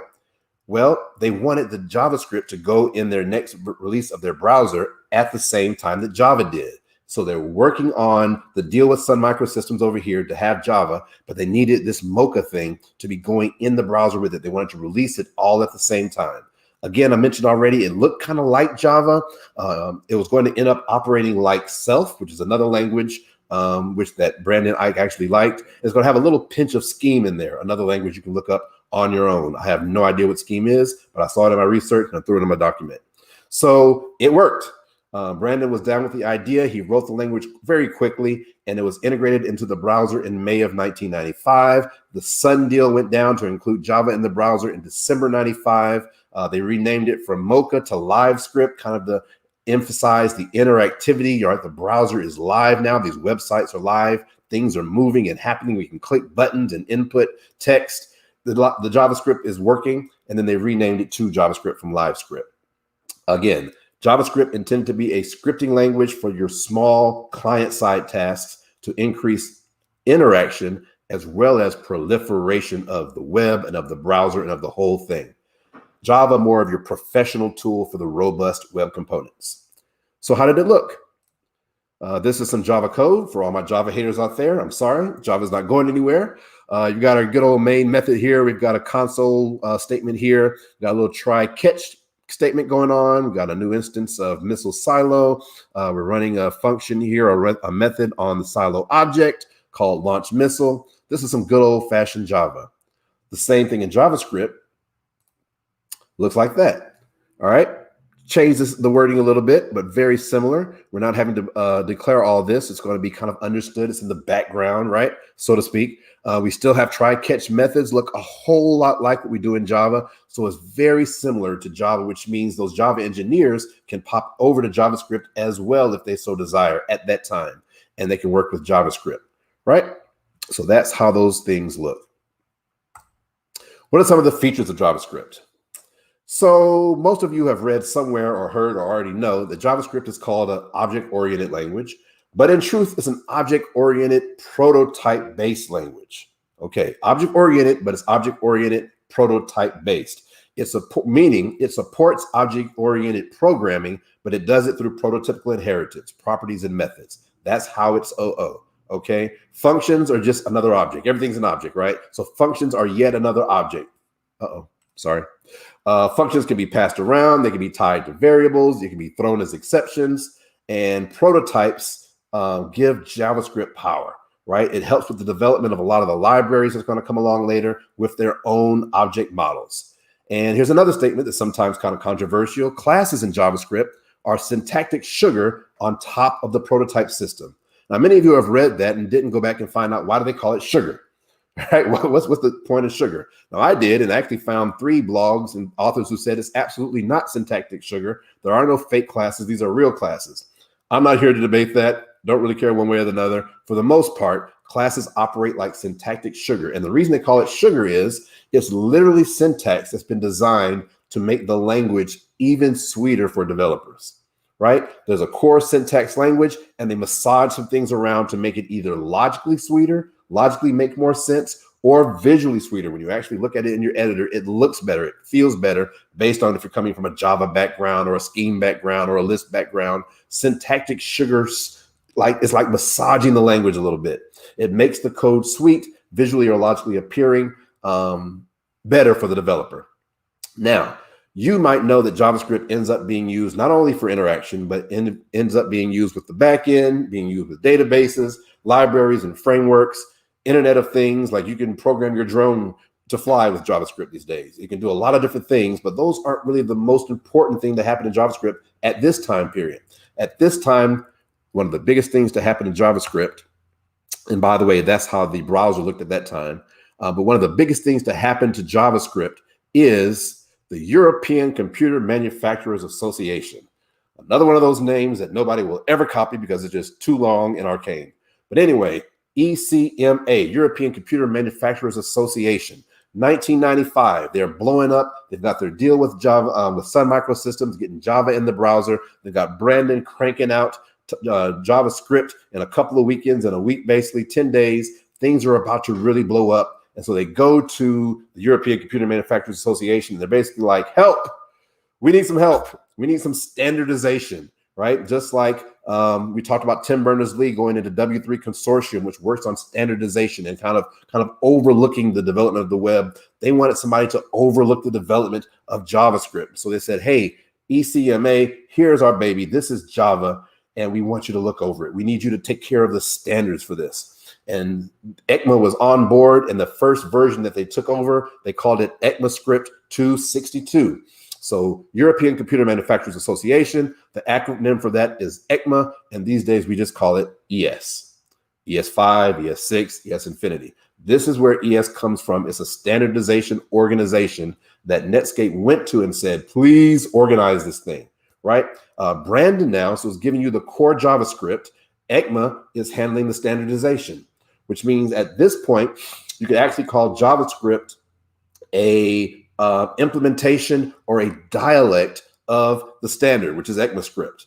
That's important because there's going to be other implementations, other dialects from other companies and organizations on down the road, right? Different dialects of the same standard, just like with speaking English. I'm in the South now. I might have a little Southern drawl. I'm not sure, but we have an English language as the standard. And then depending on where you go geographically, there's different dialects. It sounds a little different in New Orleans than Seattle, a little different in Seattle than New York, a little different in New York than Olive Branch, Mississippi, where I am right now. So you have different dialects with language. We have different dialects with computer language, depending on the implementation at the geography where it's used.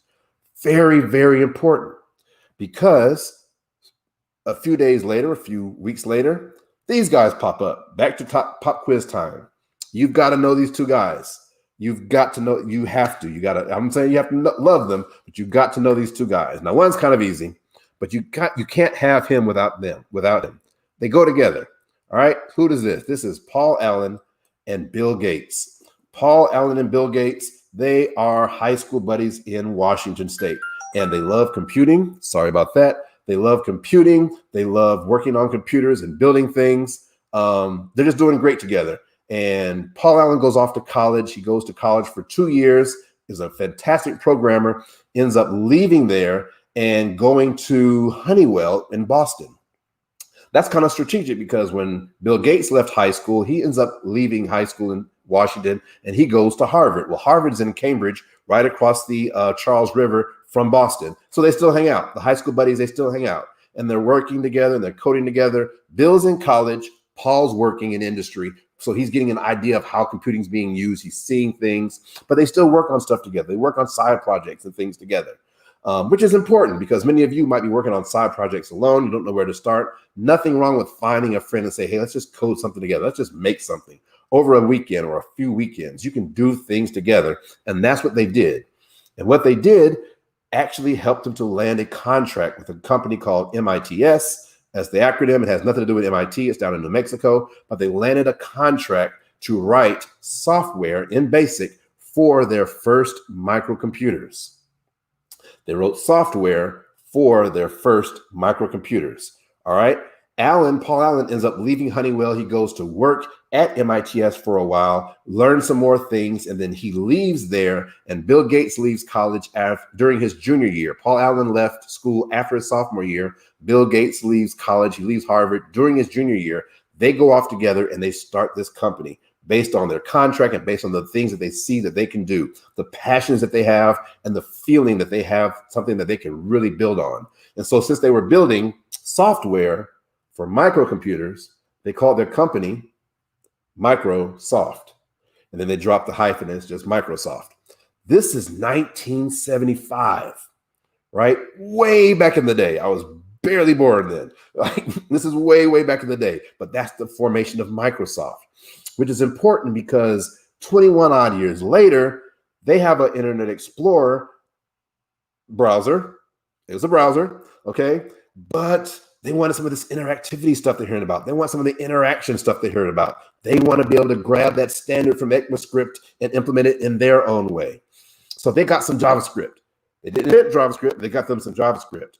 But they didn't want to go through like copyright infringement issues and things like that with neither Sun nor Netscape. So they called it JScript. Uh-oh. PowerPoint's doing its own thing. They called it JScript. Well, we know what JScript was. It was their implementation of JavaScript. Same language, different implementation. What I mean by implementation, they added some new features to work specifically with Internet Explorer. They had some specific things that it did differently in the DOM. And because different companies implemented JavaScript in different ways, pulling from that standard and doing different dialects, we developers pay for that today, right? Many of you have seen the big chart that has all the possible imaginable browsers, and then it has, you know, different features, and this one works in that one, this does not work in that. All that comes from, for the most part, different companies implementing the language in a particular way. Okay, so that's what happened there. They use JavaScript, they call it JScript. They put it in Internet Explorer. More on them a little bit later. Get my mouse to cooperate. All right, so there's some more cool things coming down the road. This is supposed to be a cool GIF of Ease on Down the Road from The Wiz. It's not performing very well, but trust me, that's Michael Jackson and Diana Ross easing on down the road. What comes next for JavaScript? Well, a lot of things, a whole lot of things, right? You have techniques, you have libraries, you have frameworks, a lot of things blowing up with JavaScript. We'll start with Ajax, 1999. Ajax is not a language, library, or framework. Ajax is really just a set of techniques. It is using existing technologies to facilitate asynchronous functionality within your website. And it was called an XML request object from Microsoft. Comes out in Internet Explorer 1999. They're the ones that put that out there. Believe it or not, they did something great even way back then. I'm just kidding. I don't know why well, yes, I do not know why the Microsoft hate is there, but they're coming back, right? They're embracing open source and all this, so leave them alone. Anyway, 1999, Internet Explorer, they come out with this Ajax technique to facilitate the reloading of elements of a website without reloading the whole thing. So that was really awesome. 1999. 2006, we have jQuery. John Resick at a thing called Barcamp. Barcamp was not a company. Barcamp was like a conference. It was like this, and it was like a conference of conferences. And in the series or in the process of going to these conferences, he writes jQuery, which is a very robust library at the time for having much more easy access to the DOM, a DOM manipulation library, if you will. A little time passes, we get Backbone and Knockout in 2010. They didn't really survive very well, so we're not going to go into that very much. We're going to go over to the other part of 2010. AngularJS started at Google, made for single-page applications, and of course it goes from AngularJS. They rewrite the whole thing, and we get the Angular versions that have continued up to today. 2011, the very next year, we get React from Facebook. We get Ember.js. React's going to work on both the client side and the server side. Another year passed, we get Meteor.js. It's great for rapid prototyping, for producing cross-platform code. Then we go, and these are just the different frameworks. You take JavaScript and like Lego blocks, you build on it, and you have a particular use case, and you need to take JavaScript and massage it to handle that use case a little bit better. So that's where you get these libraries and frameworks from. So Meteor in 2012, 2014, wow. 2014, we get Animatrix, Blade Runner, Killa. See, I can't see you, and I have a feeling you're looking at me really weird right now. Vue.js, invented by Evan You. He has absolutely some of the best version names of all time. Like you're just not going to copy the names of his versions. Go back and look at it after this conference is over, the version names of Vue.js. But he envisioned this when he was at Google because he worked on the Angular project. And he had the idea, what if I take like my favorite parts of Angular, the things that I like the best, and just pull those out of Angular and make it a thing by itself. And that's essentially how Vue.js was born. But yeah, definitely check out those version names. They are really, really cool. After that, we get Redux, which is great at managing state. That comes out in 2015. We get GraphQL. It's like a data query language, works really well with when you're dealing with APIs, application programming interfaces. We have GraphQL in 2016, WebAssembly in 2017. I still don't know what WebAssembly does because I'm way behind the framework game, but WebAssembly is out in 2017, and continued frameworks and libraries are continually being built. My mouse is just not going to let me be great. All right. So next, I want to give you something that every person who ever gives a talk knows not to do. I'm going to break that rule, and I'm going to give you a whole bunch of text, and I'm going to read it to you because it's just great. And I got this from a blog by Auth0, and so here we go. It's kind of the TLDR for my whole talk, so I had to put it in here. JavaScript was originally proposed to be like a scheme for the web. Early on, it got Java-like syntax strapped on. Their words, not mine. Pause. Its first prototype was developed in a matter of weeks, right? It suffered the perils of marketing and got 3 names in less than 2 years. It was then standardized and got a name that sounded a lot like a skin disease. After 3 successful releases, the 4th got caught up in development hell for almost 8 years. Fingers got pointed around, then by sheer success of a single feature, Ajax, we mentioned that a minute ago, that comes out of, you know where it came from, the community got its act back together and development was resumed. You have version 4, then you have version 5, and then with version 6, we get new air breathed into JavaScript, the community active as ever. You have Node.js, you got V8 engine, and other projects bringing JavaScript to places where it was never thought of before. And I left out ASM.js earlier, and there's also WebAssembly really taking JavaScript even further. And there's active proposals in different stages, all making JavaScript's future as bright as ever. It's been a long road full of bumps, but JavaScript is still one of the most successful languages ever. That's a testament in itself. Always bet on JavaScript. And Netscape, I kind of let the Netscape story just kind of hang there. I do have to go ahead and tell you, Netscape ends up getting sold to AOL. AOL buys Netscape, makes instant millionaires nearly overnight. AOL does some great things with Netscape and their browser. In the process, the Mozilla Foundation is founded because while they had development on one side, they had ECMA taking care of the standardization. They wanted another organization to kind of oversee the development of it.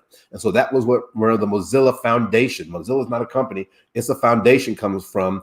And of course, we know Mozilla now mostly for Firefox, an engine that a browser that used the same engine that one of the earlier browsers used as well. But they found that it got sold to AOL. AOL's got Netscape for a while. Time passes. AOL sells it to Microsoft, which doesn't do a whole lot with it. Microsoft sells it to Facebook. Facebook sells it to Verizon, I believe, where it probably stands today as just a trademark. So it did die, but it died in the hands of passing through a multitude of companies. So I thought it'd be cute, since I mentioned bibliographies earlier, if I included a little bibliography for my talk here. I want all of you to go and watch this YouTube video sometime after the conference. It's like 50 minutes long. It's called Project Code Rush. It's on YouTube. It is a particular moment in history with Netscape. It is fascinating. You've got to watch how they worked and how they approached companies and how they were struggling to keep their company alive and just how all that stuff played out. Go watch Project Code Rush. Also got to give credit to TechSpot, Auth0, a bunch of blogs on Medium, Springboard, and of course, a whole bunch of Wikipedia, because that's like the source of truth, right? Anyway, these are some of the places that I use for research for this talk.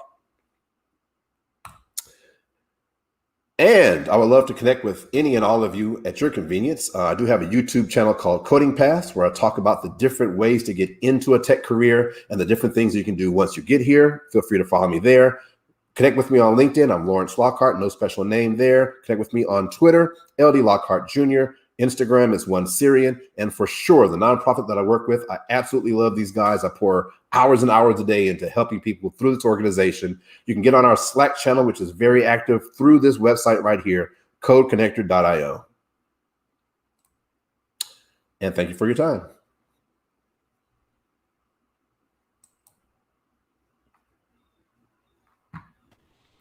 I decided to bring all of us together because It's the Number Danny. one, for those that don't know, Lawrence has been a huge inspiration of mine for as long as I can remember.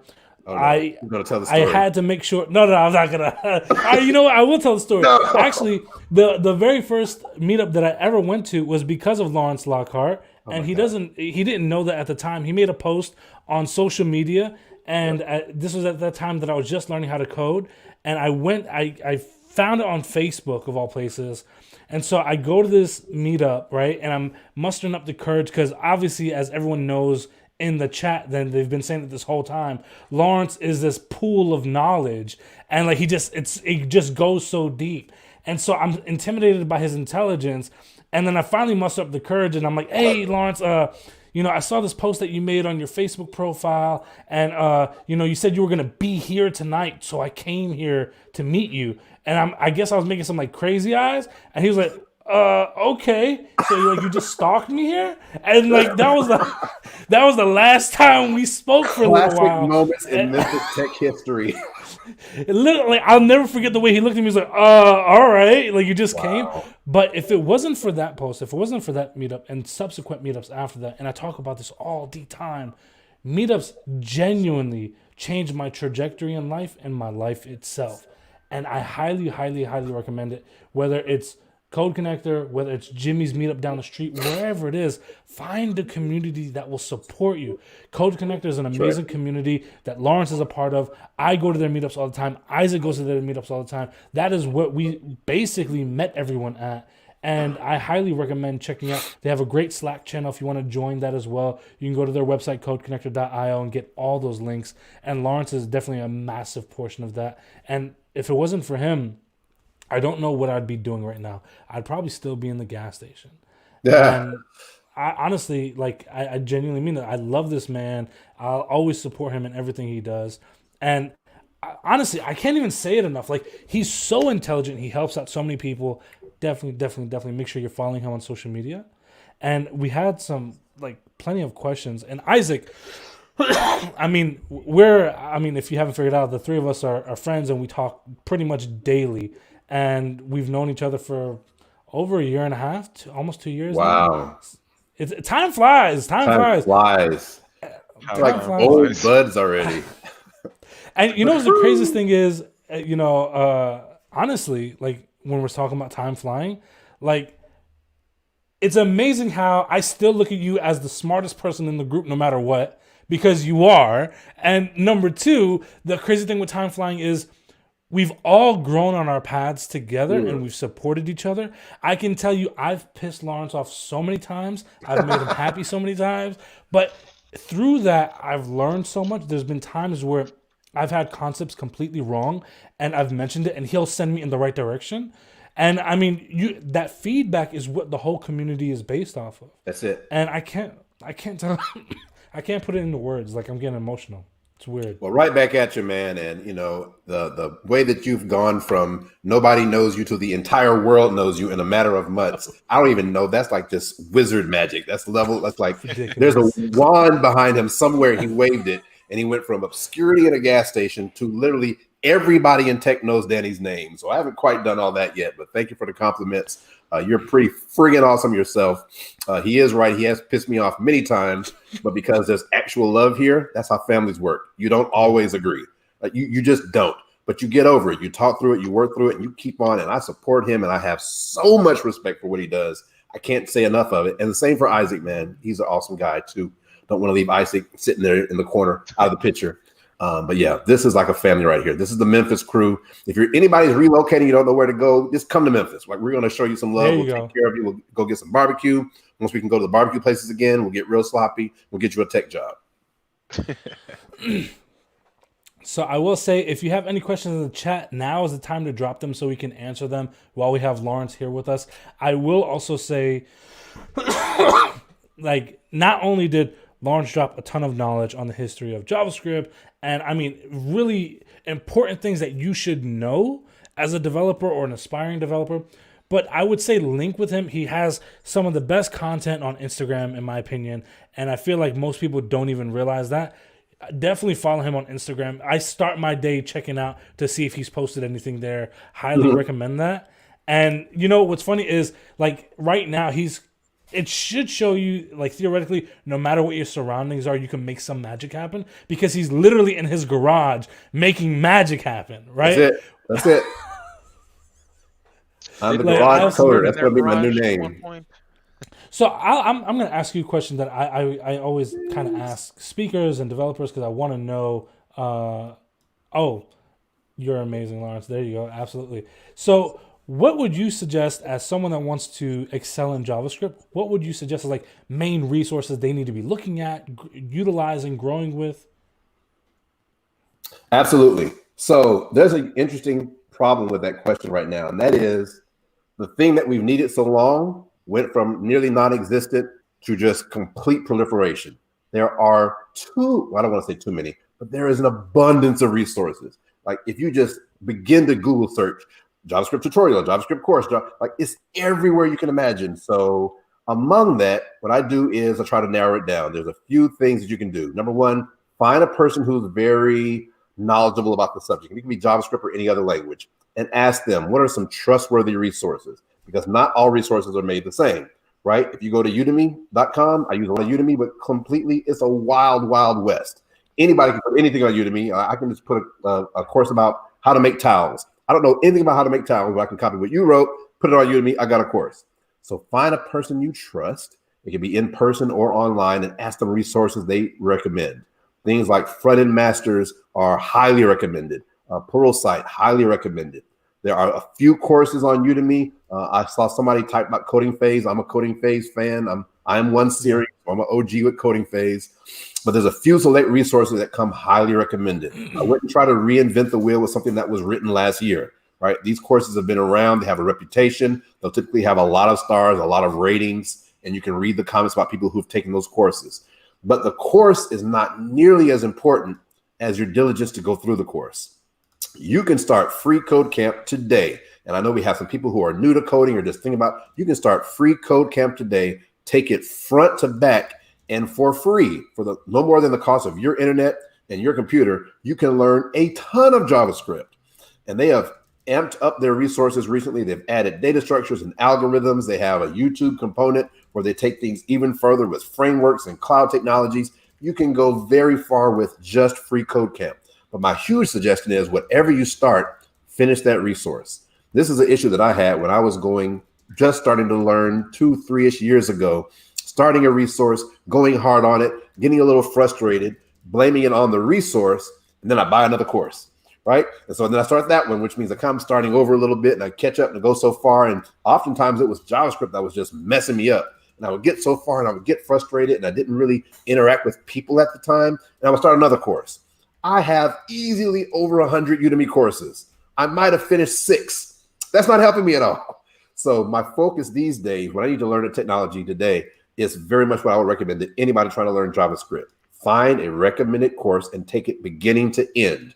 The person who wrote that, or the people who wrote that course, they designed it as a continuum. It's not meant to be taken typically in pieces. Do it front to back and you'll get the best benefit out of it. Also, when you're taking a course, to avoid having to redo sections of the course, 2 real important things. Number one, do a little bit every day. Take no more, this is for learning a new technology, take no more than 1 day off a week because you need that spaced repetition to hit your memory. So when you come back to it, it's not like going back over the same thing again. You're getting that repetition that grinds it in. Do a little bit every day. And then the next part is, if you're working in like a in-browser IDE or something of that nature, once you learn a thing with the course, turn it off, open up your own IDE, Visual Studio Code, IntelliJ, whatever, open up your own IDE and replicate just that little piece. That will prove to you, you got it. There's nothing like going through, and I did this with Udacity before, and they had like where you could code in the browser, and I was just coding. Then it came to build it myself, and I was literally stuck at the first line, like HTML, all right? I was just stuck because I'd never done it from a blank editor, a blank screen on my own. And I'd gone through this weeks of the course. So my remedy to that is every time you learn a new thing in a course, stop right there, open a blank editor and make sure you replicate it, which means the time that you see on the course, because every tutorial has like, hey, this is a 9-hour course. This is a 30-hour course. Those times are meaningless. Those times are meaningless. If I have a course and it says 20 hours, I assume it's going to take me 40 hours or more because I'm going to do what it says in the course. And periodically, I'm going to stop the course, open up my IDE, my text editor, and make sure I can do it on my own from scratch. When I can do that, I know I got it. Whenever I get stuck, I'll go back to the course, review just that part, then I can move on with confidence. You dropped so much information there, and I can't agree enough. There's no point in me trying to elaborate. So we have this question here that I like. My mom's here. Wow. Hey, Mom. Thanks. Hey, Mrs. Can't Lockhart, you raised a good boy. Wow. Wow. A tear. There you go. So we do have this question here, and I don't know if you have a ton of information on this or not, but it's an interesting one because it combines both sides. What is your secure coding practice what is a secure coding practice that you follow, and what issues do you see the most? What do they mean by secure coding practice? That could be taken a lot of ways. For the most part, the security for the coding that we do is maintained by the corporation. I don't have to follow. So let's talk about it a little bit. So I work on microservices at FedEx. Our team specifically does a couple of different things. One of the major things that we do is work on what's called intercepts. So if you've ever seen any of the videos and the commercials where there's packages flowing along a conveyor and they go from, Seattle and they're coming to Memphis and they put them on the plane and they come here, they put them on the conveyor and all that stuff. Every now and then a package ends up somewhere it doesn't belong. Or it may pass like some customs or some kind of check. And you look up and you're in Oakland and there's a box from Canada with no paperwork. Problem. So there has to be software to be able to detect that and literally pull that package out of the system. So these are microservices. Majority of them don't have any view layer whatsoever. They are secured, via the corporate security. This is something I have to work in. It's kind of baked in to everything that we do. And that's what we do. There are no URLs, there are no websites where you can go and see any of my code. So a lot of times I might do a little something and be excited about it. I want to share it with my family, like my mom. I can't because there is no public, there is no site. And that kind of emphasizes the fact that not all coding is website. There's a lot of coding that never sees the light of day quite purposefully. But to the question, secure code, I don't have to secure code myself. We do have practices that we follow. It's kind of built in though to the overall infrastructure of our team. All right, and we have this good question here, and I'm going to ask this because I think all three of us have a special place in our hearts for this man right here. If you're not following James Quick, I absolutely recommend that. He is a huge mentor in my life, and I think the others as well, and I owe a big portion of my success to him as well. But Lawrence, what is next for you in your career? Drum roll, please. Hey, man, good to hear from you, James. Good to see you. If you guys do connect with me on LinkedIn, I hope you do. You'll see the last post I did. I gave thanks to a lot of folks who got me where I am, and his name was right in there back years ago when I lived in Oxford, Mississippi, and I was commuting back and forth to Memphis, Tennessee, just to connect with other people who code because Oxford didn't have any kind of a coding community per se that was outside of the university, and clearly I'm not exactly a college student. James was one of the guys that I met. And he poured into me and he was just open. He didn't care my age, my race, my background. He was like, oh, you want to learn to code? What you working on? Let me see your project. Let me see your resume. Like just like that. And that was so amazing. And I've tried to be that kind of person. So a lot about me and how I approach this comes from him.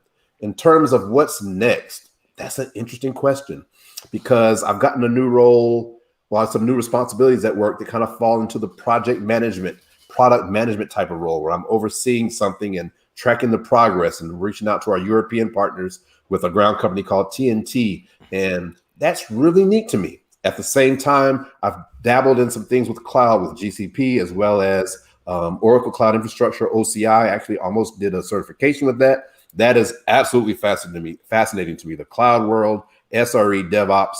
So I'm not exactly sure.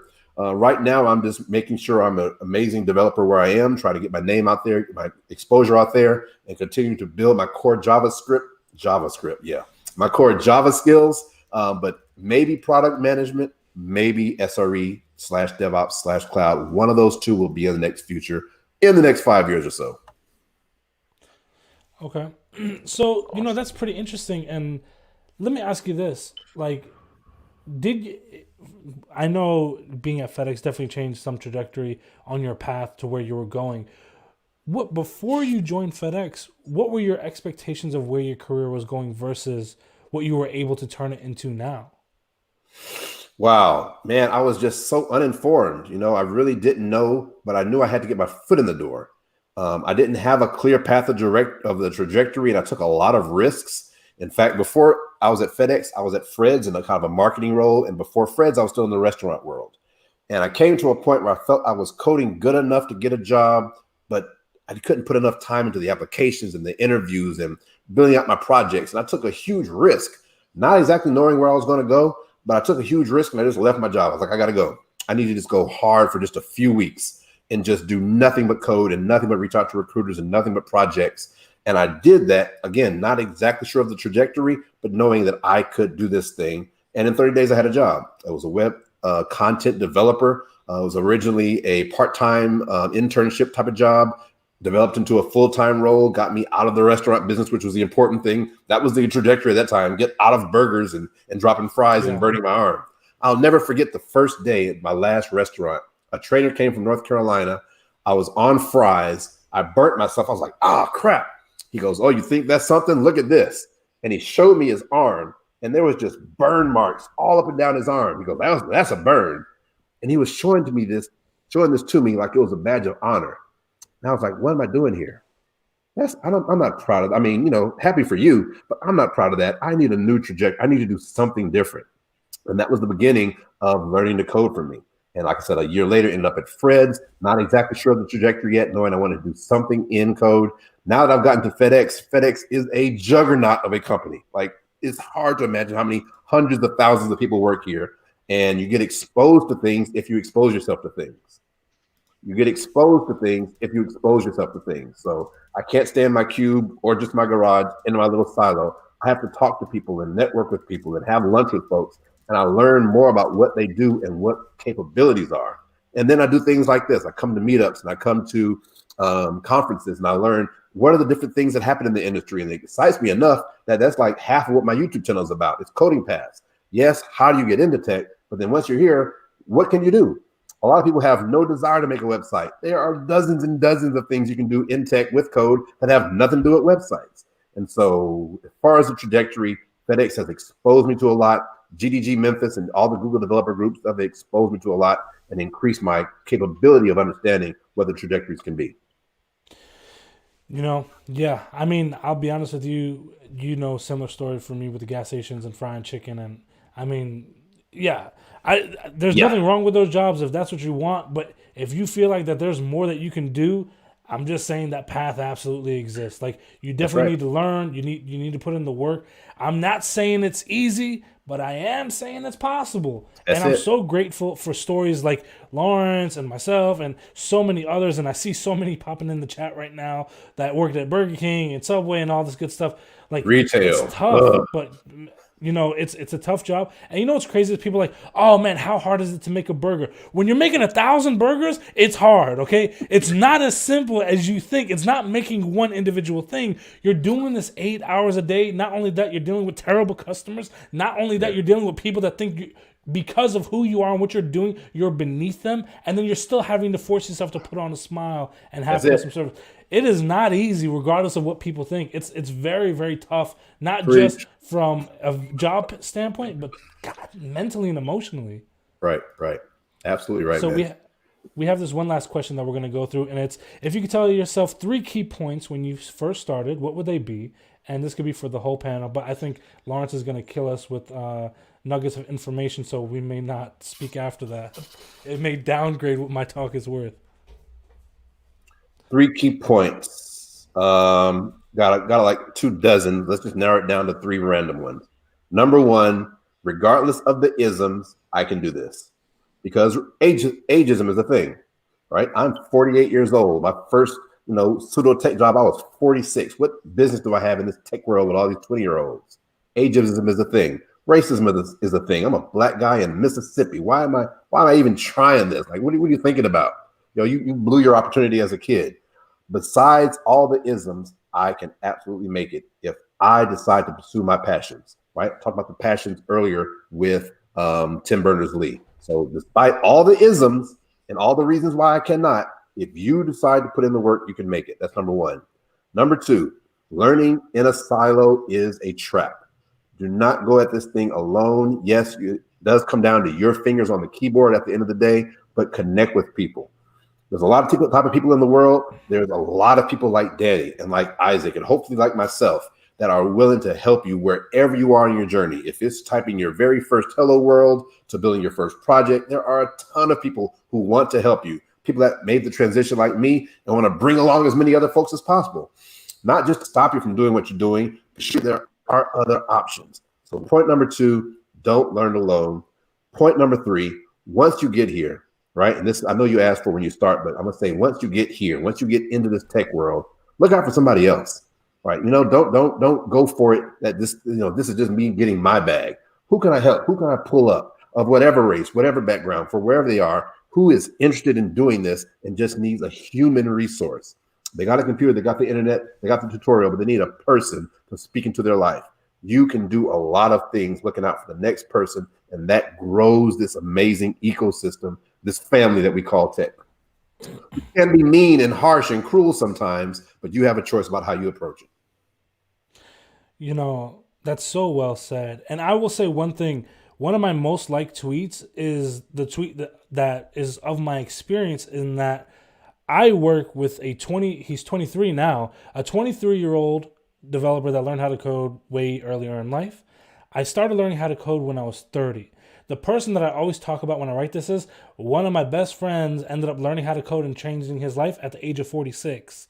And I worked with an amazing front-end developer who was 60 years old.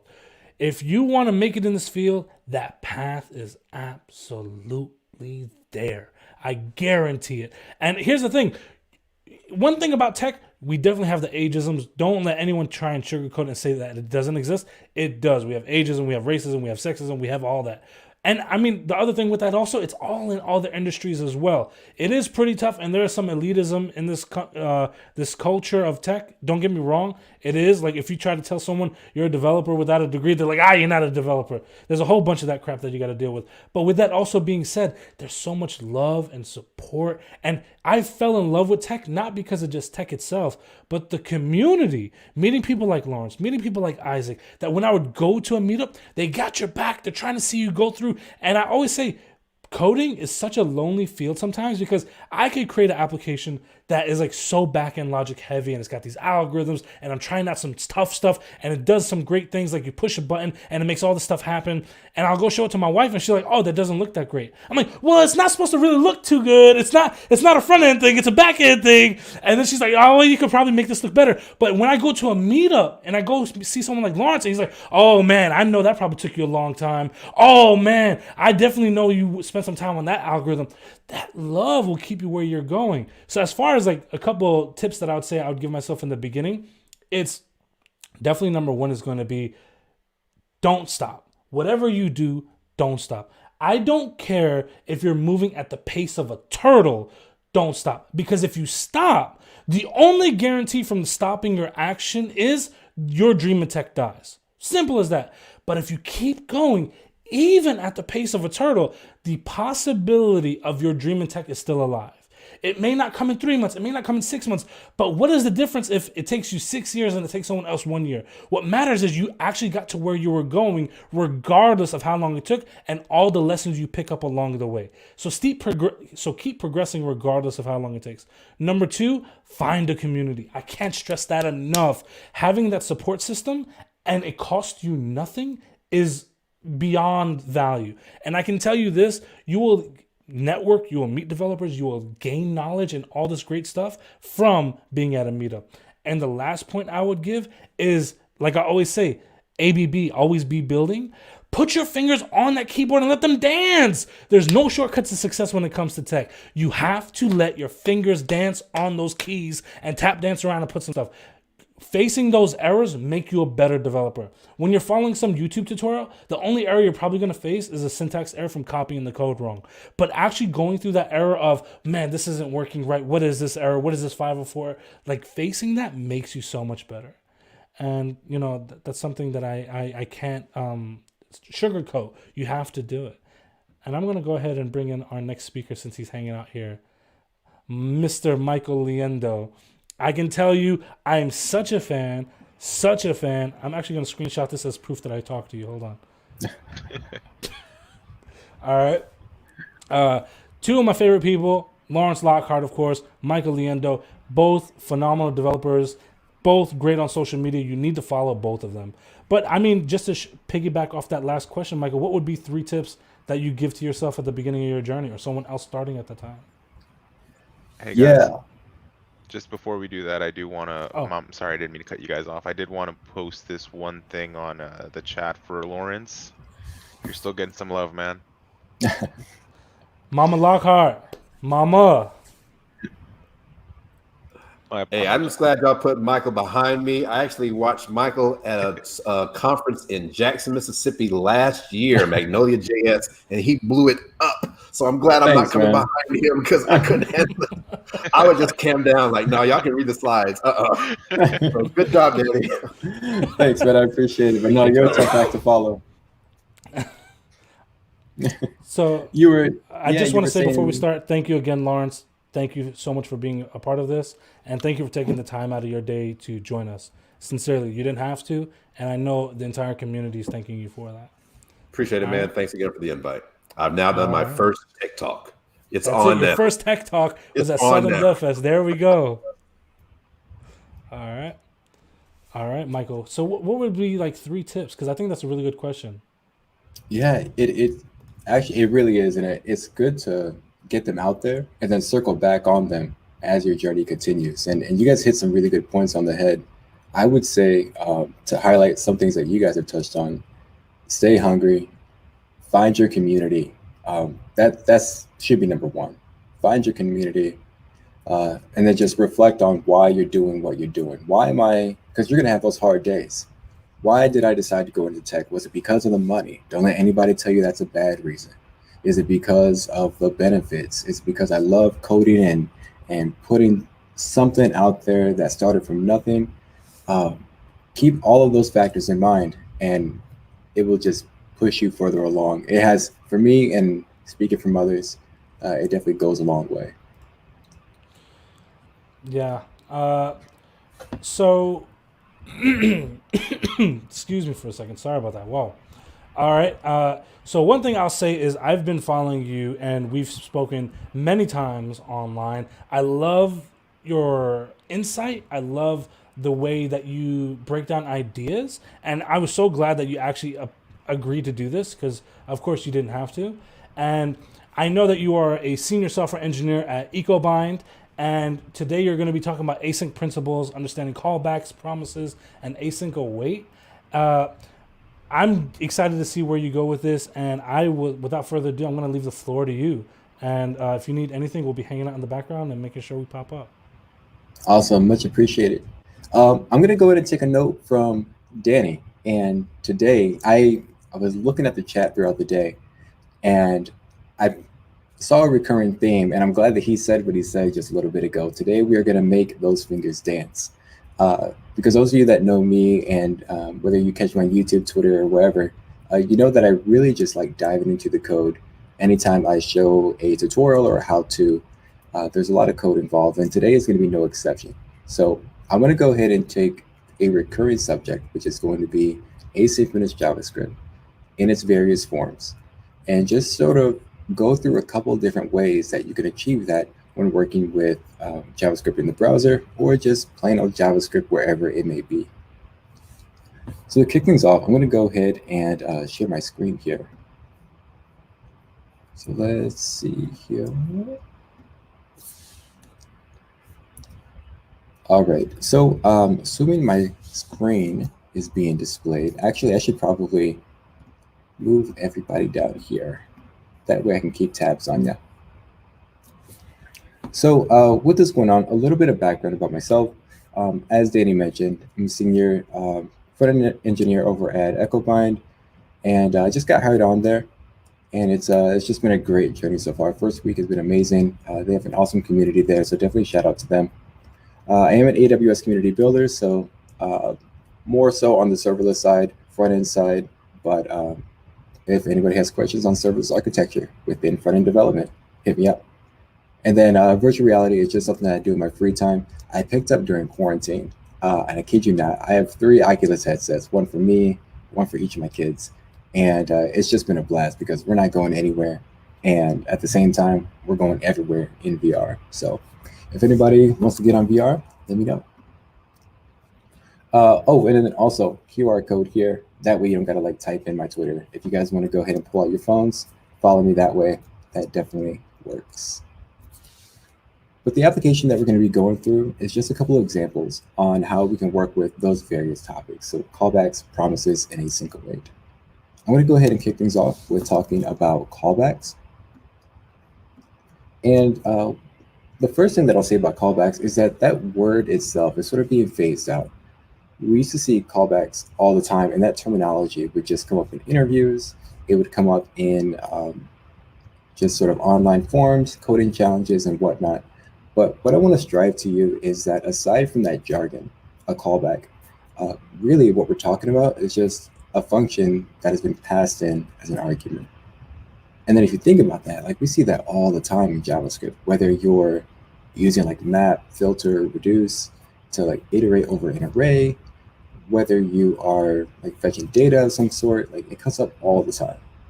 But I'm going to go ahead and sort of break down why is it called a callback and how can we not only use them, but create them. So with that, let's go ahead and make these fingers dance and create our own callback. So using sort of Alt ES6 and all that good stuff inside of here, we're going to go ahead and say we have a function. We're going to go ahead and call fetch user, just like so. And so far, it's just a regular function. Now, the cool thing is that this function here can go ahead and fetch a user from a database. It can go ahead and fetch a user based off of some interaction that we have. But in the meantime, I'm going to go ahead and sort of stub that out, and then we'll return to that one right there. I'll create one more function. This one is going to be called fetch quarantine mood. Then the cool thing about this function right here is, as the name suggests, it's going to give us some kind of mood for quarantine, basically how I'm feeling. Now, I can have a lot of moods depending on the day, depending on various things going on in the world. But let me go and kick things off with saying I'm going to be happy. Aside from that, there's definitely been times when I've been depressed. I've been bored at times. That's why I got the VR headset. And it wouldn't be a pandemic if I haven't ever been scared. So far, we have this function right here, fetch quarantine mood. And let's just sort of break it down. It just has an array full of moods. Now, I'm going to go ahead and if I'm getting just sort of one random quarantine mood, then I'm going to need to go ahead and pull off an index from here. And the way that you can do that in JavaScript, so just go ahead and define a variable here, and it's going to be in charge of getting a random index. So the way we do that is we say, hey, go ahead and give me a random number. This is going to be between 0 and 1. And from here, let's go ahead and multiply that by whatever length our moods array has, minus 1, because the length will give us like 1, 2, 3, 4, but we want the index, which is based off of 0, of course. And once I have that, what I'm going to go ahead and you can say return. It's going to be callback. And I'm just basically going to look inside of that moods array and give me that random index that I just created. So, sort of recap, we have our moods, give me a random index, and then go ahead and then you see the syntax here and you're like, wait a minute, go ahead and return. Well, Michael said something about a callback, so we have to be returning something, right? Well, not exactly. If you recall, a callback is just a function as an argument. We have our callback here, which is going to be a function. I'm actually going to get rid of this return altogether. And what I'm going to pass in is something that I'm calling a callback. You can call it whatever you want, but a callback is what it is. And just like that, we went ahead and we created our first callback. But how do we use it? Well, I'm going to go ahead and call this function. Then this is where things get interesting because I'm passing in a function here, right? I mean, it has to be because I'm calling it on line 37. Like, okay, well, function. And well, I kind of have to play both sides. I'm calling the function here, but I'm not just calling it. I'm also returning some data. And what I'm returning is going to be moods at this index. So I could say what I'm getting back is going to be a mood here. And I can do whatever I want at this point, which is the beauty of a callback. In our situation, I'm just going to go ahead and console.log this mood. Now I'm going to go ahead and open up the DevTools since I'm logging it out. And as is the beauty of live coding, let me go ahead and see what we got here. And we have depressed, which is not how I'm feeling these days, but it's definitely a mood that we can deal with. All right, refresh one more time. I don't have a live server or anything going on. All right, we got happy. So callbacks, you may not be creating them all that often, but you definitely are using them. How many times do you do something like this? But at the end of the day, really all we're doing, just to sort of recap, is just passing in a function as an argument. And there's a callback. Now we can actually take this a little bit further. And we have our callback, and we're fetching that quarantine mood. But let's go ahead and do something a little bit more interactive, where we have on our page here this GIF. This GIF is popping up, and I want to go ahead and say when I click on this update GIF button, we buff that up a little bit. When I click on this update GIF button, I want to go ahead and show a new GIF on the screen. Now, I'm not working with API calls just yet, but essentially when I click that, I want it to update. And you see right now, like the screen is refreshing. So we're gonna have to deal with all sorts of things here. First and foremost, I like to take a look at sort of the whole code base. And let's see what we have here as far as HTML. Well, let's explore callbacks. So we have our header here with the H4. And then I have pretty much what we're working with, our form and our image. So mentally breaking this down, what I want to do is say, hey, when that button gets clicked, and since it's inside of a form, it's going to submit the form. So I can basically think of it like when the form gets submitted, I want to go ahead and swap out this image for something else, some other image. Well, down here, underneath our fetch quarantine mood, you can see that I've subbed out this update GIF function. And right now, it's not really doing anything. I mean, it's still a cool function. But it's taken in the event that is coming from nowhere. We can get rid of that for now, actually. All right. And really, all it's doing then is just creating this GIF. I mean, that's cool. We have a GIF URL to work with. But let's go ahead and make this a little bit more interactive. First and foremost, I need to go ahead and grab that form. Scrolling back up, if there's anything I can grab, I'm going to use this ID. So grab the form, and let's listen for when it gets submitted, is what we're going to be doing here. So const, we'll just call it our search form. And that's going to equal, well, let's grab it from the DOM, so document.query selector. And for those of you that aren't familiar with query selector, it's pretty cool because we can go ahead and put inside of this string. We'll say we're looking for our, I already forgot what I called it. GIF form here. So we're looking for the thing with an ID of GIF form. Oops. And then inside of that, you can do all sorts of things if you wanted to. You can say, hey, I want to grab the button, or I want to grab the thing with, an ID of whatever. but the form is actually what we want in this case. We have our form, and underneath that, I'm going to go ahead and say, well, on this form, let's go ahead and add an event listener to it. And this is where we start revisiting that whole callback scenario, because this is a function, and it takes in 2 arguments this time. 1, what are we trying to listen to? In our case, when it gets submitted. And then 2, well, give me a callback from when that thing happens. Well, there we go. There's our function. Now I'm going to go ahead and console.log just a quick little sanity check of like, hey, yo.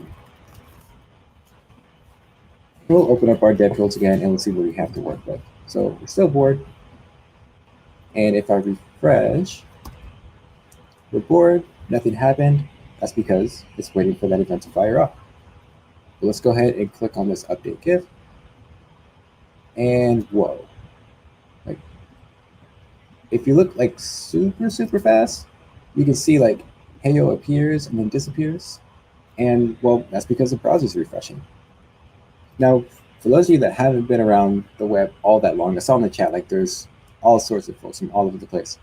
The reason why the browser refreshes is because back in the good old days, whenever you submitted a form, you had to send that data off to a server.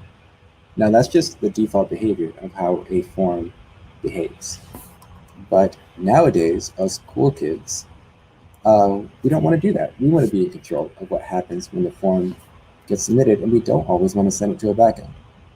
So what we do is we say, well, instead of, well, I guess underneath our little heyo, we can take advantage of the fact that just like before when we passed our quarantine move, well, when our submit happens, we get the event. And inside of here, I'm going to say, hey, this event that has all this information about whatever was just being fired off. Well, your default behavior for a form is to refresh the page. And I want to go ahead and prevent that from happening. I'm going to move that as the very first thing that happens. And if I refresh and update, we get AO, and our page isn't refreshing, which is super cool. So, okay, we'll get a little cool, get a little modern, but now we're on to step 2. Now we know when the user is refreshing the page, but how do we update this? Well, since everything is taking place whenever the user submits, this is pretty much our bread and butter spot of when we want to grab, or rather insert, that GIF URL. So let's see here. We have this function. It's in charge of not refreshing, and then we need this GIF URL. And the whole thing that this function is going to be doing is updating that GIF. And this is sort of the beauty of JavaScript, is that, well, we have an update GIF function already created. It's not doing much. But instead of passing this anonymous function inside of here, we can get rid of that and just call update GIF directly. The function, it's going to be called with that event.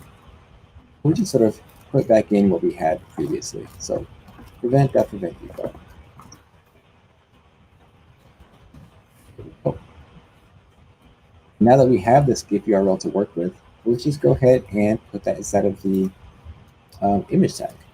So let's grab it. We'll just call it something like GIF image. It's going to be equal to document.query selector. And I only have one image on here. So in addition to using like IDs and stuff, you can just put in an image. Now, obviously, if you have multiple images, that's probably not the most future-proof way of doing things. But my talk, so I'll do what I want. Source. The source is going to equal that GIF URL. Definitely make sure that you're adding some alt text. So GIF image that alt. We're going to go ahead and equal. We don't know yet. Let's go ahead and comment that out, and let's just see what we got. Updating here. And there we go. We get our dog with somebody else's face going. I don't know what that is. But it gives us some insight on what we can do with our project here. So GIF image alt, we're going to say something like funny dog. Perfect. That's just a quick little rundown on how we can use callbacks inside of our application. Just note, at the end of the day, if you're asked in an interview or whatnot to create a callback, you're just being asked to pass in a function as an argument. Now, things get really interesting when we start talking about promises. Because with a promise, well, I guess let's break it down here. A callback, you're like, okay, mentally, it's just this function that's being passed as an argument. I mean, you can call it a callback, but that's just what it is. Now, the distinction here is that as opposed to an idea, which is a callback, we actually have a concrete way of expressing asynchronous activity in JavaScript, and that's with a promise.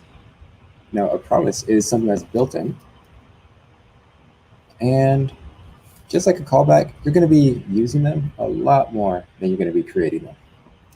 Now, when it comes to creating them, I nerd out about that stuff, but that's just me.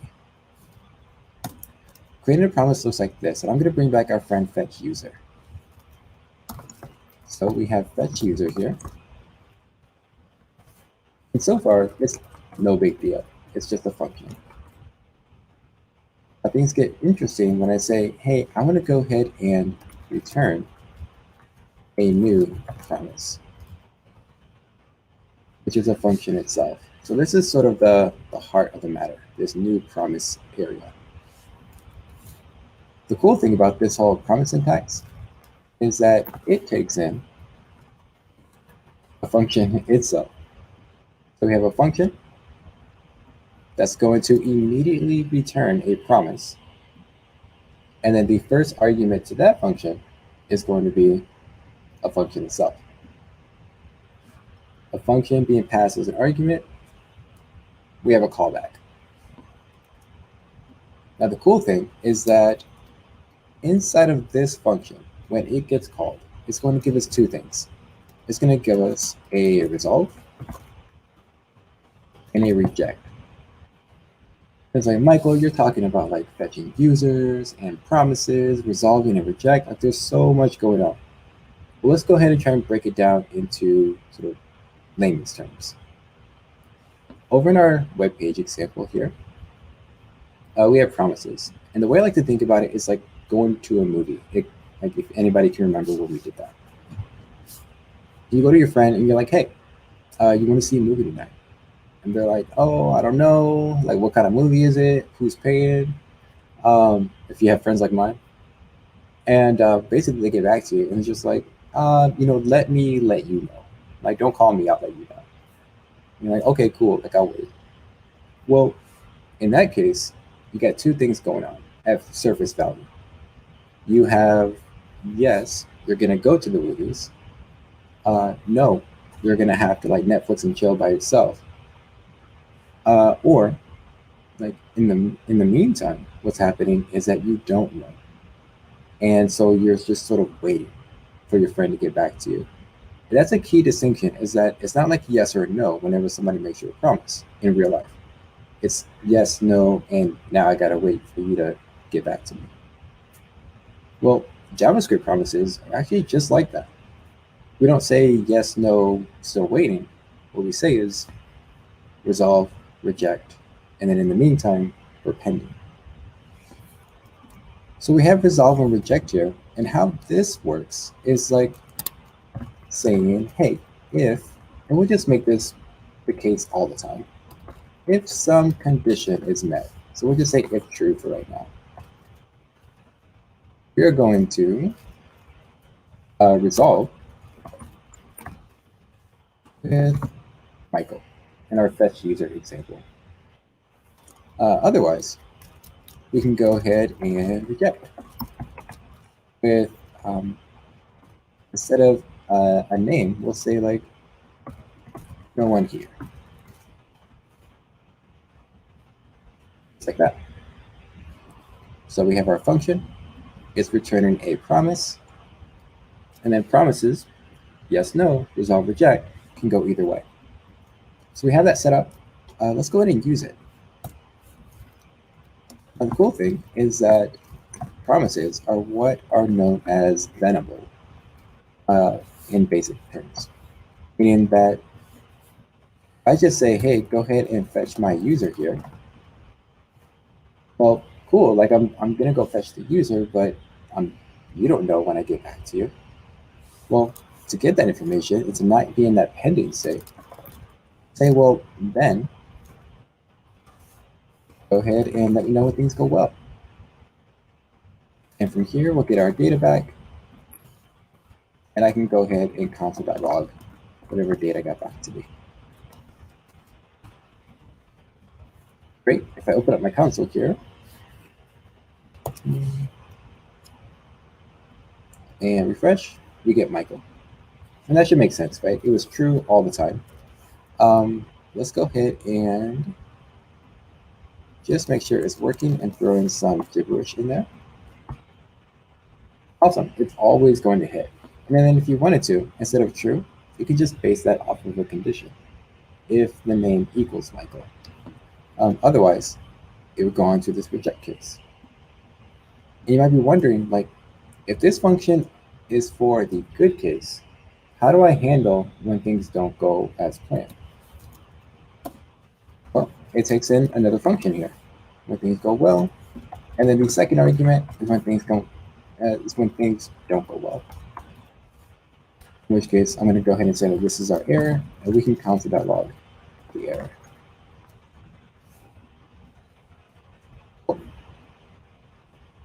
So let's make this conditional. Let's just go ahead and say that this is our whatever option got passed in. And if that option is true, then we'll go ahead and return all of this stuff that just says Michael.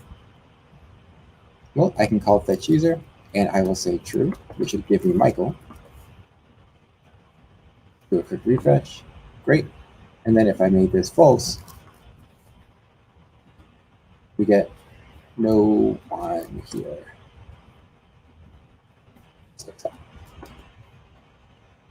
That's the beauty of a promise, is that you have full control over when something happens, then go ahead and do this. And if it doesn't work out the way that I want it to, then do something else. And these are chainable, meaning whatever I return from a promise, it gives me a promise to work with so that I can always do sort of subsequent things. We'll see an example of that in just a moment. Actually, you'll see an example of it now. Because underneath here, we have our search Giphy section all over again. But this time we're going to make things more interesting because we had a hard-coded value last time, right? It was just one URL for a GIF. But in this instance, we want to go ahead and just have someone type in whatever they wanted to do so that they can search whatever GIF they wanted to. Well, how would we do that? It looks like I need to go ahead and grab the form and do basically what I did last time. Except this time, I need to get whatever value is in here. And currently, it's empty. From there, sort of do what we did. Except we want to use a real API. So let's revisit that, where I want to go ahead and grab this form. I'm horrible with remembering this stuff. GIF form and GIF input. So const, I'm going to go ahead and say our GIF form is set equal to document.query selector. I'm going to be lazy. I'm just going to grab the form. Form.add event listener. I'm listening to when you get submitted. I want to go ahead and run this function when you do. In which case, I still need to go ahead and make sure that the form doesn't refresh the page. But the cool thing is that logically, when a user submits the form, they're going to be submitting it when there's text inside of here. So this would be a really good spot to go ahead and grab that input. We'll just call this our search text. And that's going to be set equal to the input. And since we already have the form, I can say document.query selector. Go ahead and, instead of searching the whole document, we can say diff form. Do a nice little performance boost in this super basic application. Go ahead and grab me your input. And then if I say dot value, I'll grab whatever text was put in. And search text still applies.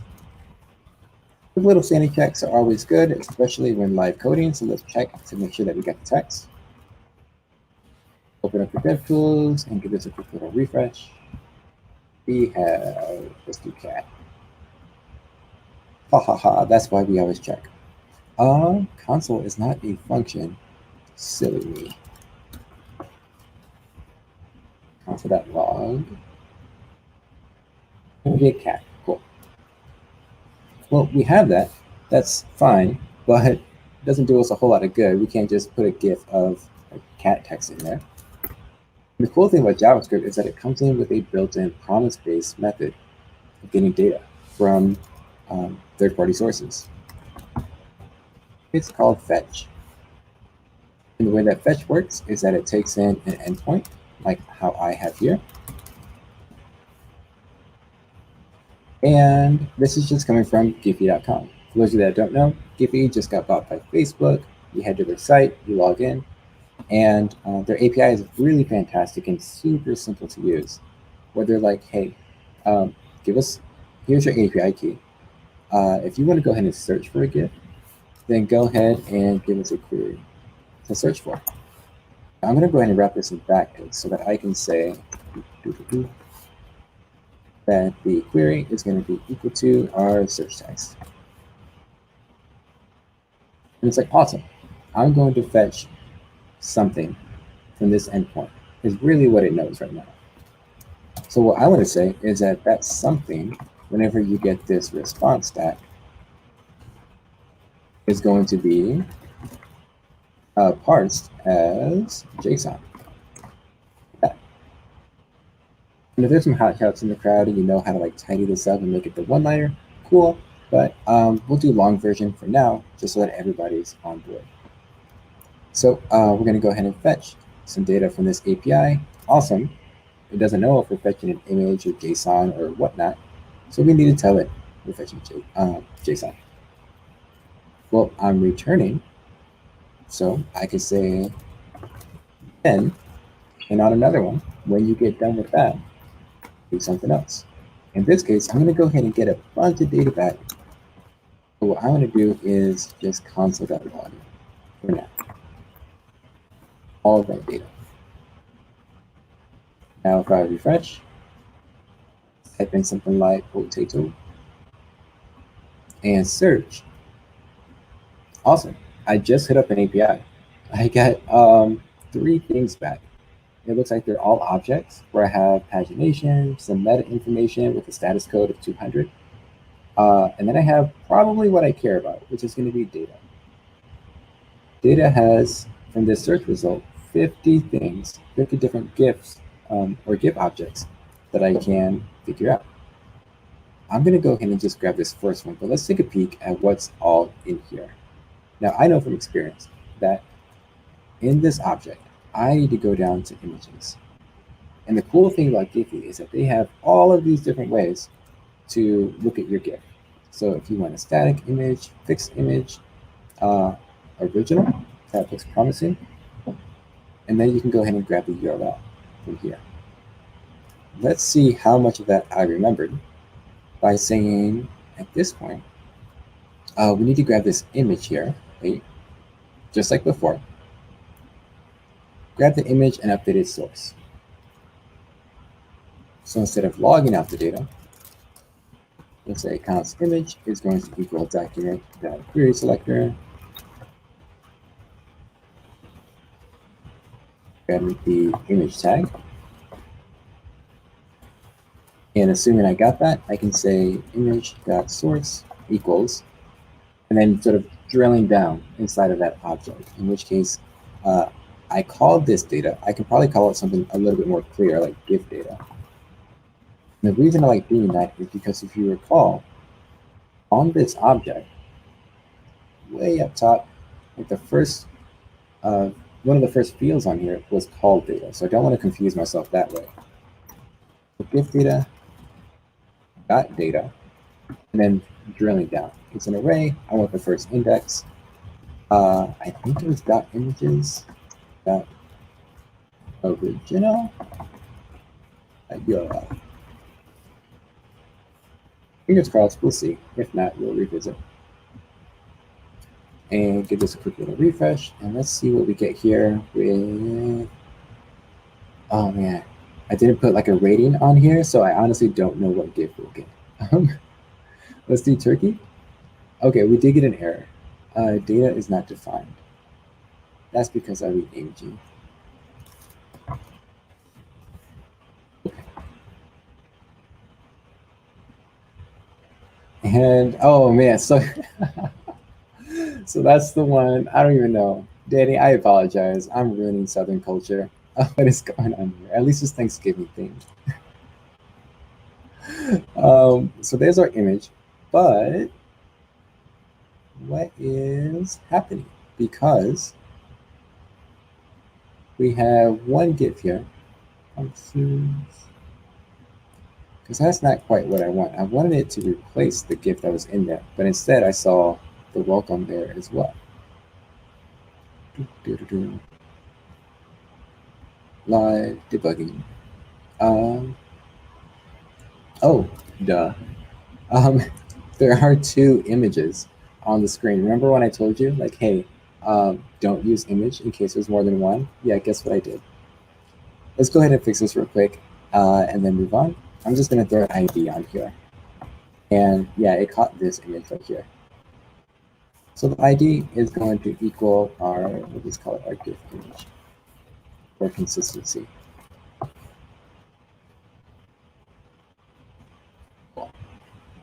Back down here, we're going to go ahead and search for the thing with the ID of GIF image. Live debugging is always fun. Like Danny said, like if you're following a tutorial, you probably won't come into that many errors. But if you just hop into the code, you will. Potato. Awesome. That's actually pretty cool. So there we go. I mean, this is like a full-on application that you can go ahead and do. So there's promises. Now, the cool thing about async await, sort of transitioning over to that, is that it's based off of promises. So if you understand the basic mechanics of how a promise works, well, then you understand how async await works. Now, I wanted to get to some Q&A. So, quick little disclosure is that I've been working off of my local file system this whole time. In all actuality, this is already live. So, for those of you that are interested in participating, this isn't mandatory, but if you pull out your phones, or if you're on a desktop, if you like do whatever and go to this place right here, this will take you to the live version of this app. Now I'm going to go ahead and Danny, I'm going to pass this over to you in the chat. If you want to go ahead and maybe like display on screen for those that are on desktop, but if you're on a phone, go ahead and hit up this endpoint, scan it with your phone, visit it, or if you're on desktop, go and give it a visit. Because for the next example, we're going to go ahead and pick a color from here. And then I'm going to select something like red. Now the cool thing is that when I select on change color, you'll notice, what? My light changed to red. Now, if anyone out there is wanting to dig into this, all you got to do is hit up this site, change the color. Oh, you're doing it. It's so cool. Yeah. Somebody else, can we try to get it to, oh, that's awesome. Can we try and get it to pink? If someone can throw pink in there. Red, green, everyone's firing off at the same time. That's so cool. No, I have like 130 rate limits before I get rate limited. So we're good, I think. But yeah, so how do we get this to work, right? How do you get to control the lights in my house? Well, let's say that I had to forego some best practices, but we'll survive. First and foremost, I threw up the QR code. No biggie, that's just an image. Secondly though, I went ahead and get to the heart of all things. We have our input here. I set the input to type color. So for those of you that don't know, you have your regular inputs. Type color will go ahead and give you this cool little color picker. In most things, no, it doesn't work in IE 11. But from there, well, we're just using another API. So I have a token that you should never put in your code, right? I will be revoking this. I love you all. I just don't trust you all. And then I have many lights, as you can see behind me. So I said target this specific light, which has an ID. And now I'm using the basic methods that we've been using this entire time, meaning I went ahead and I used document.querySelector to grab certain values. And when it came time to make that request, I went ahead and I used fetch. Now this is similar to the fetch that we just used. It's just configured a little differently, so don't be too intimidated here. Instead of making a GET request, well, I needed to send information over. So I needed to put some information onto their site. So I made a put request. They're still changing it, and that's so cool. Like I just see it in the corner of my eye. This is just the endpoint. And I went ahead and I said, yeah, I'm going to set some headers on here. I'm going to go ahead and give you a value, which is that color value that you're setting. And then from there, I'm going to go ahead and get the response, which I am keeping track of, if I'm being rate limited or not. But at the end of the day, I'm going to go ahead and convert it to JSON. Now, all of that is cool. That's just a code walkthrough. But let's go ahead and refactor this to use async await. First things first, you go to the function that you're working with, and you say async. That's so bad. And that on its own will automatically make whatever you return a promise. So just by marking it as async.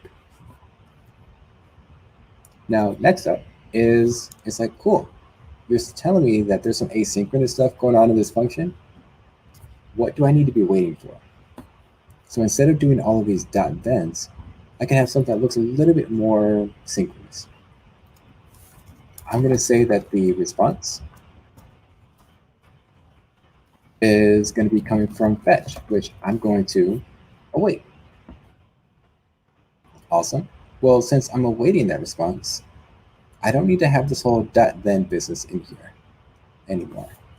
Now I'm going to clean this up just a little bit by saying, well, then the data that I have, that's going to be coming from, and for those that don't know, that whole response.json, that itself is asynchronous. So response.json is what I'm going to await. And if I wanted to, what happens here is that I get the data for me to display right here. I can absolutely say .then. See how my autocomplete is picking this up? That's because async await is based off of promises. It's just syntactic sugar over them. So I could do .then and chain out a promise from here, but since I have the data, I can also just sort of console.log the data. Just like that. And it's the exact same. So 3 different ways of working with asynchronous activity. Working with forms is going to be huge, and you're almost always going to be using a callback with that, just because you're typically tying event listeners. You're like, well, what makes it asynchronous? With the fact that you don't know when your user is going to click on that button. Built-in fetch requests with promises. Super nice, and then hopefully now you have a little insight into how they are created. And it's just returning a new promise. And then lastly, with the light example, we have async await. And inside of here, you just mark your function as async, and then you just pick the items that you want to await on. In this case, fetch, and the response conversion to JSON. And there we go. I'm going to go ahead and unshare my screen. I'll hop in the comments, and we'll just sort of pick things up from there.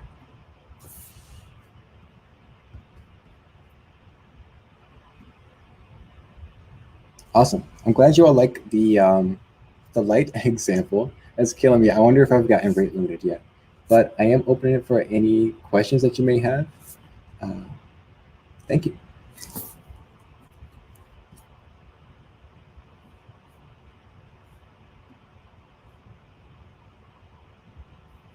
Let's see here. Yeah, it looks like some of you did it with like Philips Hue.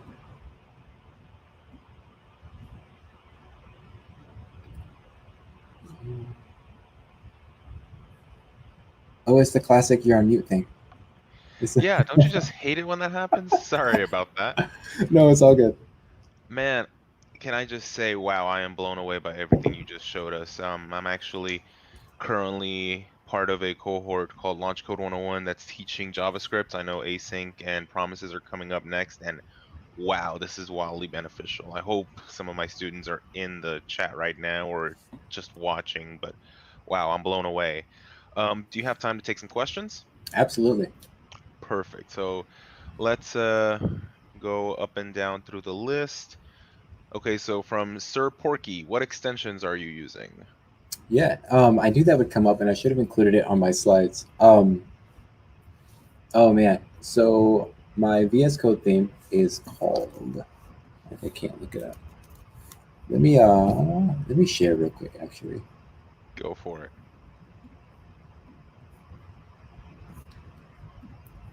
Okay. Theme. Activate Scarlet Protocol Beta is the name of it. It's part of Activate Umbra, which is this thing, which is super dope. I like the color scheme. I've just been rocking the Protocol Beta for so long that it's sort of become my default. As far as yeah, it's pretty cool, but I use Code for my font. That's what gives me the ligatures. In case some of you are wondering, like how I got stuff like that. And Prettier for code completion or code formatting. So like if I indent this and my code looks all wonky, then whenever I save, it'll reformat it for me automatically. Same with HTML and stuff. It's really good for teams because usually teams will like argue, like, do you use semicolons or whatnot? But then like you can see like if I put a semicolon here and I don't know, somewhere else, then once I hit save, it automatically removes it because it knows like in my config settings, I said to not have semicolons. So that way you can write however you want, and at the end of the day, it just gets stripped out to whatever the team decided on. That's awesome. Wow. I'm gonna have to put that one in my back pocket for later. Yeah, for sure. All right, I've got another one, and this is actually a very good question. At one point in one's code does one need to use promises? Yeah, whenever you, that's a super good question, Agnes. I appreciate you asking that. It's whenever you have something that is going to take some time. So asynchronous is the key takeaway there. But I know like if you're, depending on where everybody's at in their coding journey, that may not make a whole lot of sense, especially when I first started. Like asynchronous stuff means like if you need to reach out to an API, you're going to be using a promise more than likely. If you just want to have a really nice way of looking at your code, like you saw like how it's doing like .then and .then and .then. And I'm basically just saying all of this stuff is going to be taking some amount of time. I just want a way to be notified when it's done. Those are going to be the instances where you're going to be reaching, or at least keeping in your back pocket, that promises are your friend. That's awesome. All right.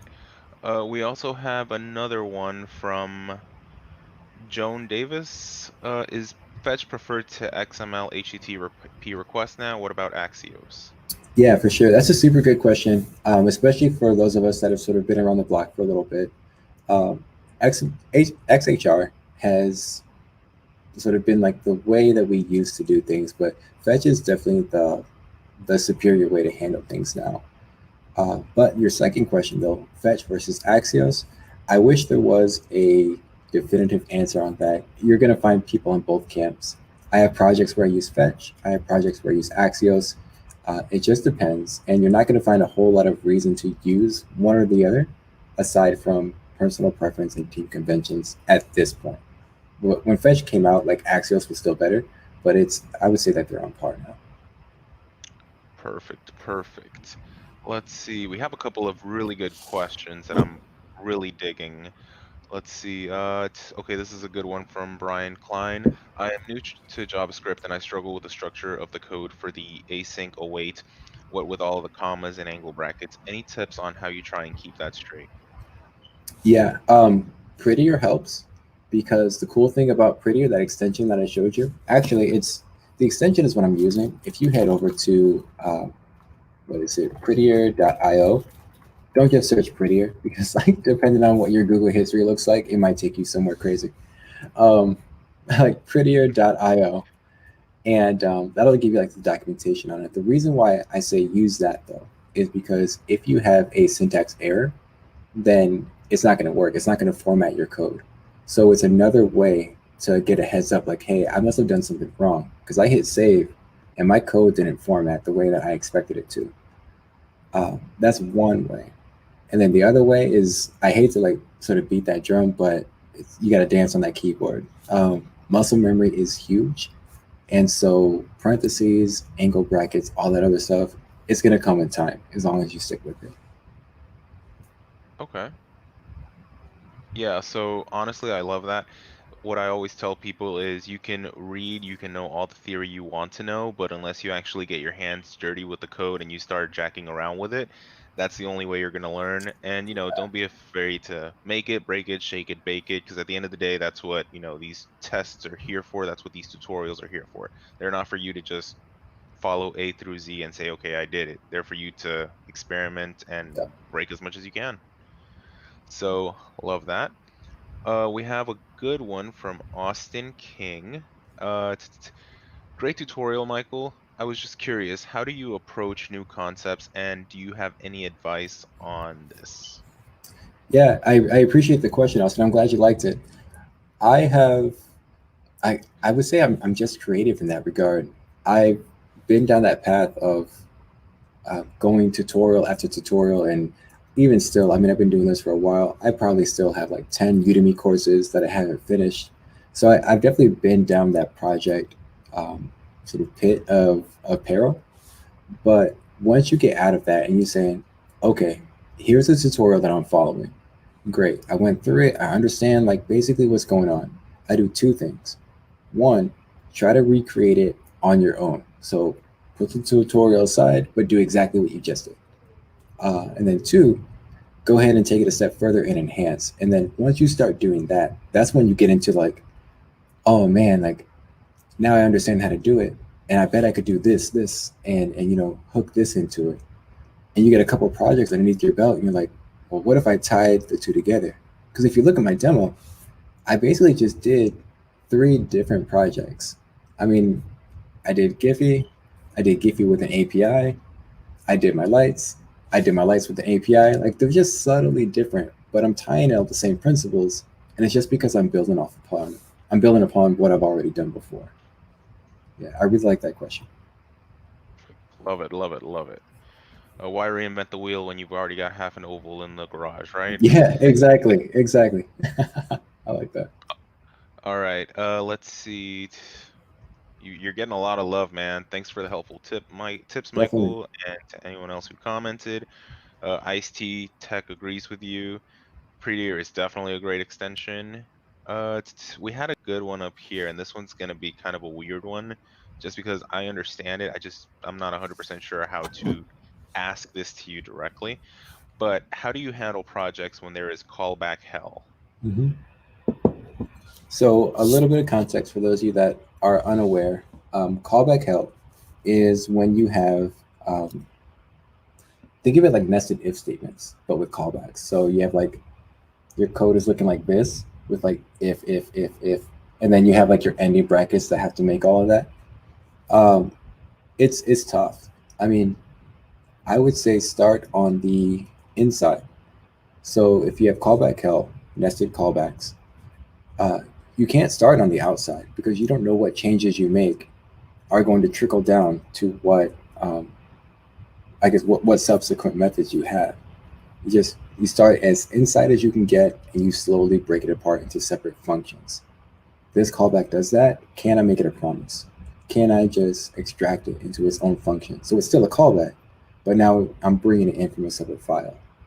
And then once you do that and make it more modular, this is just a best coding practice in general. Make your code more modular and just refactor as you go. Love it, love it. All right, I think that those are the majority of these questions. We did have some hardware questions, but I feel like those have been kind of handled already within its own little tech chat. Do you have so M Tiliendo, that's your Twitter handle, right? Yeah, MT Leando, you guys can find me anywhere online with that. So GitHub, YouTube, you can check out my YouTube channel. I have, for those of you that like this format, I have pretty much this exact same format except slightly different and more broadened out on my YouTube channel. And it's just a step-by-step playlist. Everything is, 4 minutes or less. So feel free to check it out. But yeah, aside from that, find me on YouTube. Perfect. And Do me a favor, drop me your YouTube link on the chat so I can go ahead and post it for the comments, because I know that a lot of people are going to want to go into this and tinker with it. I know I want to, so. Yeah, for sure. Let's see here. Perfect. So other than that, I mean, guys, please drop him some love. Go visit his YouTube channel, follow him on social media, because I don't know about you guys, but I'm probably gonna have to watch this recording 3-4 times to really understand it. I know that I'm definitely gonna leave it leveled up in my understanding of it, though. If anyone agrees with me, sound off on the comments. All right. I can't thank you enough for joining us. I really appreciate it, Michael. Thank you Thanks for for having dropping me. so much knowledge on us, man. Definitely. I'll catch y'all next time, and you guys take care. Perfect. Love it, man. All right. Stay safe. All right. So everybody who's here, our next speaker, wow. I mean, his career is really, really amazing.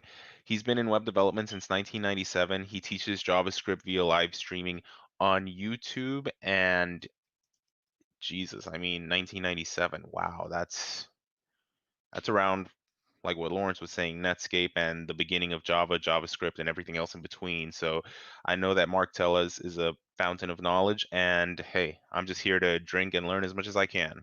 So without further ado, I'll hand it off to him.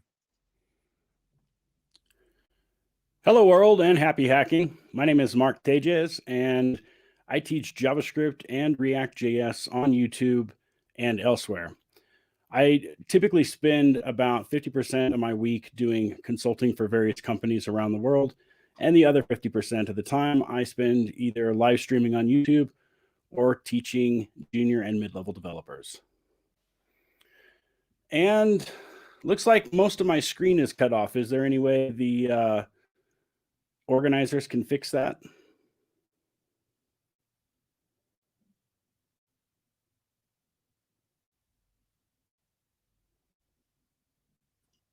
I'm looking into it. Let me check if I can.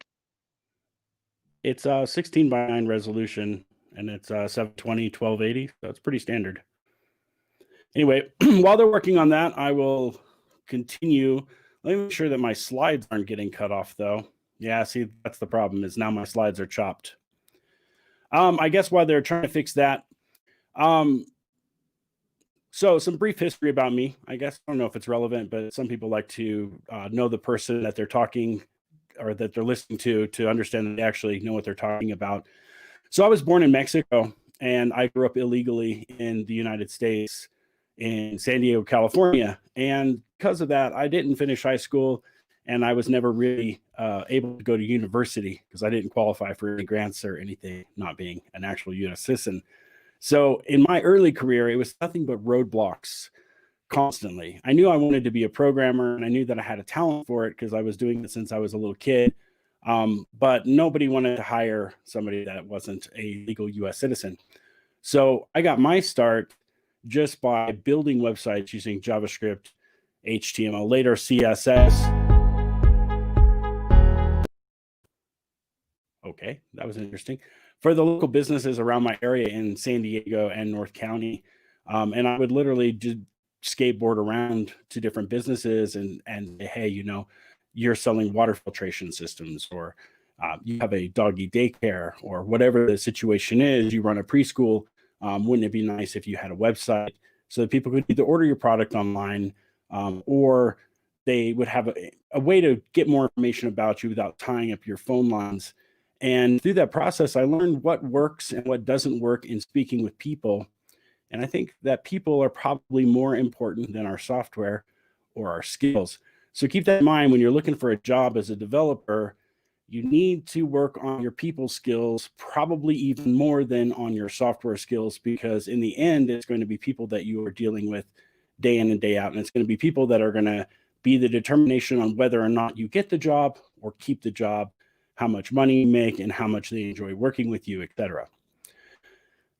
It looks like my slides are still not fixed. So let me see if I can fix that on my end by just moving some of this stuff around, maybe resizing it a little bit.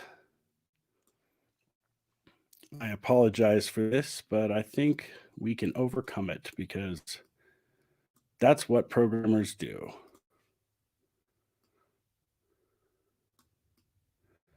Remember, you don't get paid for writing code. You get paid to problem solve. I think I'm going to be able to handle this. So if the Southern DevFest organizers want to just let this stand like this, I think we can just do it. I was expecting to have full resolution. 1 second, let me fix my video, get my beautiful face in there, and my slide. So that should be a little more visible for you guys.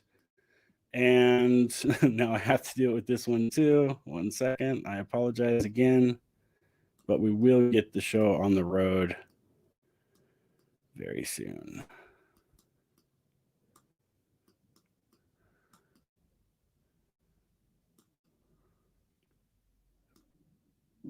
Oh, did they just fix something? It looks like it changed. I think that's good enough. This one's wrong too. You know what I'll do is I will just skip my full screen and just use the slides. So the talk here is going to be why you should build your own components. And I work in React most of my time, but this would work no matter what language or library or framework you're using. The point is that you should be building your own software. Most junior developers and even mid-level developers will spend most of their time just installing other people's code into their projects and then using that code to basically get paid on. And it works kind of until it doesn't work and until it opens you up with security problems and some other things. So let me get my slides over here and working now. So I'm a serial contractor. I mentioned that before. It's very difficult to become a full-time employee at any of these companies when you're in the United States illegally. However, there is a nice loophole that I found out, which is that you can work for a contracting company. And not only will that get you in the door with these companies, you'll end up with a hiring manager, a recruiter, and their only job is to find you work. So that is going to take some of the time off your hands, and you could be spending that time working on your craft and making yourself a better programmer and preparing for interviews, et cetera, and let that hiring manager who already has ins in all of these companies and relationships and understands how the hiring process works, you can let them leverage their skills in your favor to help you get work.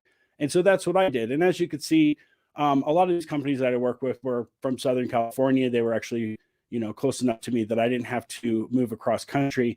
But a few times, like with Intel and with Shopify, I did have to relocate.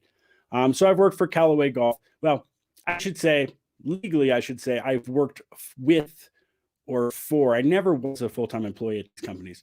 But Callaway Golf, Airbnb, Twitter, back when it was Ruby on Rails, was what I was there for. Versus, which is an Upper Deck company. They did like Marvel card games. I worked for the Intel web development team in the 2000s doing like C#, C++, ASP.NET kind of stuff. I helped launch the original Shopify platform back when it was first started. It was also on Ruby on Rails. And I worked at YouTube in 2005, I think it was, working on the product that is now the YouTube Studio, where the creators actually create and upload their videos. So I've been doing this for a while, and I know a lot of programming languages. I don't use all the languages that I know. A lot of times things that I learn are just to help me better my skills in general. Like, for instance, I know Lisp, and I've done a little bit of Lisp work in production, but really nobody pays people to write Lisp. They might pay you to write Haskell, which is not Lisp, or Clojure, which is a version of Lisp. But I learned Common Lisp because I wanted to get to like the root of things. And I would have to say that out of all the languages that I've learned, Lisp probably informed my programming style more than anything else. Its functional nature, its focus on pure functions, composition, etc. But I didn't start off my career that way. I started off my career pretty typical, very object-oriented. I guess I left out Visual Basic in there, but I spent quite a bit of time at Intel writing Visual Basic code. So I started with JavaScript professionally. But before that, I had learned C and BASIC and Pascal, things like that. I worked doing C++ and C# at Intel and a few other places. And the web started to get really big in like 2004, 2005. I built a lot of websites out of Perl, which is really just a nightmare to read. And then after years doing .NET, I found Ruby, which kind of, there's been a couple times in my career where I kind of got bored of programming because I've been doing it for so long. The first time that happened, Ruby saved me because Ruby has a lot of really interesting ideas that come from Smalltalk and from Lisp and from a few other places. And so it got me interested in programming again. And Ruby is actually what led me to want to study Lisp. And in the industries that I've worked in using these languages, it's been web development, some machine learning, and some financial tech. So I did some work. I don't know if I can actually say because I was under contract, but I worked for some financial tech companies doing automated trading software. And some of that was where I used Lisp, and some of that was where I used machine learning. All right, time to get into it. Developers tend to reach for npm, gem, pip install way too often. I see this all the time. You get into somebody's project and they're having trouble with their project because it's essentially a big ball of mud. They don't really know all of the moving parts in their application because they didn't build any of the code. They just have, 30 libraries, whether they're gems or npm packages or pip packages or whatever. And then they just write some glue code that puts all the stuff together. And for a prototype, it's awesome because you can build something really quickly, get it out the door, get it into people's hands, start getting feedback. But it's not the sort of thing that you can continue working on for years at a time or working on with a team of developers because it is essentially all glue code. And another problem with this route is every time you put a dependency into your project, you make the actual code of your project bigger. Because you're installing a bunch of libraries, you're only using 2 to 5% of that code base, but you're getting the whole code base in. It also keeps you from understanding your application because you're not going to spend hours and hours reading through all of the lines of code on GitHub for these things that you put in. So in the React world, the common one that I see is people put Material UI in everything. And we'll see a slide later on. Material UI is actually quite bloated and quite big, and it does add a lot complexity and size to your project. So what does the life cycle usually look like in these projects? So management or marketing or whoever gives you the marching orders, they say, we need this vehicle and it's going to have a wheel. It needs to be able to run on hard pack like concrete, and you need to be able to control direction. And you say, oh, this is awesome. I know this NPM library that will give me exactly that. And it's only going to take a couple minutes for me to do an NPM install and get this project up and running. And I'll be able to show you a prototype in, less than a week. And so you build this, and the word comes back from management that this is amazing. We love it. However, now that we've got that fixed, we need to do this.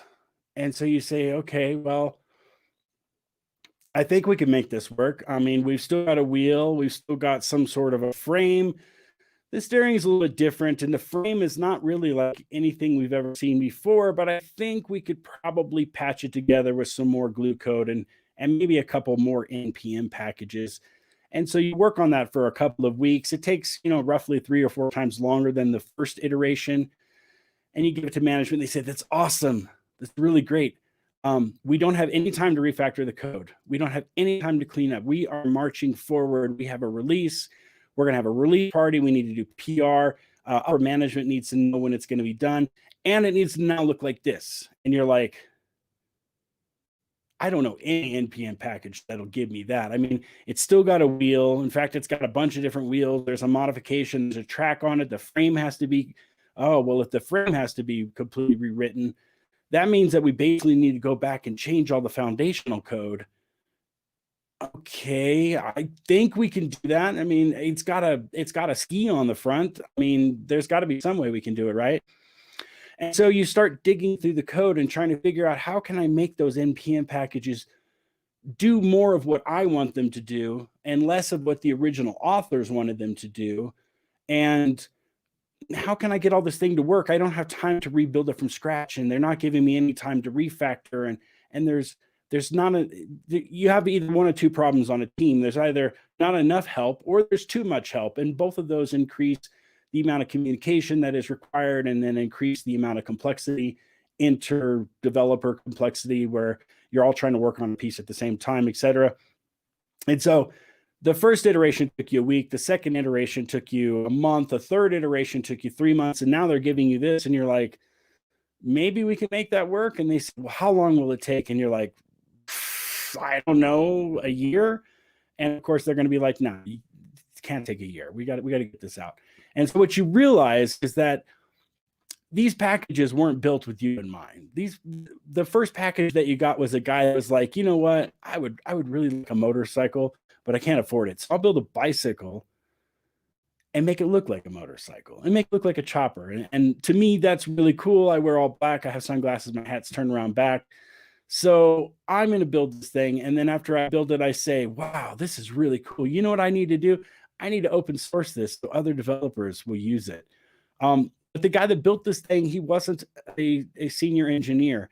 He doesn't have 20, 30, 40, 50 years in software.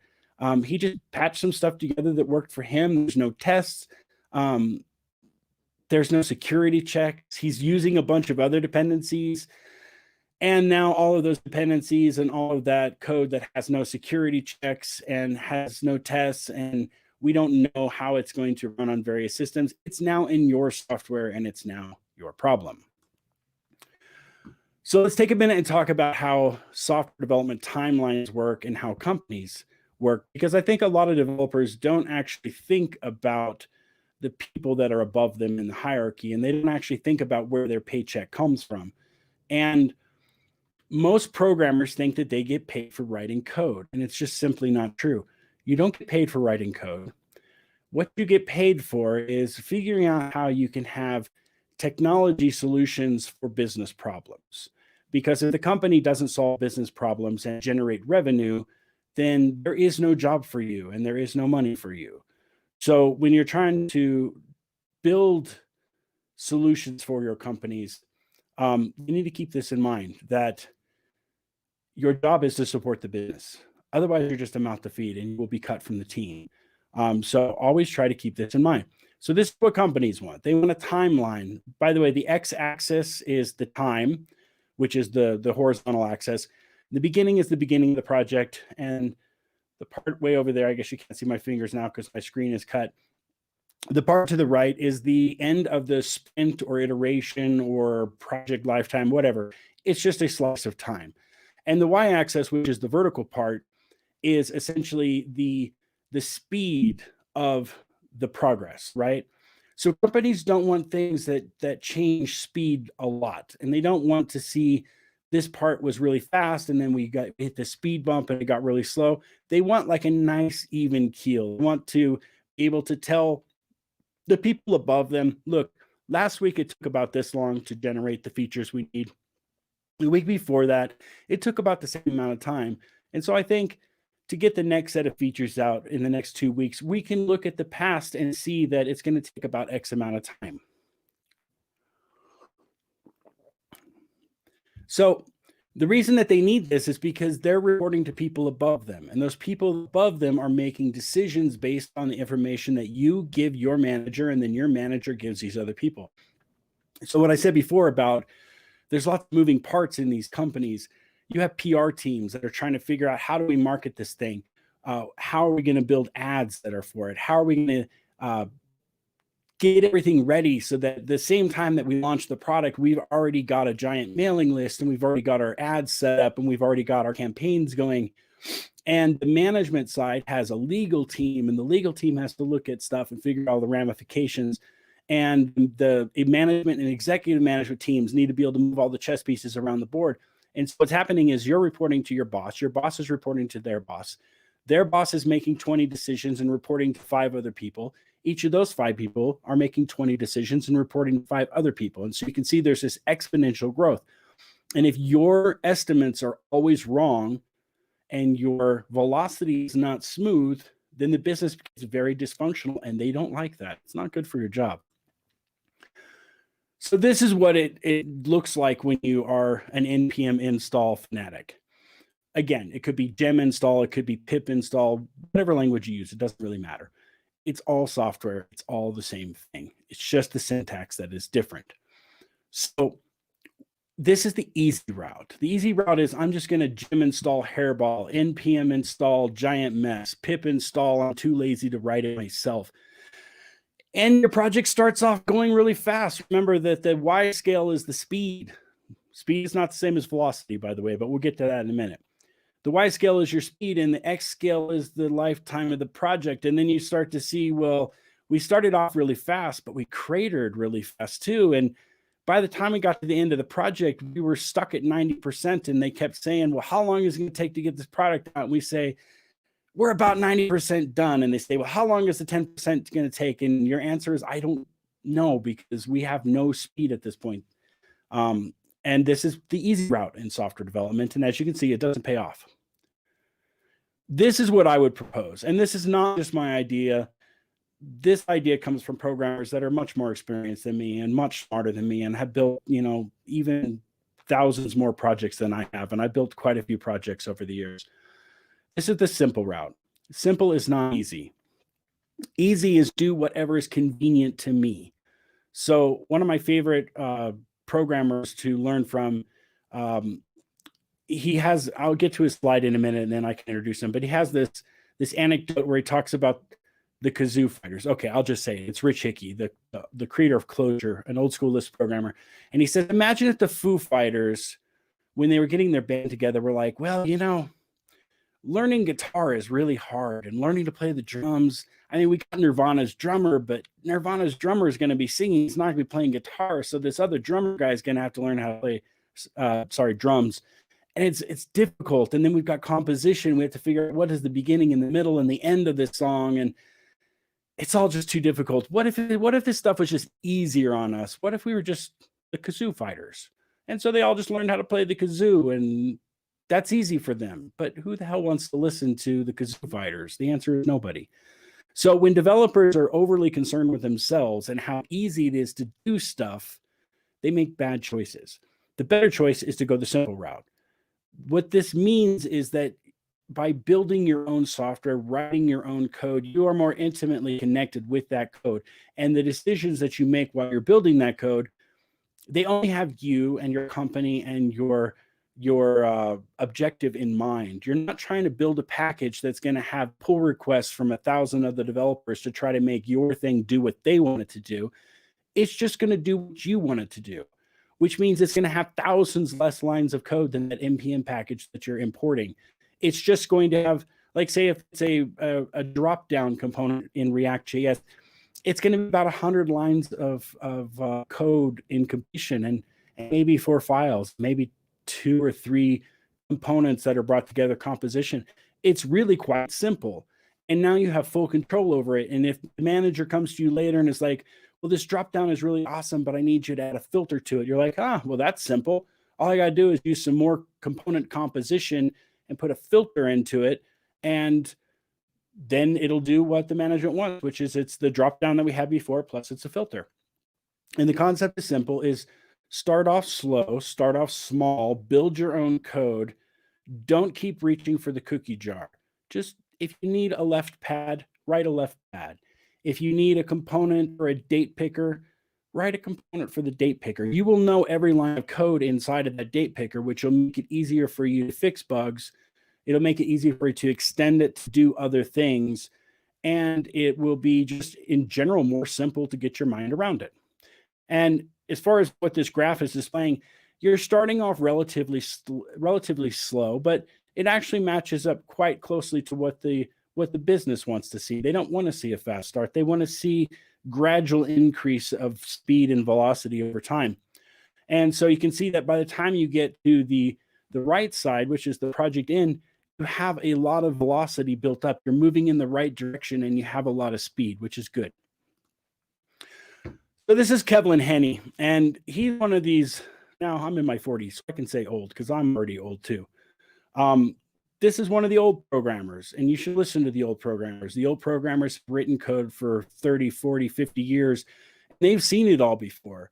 When you show them MongoDB, they don't say, oh, wow, cool, it's a shiny new database that doesn't have schemas. We've never seen that before. They say, you know, we had this in the 1960s, and it didn't turn out so well. Actually, having a schema is really important to your data structure, because if your data structure changes over time, that means your data now has all these different changes inside of the schema. We used to have first name and last name, but now we just have name. But half of the records in our database still have a first name and last name, and the other half just have a name. And our code has changed over time. And now that the code has changed over time and the database has changed over time, it means that all the code can't read all of the database, and all the database doesn't have the same schema. And then things start breaking constantly. So when the older programmers are not impressed by your use of MongoDB for everything, this is why. It's not a new idea. It's an idea that was presented as a new idea from people who didn't know their history. And so that's why you need to look to the older programmers, because they've seen it all. In fact, they had it much worse than us. They didn't even have a monitor. They had long strings of tape that they had to feed into a punch card and then feed it into the computer. They knew about test-driven development before the concept of TDD as we know it was even a blip on the map, right? So Kevin, one of his favorite things to say in his talks, and you should look at YouTube and look for his talks and learn from him, is speed is not the same as velocity. And I think a lot of junior developers get this wrong. They think that speed and velocity is the same thing. But in the sense of physics, in the sense, well, the physics to model the real world, speed is just how fast you're going, but it doesn't imply direction. So you could be going 100 miles an hour and you think, I'm getting to where I need to go really fast.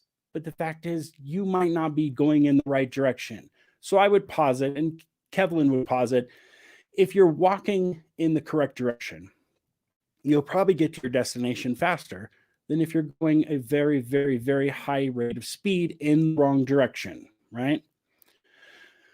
Here's my next hero. This is Rich Hickey. He's the creator of Clojure. He's a Lisp programmer, and he comes from the same school of programming as I do, that object-oriented programming made a lot of sense when we had exponential growth for memory and for processing power. And you only had one processor, and you had a shared memory and shared processing. Like, you didn't have to have complex mutex and thread locking. But now we have hit a limit in the speed of the processors, which is why you see 4 cores, 8 cores, 16 cores. And when you have that, you can no longer share memory between those processes that are running on different cores, because you can have lock problems. So where the concept of object-oriented programming is take the data, stick it in with the structure of the program, and now they're all in one thing, and you can just pass that around to the processor. It used to work. It doesn't work so well now, because the processor is actually executing on multiple cores, and it can't share that data across the multiple cores.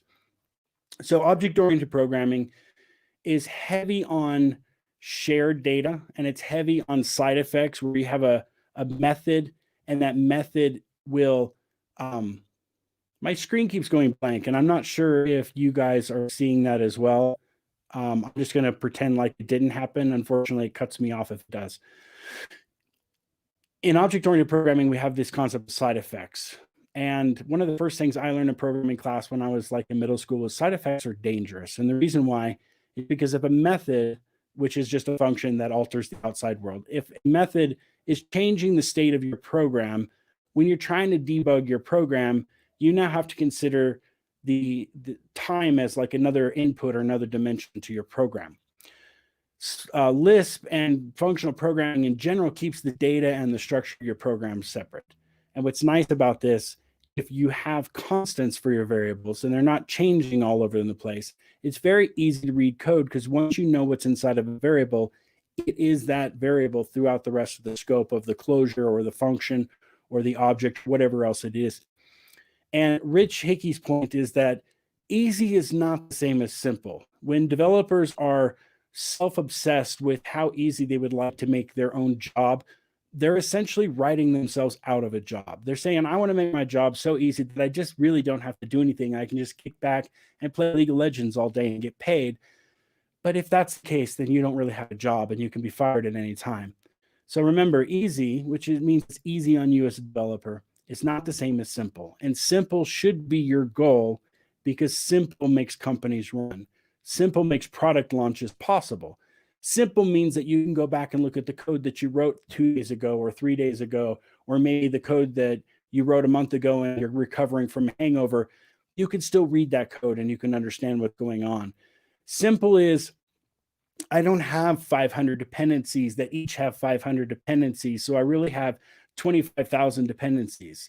You can't know what's going on in all that stuff, right? So here's the other problem with the gem install mudball or the npm install hairball is that in JavaScript, for the most part, every piece of JavaScript that your code is using, that all has to be sent down to the client. And not everybody is sitting on a fiber connection. People are still running on 3G. People are still running on 2G. People are still running on networks around the world that make 2G look fast. And you have to remember this. So the yellow represents the code that your users have to actually download in order to use your web application that has a bunch of JavaScript in it. And the blue part represents the actual code that you're using. So an example of this is you npm install Material UI, and you are doing a import star from Material UI, which is going to be importing all of the things. And Material UI is built of a bunch of other packages, which are built of a bunch of other packages. But you're only using the text boxes and the dropdowns from Material UI, but all the rest of that code is still there. So the user has to download all of that code in order for you to be able to get your application working on their phone, which is on 2G, and it's not a pleasant experience. So here's an example. I like pick on Material UI. I don't think Material UI is a bad piece of software. I don't think you should never have dependencies in your application. That's just not realistic. But what you should do is think about the dependencies that you put in your application before you actually do it. So there's this tool called bundlephobia.com, and I use it a lot because I have quite a phobia of packages and bundles in general. So the concept here is you type in the name of the JavaScript package, and then you get to see how long it's going to take on people's connections. So Material UI is going to add 3 seconds and 40 milliseconds to your download. And 3 seconds is a lifetime when you're watching that spinner go and you're waiting to see something on the screen because it's blank. And if you're on 2G, that's 2G. If you're on 3G, it's still 2 seconds, right? This is not fast, and this is not great. This is not a great experience for the people that are using your applications. In the previous talk, we heard Axios versus Fetch versus XHR, which is the original. And I thought the developer made good points. For me, when I'm looking at it, I look at it this way, 2 ways. First off, which library is smaller? Axios does more things. For instance, it's easier to do a progress bar while you're uploading an avatar while you're using Axios. You can still do that in Fetch, but it's a little bit more difficult. Again, easy and simple are not the same thing. In Axios, it's really easy for you to do basically all the things that you want to do, all the asynchronous calls that you want. But Axios adds 153 milliseconds to your download time. Now, that might not seem like a lot, and it might not seem like a lot compared to 92 seconds coming in at fetch, but with fetch, it's a polyfill. So if you're using something like crossfetch, you're only going to actually have to download that code if your browser doesn't support fetch. And surprise, surprise, all the browsers support fetch these days, which means that you're not actually going to download that. So it's 153 milliseconds versus like 12 milliseconds. Now that is that's a significant amount of time. And remember, it's not just Axios that you're using in your projects. You're using a bunch of other stuff because you didn't write your own components. You didn't write your own functions. You didn't write your own software. You just wrote a bunch of glue code and you patched a bunch of stuff together. And then you're wondering why, as you stack things further and further up, it's getting harder and harder to add new features and to modify the things that you had, right? So when I have to reach for Axios or fetch, I always reach for fetch because yes, I might have to write a little bit more of my own code, but for me, easy is not what's important. Easy is a short-term gain. Simple is a long-term gain. And when I'm working on a project or when I'm building a relationship, I'm looking at the long term. I'm not looking at the quick fixes. Now, there are things that can help mitigate the idea of, well, you're using all these dependencies and they're bloating your application, which is bloating your download times, which is making everything really slow to download and slow for it to do the first render. There's things like server-side rendering where you get the first render for free and the page, instead of loading with a blank page, loads with your actual, first render. So you have content. There's tree shaking. And tree shaking is basically the concept of if you've included a bunch of dependencies in your app, but there's no require for that dependency, then it essentially gets shaken out of the bundle, which will reduce the size of your bundle overall because you're installing it, but you're not using it. So the bundle, whether it's Webpack or one of these other ones, it's not actually going to include it. But there's problems with this. You have to configure it to work. It doesn't come for free. And not all libraries support it. So even if you're using this and even if you set up the configuration, there are still going to be libraries that just won't work for it. So if you are only using 2% of that library, people still have to download 98% more of the library than they're actually having to use, which is not a good user experience. Babel presets kill it. So if you've ever seen Babel presets end in your dependencies, that changes the way that the requires the imports and the exports work, which no longer allow the tree shaking process to work. And if you're working on Vue or React or Angular, they all use Babel env as part of their Webpack configuration, which means that tree shaking can work in some of the code, but not all the code.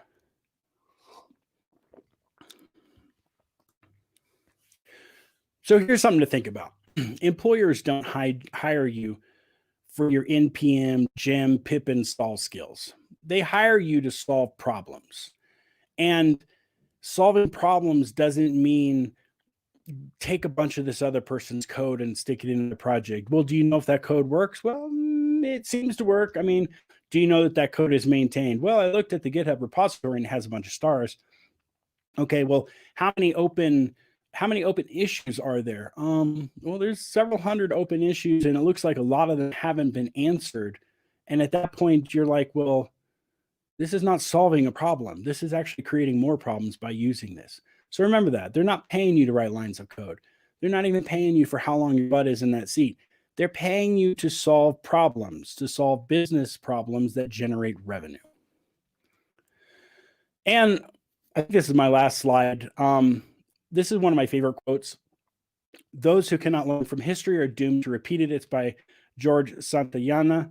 And the reason that I like this quote is I see more and more from the later generations of new software developers. They don't want to learn their history. They don't want to know who the first programmers were. They don't care who Alan Turing was. They don't care who Adolfo Church was. They don't understand that there was originally two competing forms of computation, the Church model, which is essentially lambda calculus, and the Turing model, which is essentially the predecessor of object-oriented programming. It's the idea of twiddling state, twiddling knobs. The church problem, or the church solution, I should say, was modeled after mathematics. And in a scientific sense, your programs can be provable or disprovable with math. The Turing model, not so much, which is why debugging object-oriented programming code is so difficult, why memory shared state is so difficult, mutex locking is so difficult. And when you're building a project and you're using the object-oriented paradigm, there's a lot of automated testing that you have to build. And then there's a lot of user interface testing, and you have to have real QA engineers actually hitting your site, because even if you wrote a bunch of automated tests, that's not how your customers interact with your software. And so you could be testing the wrong thing and think that your application is good when in fact you put it out into the real world and everything goes kapooey. So that's it for my slides. I can close that off. And as far as, now we're back to this. As far as the organizers for this event, I am perfectly happy with answering questions for longer than my talking time, because I like the interactivity of that. Or I could speak more about some of the problems that I've seen happen where people don't write their own code, they just npm install everything. That's up to you, and you can just jump in and cut me off if you want to start answering or having questions sent to me. I have some notes here. In 2016, I was working on a project. I think it's nobody you've ever heard of. It's just somebody had a small e-commerce store, and I was tasked to find out why the site was suddenly not working. The site had worked for like 2 years, and no programmer had made any changes to it. And then suddenly it wasn't working anymore. And the owners of the company were distraught. So they found me and they said, can you look at this and figure out what happened? And I did. And it turns out that there was a developer that was responsible for adding leftpad to a library that the 20,000 big name sites and packages were using. And the developer deleted leftpad, which kind of makes sense because you don't need leftpad as like a custom thing in JavaScript. JavaScript has pad start. It's built into the language. So the developer figured, I'll just delete this because we already have pad start. What's the point? And he broke, 20,000 packages and who knows how many hundreds of thousands of websites that were using those packages by npm. So something to keep in mind with when you npm install everything under the sun, all of those dependencies are now your dependencies. All of the problems with that package are now your problem. And your company or your website or your product or whatever could be taken down basically by somebody else's decision or somebody else's mistake. Let's take a look at an API. Now, you can't get away with not ever working with APIs as a programmer. But if all your application is a collection of API requests to other services, you have to understand that your business can disappear overnight because Google killed one of their products. And Google is known for killing their products left and right.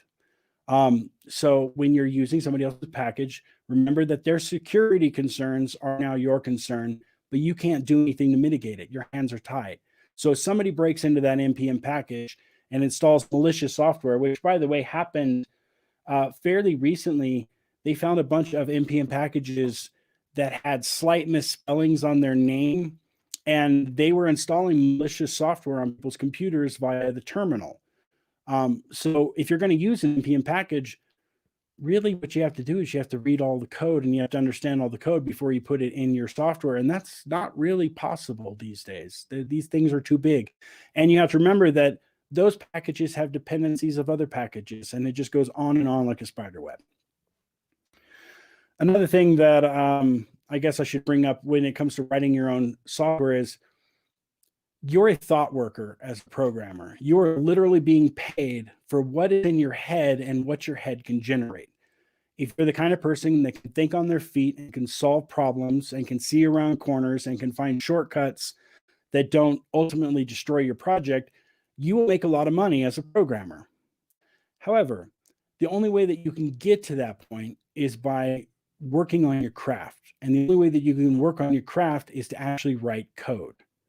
So with my students, because I mentor JavaScript and React students, junior level, mid level. When I work for companies, sometimes I'm even mentoring senior level JavaScript and React level programmers. And what I tell them is you have to write as much code as possible.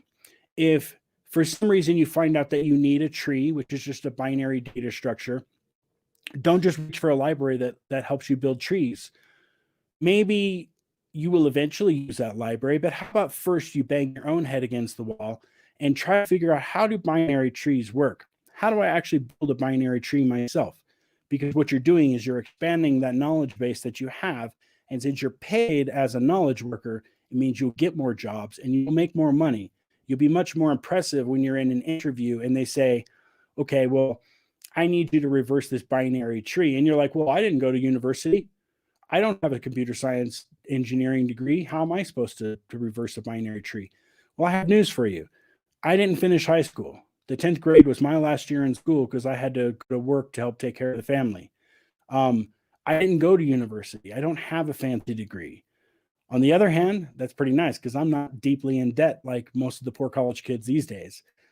On the other hand, it meant that I had to fight for every piece of knowledge that I have by teaching it myself. Again, simplicity over easy. Going to university is easy for most people. You sit in a desk and they feed you information. Simple would be you skipping all of that structure and just learning the stuff that you need to learn. So again, like web developers don't necessarily need to learn how to build a linked list. It doesn't impact your job at all. Linked lists were made in a time when you had a limited amount of memory. And when you write to memory, it can get fragmented. You might have a piece here, and you might have a piece here, and you might have a piece here, and you might have a piece here. If for those of you who remember Windows 95 and Windows 2000, this is what the defragmentation of a hard drive was. The idea was take these disparate pieces of memory that are scattered all over this physical device and compact them so that the pieces that are being used together are close together. The linked list is meant to solve this sort of thing. It doesn't do anything for a JavaScript programmer. However, you should still know how to write a linked list because it has lessons to teach you. You might not be a Lisp programmer, but you should learn Lisp because it will teach you how to write much cleaner, more pure code that will work. I don't know. It's hard to explain it without going into a long talk about functional programming, but being able to compose together a lot of small functions that do one thing and one thing well to create something more complicated is akin to having a Lego set. You have a Lego block and it's not that interesting just by itself, but you can take that Lego block and add more Lego blocks to each other. And it's always very easy to add more because they were built from the beginning to be put together. You're not trying to make them do something they weren't built to do. How do you create a feature? Well, it's like you buy the spaceship Lego kit, right? That's a feature. That's a whole bunch of little independent blocks that can be put together in a specific fashion to give you a feature, in this case, a spaceship. I think we're about ready for questions. I still don't see the organizer on here. Do you ready for some Q&A? I don't have audio from you. That seems to be a trend today. My apologies. So honestly, I've been waiting for some questions to come in, but it feels like people are still trying to digest all the knowledge you just dropped. Okay, looks like one just came in from Ron Paletti. What are some good resources to learn Lisp and apply this to the JavaScript language? I would say start with Clojure because Lisp is sort of like a vestigial language. It's still around and there's a lot of knowledge that's built off of it, but common Lisp is just not used anywhere except academia and maybe machine learning. But Clojure is used in a lot of organizations. So you will find lots of videos on YouTube about Clojure. You'll find lots of talks. There are books. There's all kinds of resources on Clojure. And Clojure is just a modern version of Lisp. Perfect. Looks like I don't think we've had anything else yet. This question kind of interests me. It's up to you whether you're comfortable answering this. I'm in a similar Absolutely. position. I'll answer any question. So somebody did ask, where is it? Hi, Mark. How did you overcome the citizenship hurdle? I ended up self-deporting. At some point, I went to work for a bank in Georgia. And when you work for a bank, they do a serious background check on you. And they said, did you know that your social security number is not real? And I was like, no, I went to school. Like I was even in the army for 2 years before I had like a knee injury. And they told me, you're not a very good marcher with your knee all messed up. So how is my social security number not real? And the bank was like, well, look, I mean, to work at a bank, you really get checked out, and we checked you out and your social security number is not real. So they gave me a number. It was ICE, which is the immigration people. And they said, you need to go talk to these people. So I did. Remember, as far as I know, I'm American. I don't even speak Spanish because nobody in my family wanted to speak Spanish. They wanted us to be raised as apple pie kids. So I go to ICE and they say, okay, well, here's your file. It looks like you were brought into the country illegally when you were 2. So I called my dad. My mom and dad aren't together anymore. It took a while to track him down. I called him up and I was like, Dad, my social security number is not real. And he said, yeah, I mean, you were born in Michoacan, Mexico, and we brought you over the border and we raised you as an American because we wanted you to have a better life because Michoacan's a war zone. And I said, well, now they're telling me that, I can't even be here anymore. They're going to deport me. And he said, well, I mean, sorry, that's what happened. So I went back and I talked to people. They were really nice, by the way. They weren't like trying to toss me in a cage or anything. And they said, well, look, there's 2 ways we can do this. You can fight immigration, which is going to cost like $50,000. And if you lose, you'll never be allowed back in the United States. Or you can self-deport back to Mexico. And if you do that, if you spend enough time away, I think it was 5 years, you can apply for a visa to come back in the United States because you're a knowledge worker and we have need of people like you. So I moved to first I moved to Ensenada because it was close to California. I could still see my friends. They could come down and visit me. I could still sell my sailboat and everything. I ended up relocating to Mexico City after a long time because we have great infrastructure here. The internet doesn't disappear in the middle of the night like it does everywhere else I've lived in Mexico. There's a large American community. So even if I didn't speak Spanish now, I could still, be social and stuff. So I guess the answer to the question is sometimes you just have to accept the cards that are dealt to you. Fighting a system will not get you very far. In Sun Tzu's Art of War, one of the things that talks about is don't attack the enemy, attack the enemy's strategy. Well, if the enemy has a bad strategy, sometimes it's best just to let them play out their strategy because it's so terrible it's going to cause them to lose. And sometimes they're going to have such a good strategy. No matter how hard you throw yourself at that wall, you're not going to win. You're just going to damage yourself. So in this case, with immigration, it's not really something you can fight. So it's just like in programming. You're a problem solver. How are you going to solve this problem? I decided maybe it's true Mexican fashion. I'd rather dig under the wall or go around the wall or climb over the wall than try to break down the wall. And so I just went back to Mexico. And honestly, when I landed here, I realized that California is pretty close to Mexico culture. There's a lot of Latinos in California. All of the city names are Spanish. All of the boundaries and the way that the infrastructure is set up on the old missionary system, it's all from Mexico. But I was missing a piece of who I was, and I didn't even realize it until I got used to Mexican culture. And I was like, this is where I'm actually supposed to be. And as a knowledge worker, I got news for you. You could work anywhere in the world. I spent 2 years in Bangalore and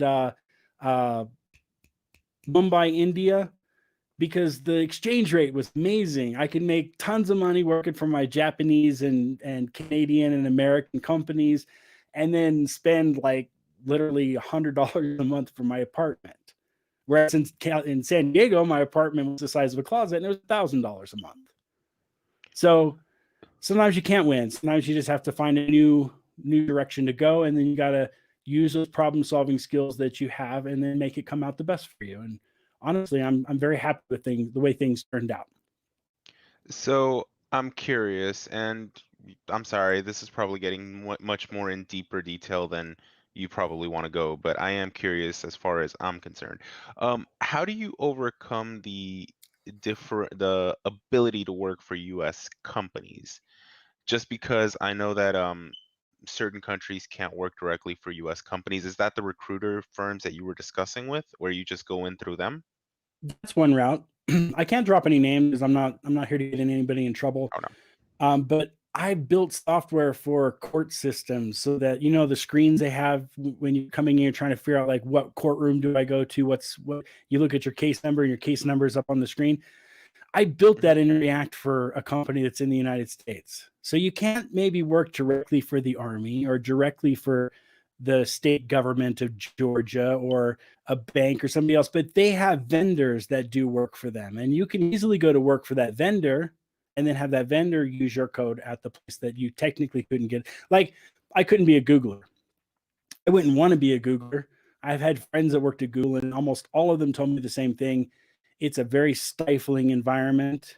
You get paid well, but they really don't treat their workers that great. I mean, like, you have all the amenities that you would like. It's got a nice kitchen. It's got nice transportation. You got great Wi-Fi. But like, if you miss your deadline, you get berated. If you can't explain how to reverse a binary tree, people look at you like you're garbage. So I can't work directly for Google, but I worked at YouTube, a contracting agency. So that's basically the same thing. And also, I think that working for or in an organization, but being outside of that culture gives you a perspective that nobody else gets, because everybody else has to drink the Kool-Aid. Nobody else can say that their boss is full of shit or that they think that the project's going the wrong way. Because if you do, you're gone. If you're not in lockstep with everybody else, culture-wise, you're out. That's the way Silicon Valley works.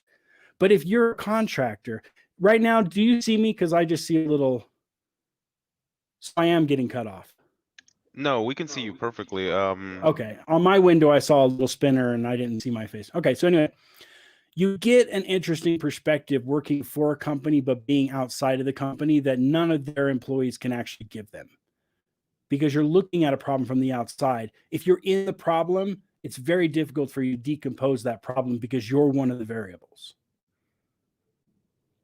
Perfect. I love it, honestly. And I hope you don't mind if I try to connect out later to you, reach out via Twitter or whatever I can. I'd love to bounce some things off of you. It's just you've walked a path that looks like might be something that I'm gonna have to walk soon. So I'd love to get some feedback from you. Yeah, you're absolutely welcome.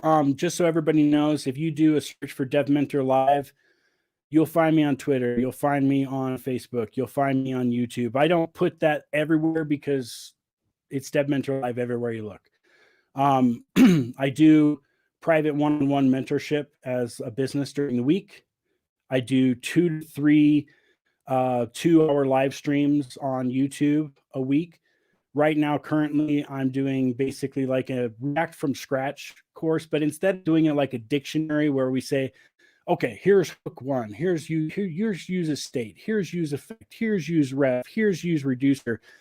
Instead, we're building a Stripe-based store, and we're just using all those things, but we're not doing it like a dictionary. We're doing it like a real-world application. And the other project we're working on is Tetris from scratch, of course, because everything I build is from scratch, using React.js. So we started off by like thinking like a programmer. Like, if you don't play Tetris, and I never played Tetris, I was like Zelda and Mario. Like, Tetris wasn't my thing. I'm not a mathematician. I'm not a Russian. So Tetris wasn't my bag, right? So many times as a programmer, when you get put on a new project, you don't know anything about it because we know code, but your code is worthless unless you're applying it to sales, retail, manufacturing, distribution, product chains, medical supplies, appointments, like all these things that as programmers have no experience in. Suddenly you're thrust into this problem space. So the way that I came at the Tetris live stream, and it's actually a collection of multiple live streams, is how do you figure out the answers? How do you even know what the problem space is? So we started off, okay, what's the building block of Tetris? It's a tetramino. What is a tetramino? So we went to Wiki and we started looking through the information on exactly what are the boundaries of this game? How wide is a board? How tall is a board? What do the pieces look like? What do they act like? Which is the things you'd have to do when you get thrust into some new industry that you have no idea about. Like, if tomorrow you're writing artificial intelligence to try to figure out better routes and schedules to get truckers to get the supplies from one side of the country to the other, you probably aren't a trucker, and you probably haven't spent most of your time on the road, and you might not even own a car these days. So you have to figure out, how do you find all this information? And so that's kind of the way that I tackle these problems, and I take people through them. Perfect. And I love it. That just like the actually last sounds developer, this is exactly how my live streams go. Same background, same microphone, same lower thirds, same screen sharing, the whole 9 yards. So this is essentially the exact same format that I use in my live streams. Only it's a little more like my private one-on-ones because you and I can actually speak in voice chat. And on YouTube, unfortunately, the people are relegated to the chat window. Correct. All right, man. Honestly, that sounds amazing, and I'll definitely look you up. I think I was actually browsing through your YouTube um, channel. I see you're sorting data tables using React, building a calendar component, custom React hooks. So there's a lot of good information there. But let me go ahead and move on to some other people's questions because we're finally getting them trickling in. So we have a good one from Agnes Ayuba, and the question is, how do you balance building your own component and following the don't reinvent the wheel rule? It's a great question. I don't think that there actually is a rule written anywhere that says don't invent the wheel. And if there is, it says don't invent the wheel, but I've never had to reinvent the wheel. I've had to reinvent lots of other stuff, but never a wheel, right? So you have to come at something. Are we speaking figuratively or are we speaking concretely about something? I think when they say that it's a rule, it's really more of a guideline. Guidelines are sort of meant to be broken when you have the experience to understand when they should be used and when they should be broken. And as far as don't invent the wheel, if we followed that rule, we would still be using stone as wheels. So the fact is we do invent the wheel. We do reinvent the wheel. Think about how many types of wheels you can think about, right? So we do invent the wheel. We've invented thousands of wheels as humans have further technology along. Think about the wheel on a train versus the wheel on a bicycle versus the wheel on a tractor. Very, very different wheels. So my rule is when I think that I might need to use a package, and again, I'm not saying don't ever use a package. Don't ever use a library. Don't ever use a framework. I use React. I love React. React is a library. It's verging on a framework. I could write React from scratch. I certainly wouldn't want to. It's not worth my time. So when you're looking at it, you have to think pros and cons. Okay, what am I getting from using this package? You got to try to see around corners, which is difficult unless you've been doing this a really long time. By using this package, am I painting myself into a corner? Will I be able, like, for instance, the material UI modal?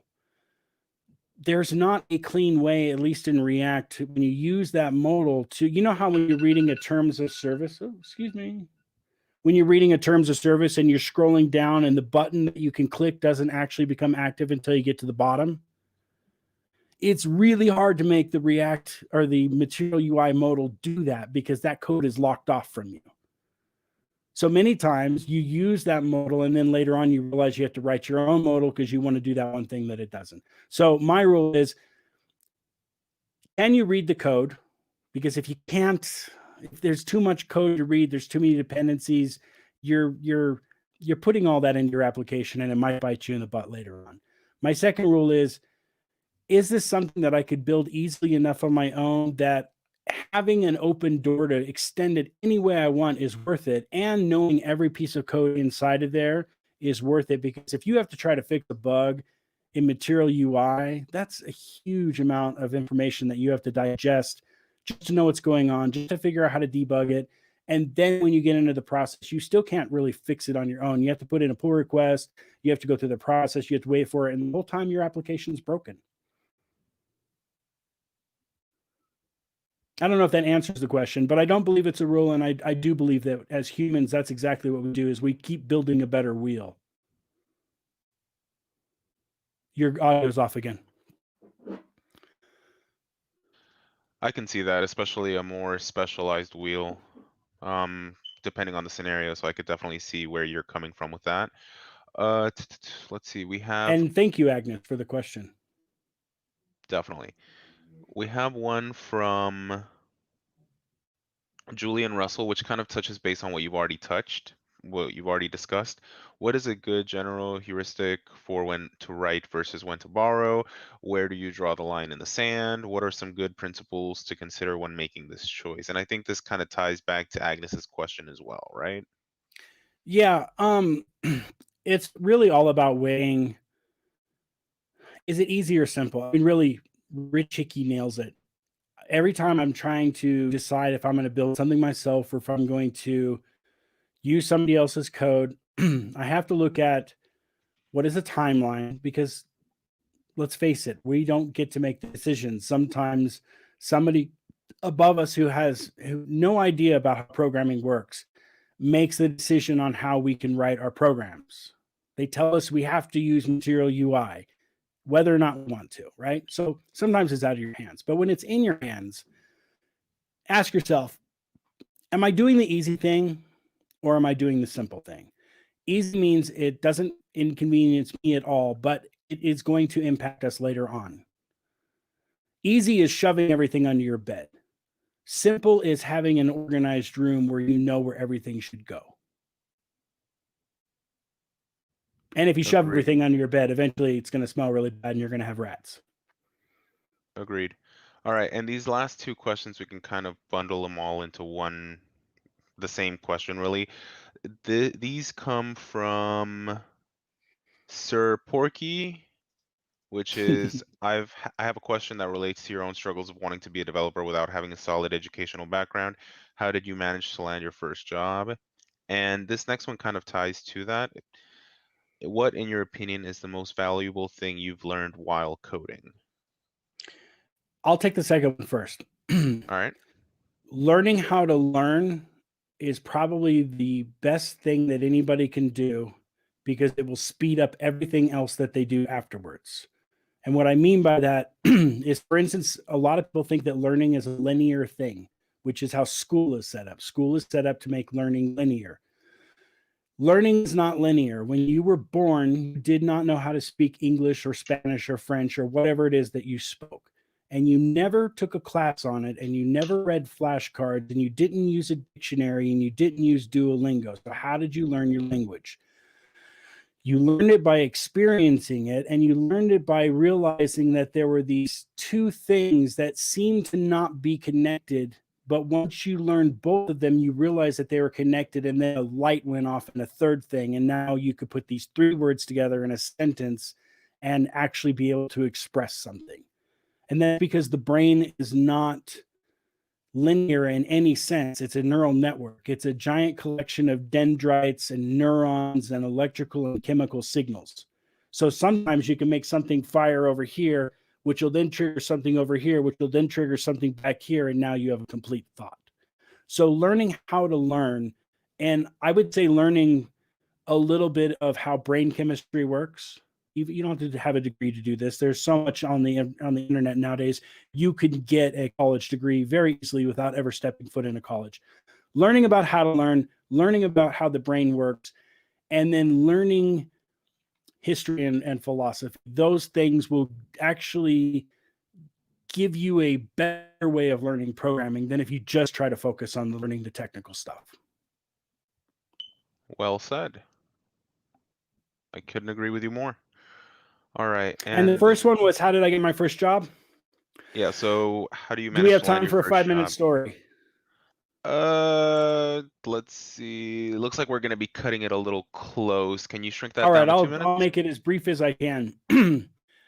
I was 18 years old. I knew how to write JavaScript, which meant that I knew how to store some information in cookies, which weren't as big as they are today. So you had to be really careful about how much data you could store in a cookie.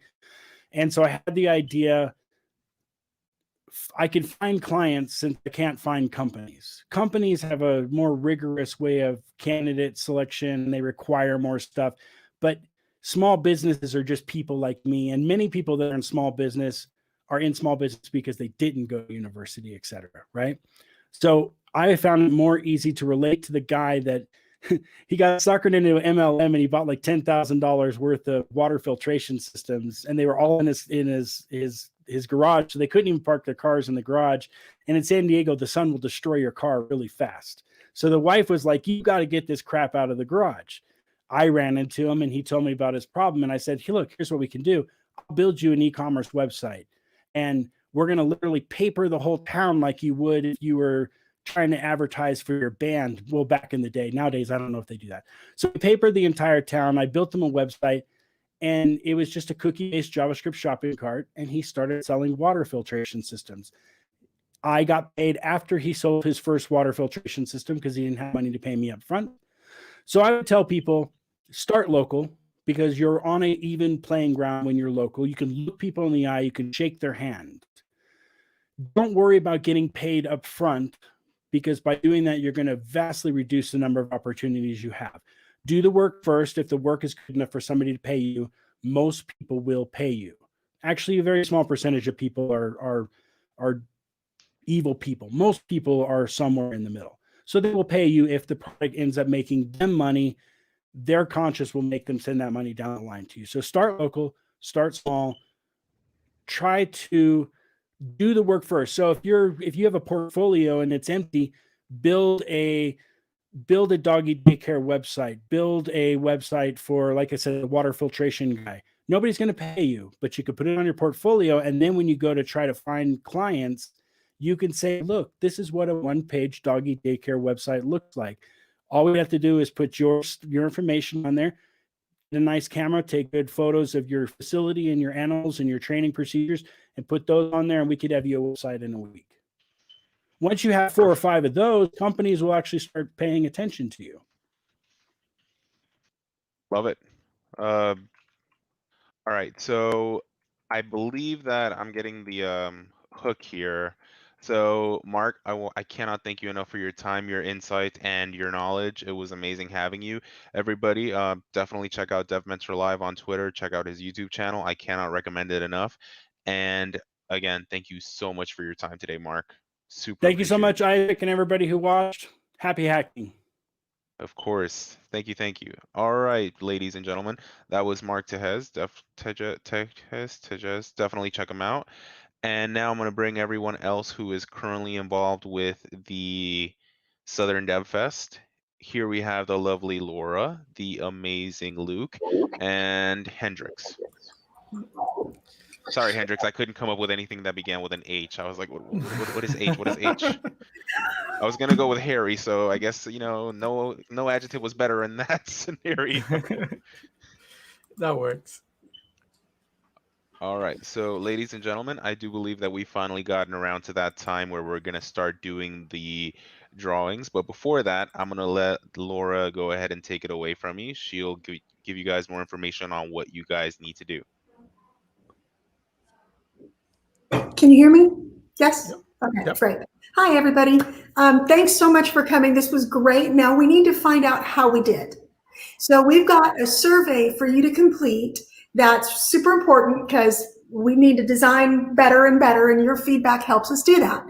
At the end of the survey will be the link for the swag raffle. So please take a few minutes to complete the survey, and then you'll be given the opportunity to put your name in for the raffle. And we've got some great prizes. I think Luke has some information on the prizes. I don't know if you want to do that before they fill it out so that they're more motivated, or just let it be a mystery.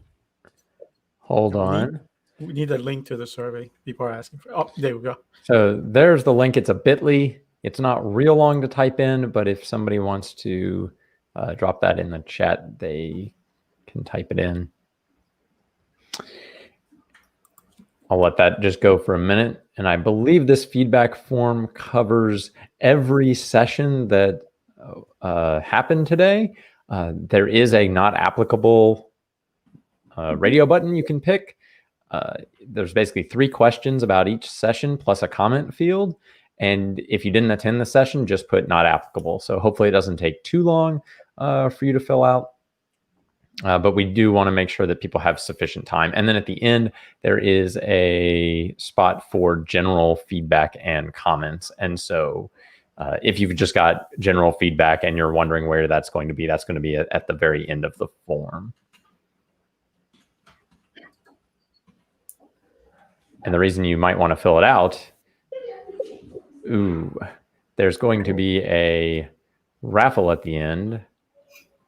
Once you complete the form, there will be a link to another form where you will fill out kind of just basically your shipping information because a lot of these are prizes that would have to be shipped to you. So just name and address so we know where to send it. Full disclosure, it says on the form, but we are only going to be able to ship to US and Canada. But this Pluralsight is actually a digital online kind of training, educational system, I guess. I don't know if anybody knows more about Pluralsight and would like to share. It's an education system. I don't know much other than they have like great courses that you could take online, and I think you could take them from anywhere around the world. If there's someone other than US and Canada that could, verify that for us, that would be awesome. Yeah. Yeah, I think that it's more of like an educational system, kind of like Coursera or Udemy or something like that, except instead of having to buy one individual course, you actually have access to their catalog. I might be wrong on that, though. Yeah, no, that's the way it looked. Yeah, it's actually quite cool. I used it when I was studying for the Google Cloud Platform Associate certification thing. And it gives you the opportunity to do little tests on yourself just to see where you are. But it's got a ton of great technology related courses, and it's definitely very, very focused on learning tech. Yeah. So we truly apologize if you are out of the United States. Like I see a message, someone from the UK that cannot participate because we cannot ship overseas. But the thing is, we don't have enough fund to ship like a $20, $40 item, $50 item, and then spend another $20 on shipping. So it's hard to justify it, and it's almost like doesn't make any sense. Truly apologize, and hopefully future conferences will be able to do something like that. But still give us your feedback. And if you want to give that feedback, then it'd be great if your prices could go to international people. That is perfectly valid feedback. So I'll just say that's okay. Yeah. And remember, I think that if you submit your feedback, you're entered for all the drawings, not just one. So if, that puts you in the running for the Pluralsight, we have how many of those? 4? Yeah, 4 of those to give away. So yeah, and those aren't region locked. So even if you're not in the US or Canada, join in. Those Pluralsights are still in the running, and those are honestly probably the best value in this whole lot, just because, like we've had a lot of speakers say, this is more of a learning how to learn, and this will help you level up your skills. Laura can attest that she used this to help pass the certification. That's huge. So just throwing that out there for you guys. Yeah, by the way, this is the first of its kind, the first Southern Region conference. And if you saw something that we could improve, please let us know. I know we put all the effort in, but I'm sure there are things that we could have done better. Please let us know. It's very important to us to know those things to improve it for future conferences. So do we want to give about 5 minutes before we do the feedback, and folks want to stretch a little bit? Sounds like a great idea. Yeah. Before we do the drawing. And so at 4:50, we will run the raffle. Yep. 4:50 Eastern, right? Eastern. I don't want to wait that long. Over an hour for me. Yeah, I'm in Eastern time, so 4 minutes now. Yeah. I'd love to see in the comments if anybody just wants to share where they're from. That'd be great, just so we know where people are watching from. Hey, look, why is it a single day event and not 2 days? Oh, I see. Question. I saw that question. Yeah, hot button issue. I don't know. I could say this is definitely a lot of work from the organizer side, and I know that Tim Hill was a major driver of it, and Hendrix, you too. Everybody's been working really hard on this. I had a lot of fun. I don't know how everybody else has been doing. Yeah, I had a lot of fun too. It's been an amazing day. How about you guys, Laura? It's been great. I got to work on the back end of the website, and that was a lot of fun. But I would say that 2 days sounds exhausting. And I'm personally glad it was one. But the speakers were so phenomenal that I would have liked to have seen more of them live. So there's something to be said for 2 days. Yeah. See, we have people from Argentina, Jamaica, Memphis. Yeah, I've got people from the Netherlands. That's great. There was a question here. Ireland, we've got Ireland in the mix as well. Love that. Turkey. You do not need a mailing address to be eligible for the Pluralsight courses now. I think we emailed that to you. You might want to stick your email in there. That's a good idea. Anybody see any more questions? No.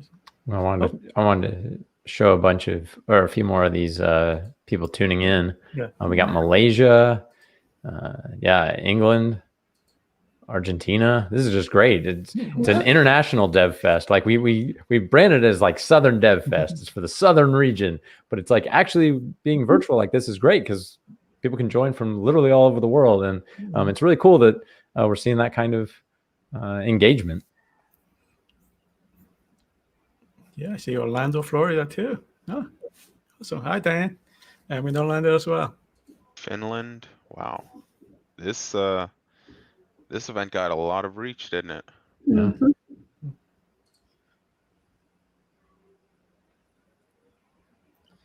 Got a couple more minutes before we do the drawing. Oh, there was a question here. Do you have this one? Do you have a Slack channel or something to make workshop with others? I said, do we have one of those? Not for workshops, I don't think. No, we don't. But it's a great idea.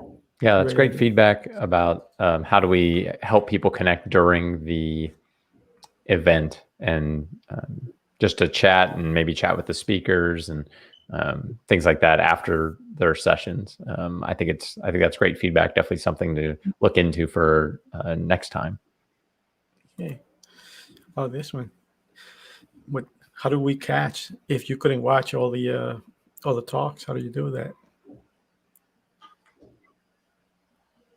Guys, have any idea? I believe Danny said he was going to post all of these talks to the YouTube channel at one point. I know that he had a previous engagement he had to break off for, so I'll touch base with him after this to see how we're going to handle that. But odds are we'll just take the mailing list and send out the links, or you can catch it on the GDG channel. Yeah, I think they all stream to the YouTube channel. So if you go back, you could play back from there. So you always go back and replay there. So they will remain there. Correct. Yeah. And it'll be like one long video, and hopefully we're able to go through and break those up, or at least add links to when the different talks start in the description. So it should be better in a little while. But right now, I think they're all still like basically tracks 2 and 3, since those live streams have ended. You can just jump right over and immediately now go back and start watching it. We want to know if Tony is the only one here from Georgia. If you're from Georgia, please let us know. Please. So we're getting a lot of questions about where they can find other DevFests. And to those of you who are new to GDG and DevFests altogether, there's a season where DevFests happen, and it's usually in the fall. Right now, the season started in October, and I do know that there is another one. I think the Northern DevFest is the first weekend in December. So do a search for DevFest. Go to at GDG on Twitter, and I'm sure all of those will be there. Okay, so Emily said Midwest DevFest is December 4th, so that's fantastic. So there's a lot of great resources, and this is a great time to get involved with your GDG group. And if you don't have one local, well, gee, you might want to start one. Yep. Oh, look, we're past time for the raffle. I need to share my screen. All right. Grab all the names. Okay, I've got 67 entries. Oh, I see 70. You see 70? Yeah. Heavens. Maybe need a refresh. You guys are quick. Okay, I'm coming. 70. All right, that's it. If you see 71 before I start spinning, let me know. Oh, I see 71. Someone just made it. I don't know who the 71 is, but you got lucky. You got lucky. Late. Oh, okay, coming. All right. Whoops, my screen went small. All right, I'm going to share my screen for the spin. And we're going to spin in an order. So for the first one, we're doing a Google Nest. Let's see, screen sharing is easiest with 2 monitors. Okay, got instructions and this. And so for the Google Nest, this is our wheel of names. And I have copied and pasted. Any last minutes? Oh. I can't actually go look now because of personal information. Can somebody tell me if there's more than 71? 73. Okay, let me pull this over here so that nobody else can see it. And grab those last 2 slackers. Oh, 74. Oh. Somebody's messing with you. It says 77 now. Okay, so you have 77? Okay, good. No. We have to cut it at some point, right? Yeah. Yeah. Last one. That's it. I'm done. Here we go. Spinning. Let's go. Tap to spin. Let's go. Come on, big money, big money, big money, double whammy, double whammy. All right. I'm not even going to try to print. Okay, got that one. So I have to remove that from the list. And we're going to, I'm sorry? Am I doing this right? Yep. Okay. All right. I'm removing that from the list. And now we're doing another Google Nest.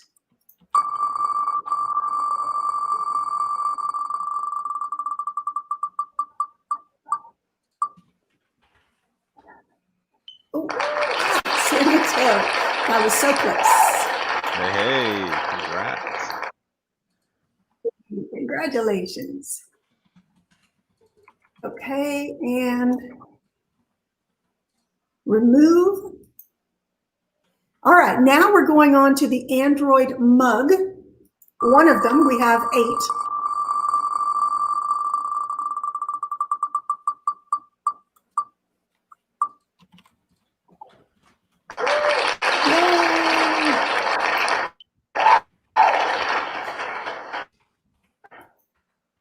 Another Android mug.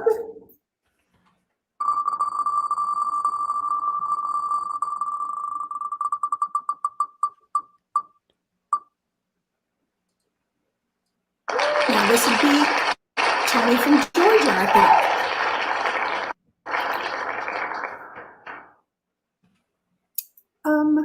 I think I just missed somebody. Who was our last winner?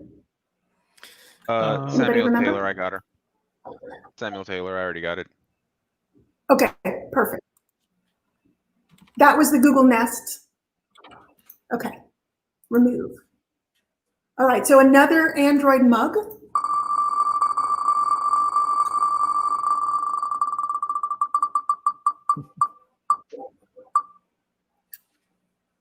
Yay!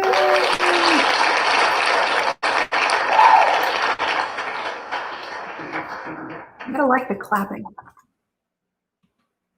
Okay, remove another Android mug.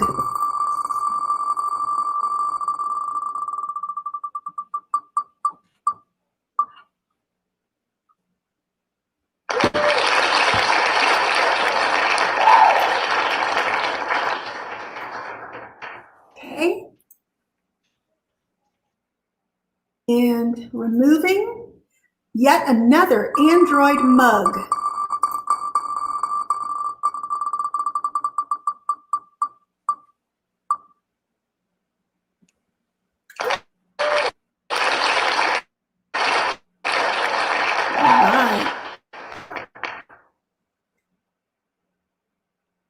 Oops. Give me just one moment. I accidentally clicked something I should not have. Yay. One moment. Okay, and then removing, and I believe I've got another Android mug. That's 7. This one is 7.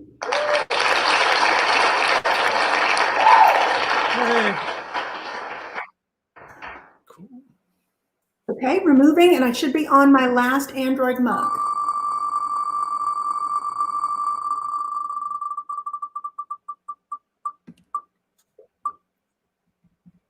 There's Emily.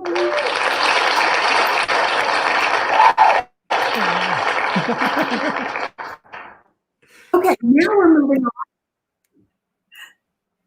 on. We're moving on to Pluralsight. We've got 4 one-month Pluralsight access to do.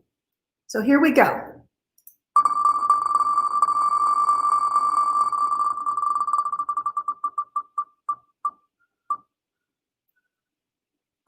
Oh, hey.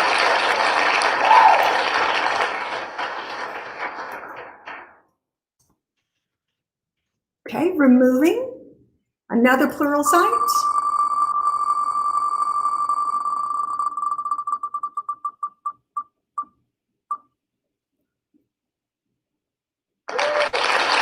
Excellent.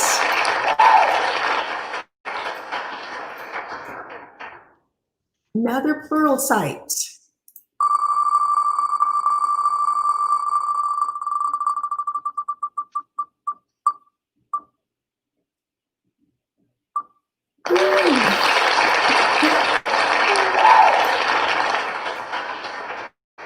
Still gets my blood pumping sometimes. Okay, move. And the last Pluralsight.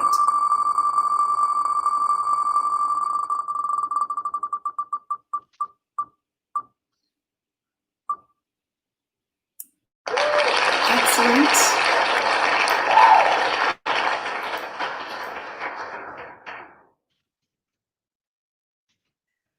Now we're moving on to, before we move on a Pluralsight, if you're out of country and you didn't have a chance to give us the address or your email address, at the end of that original form was the email address for Hendrix and for Tim. You can reach out to either one of those to help get that set up. Okay, Google Bottles.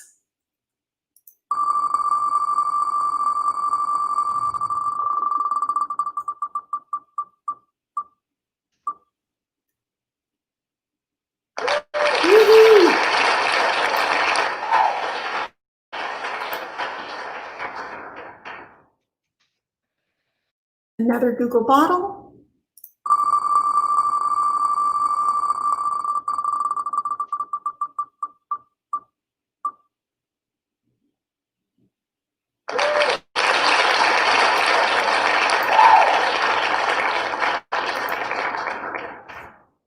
And the last Google bottle.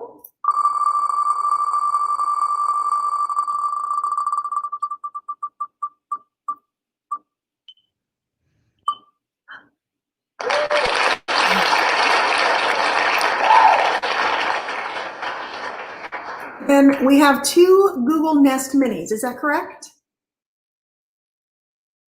Luke, that came from Judy D. Dallas. Yeah. Okay. Yeah. Perfect. Yeah, Google Home Minis, I think, is what they were branded at the time. So that's what the box says. Well, I'm going to change that for my notes here. There we go. Google Home Mini. There's one.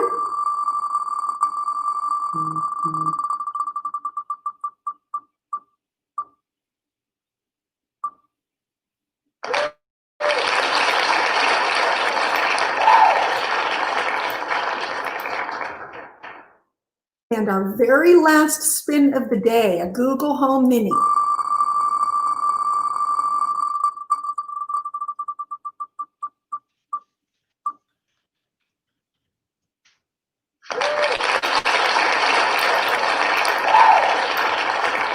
Congratulations to all of our winners. We will send what you won based on the information you sent us in the form. Thank you.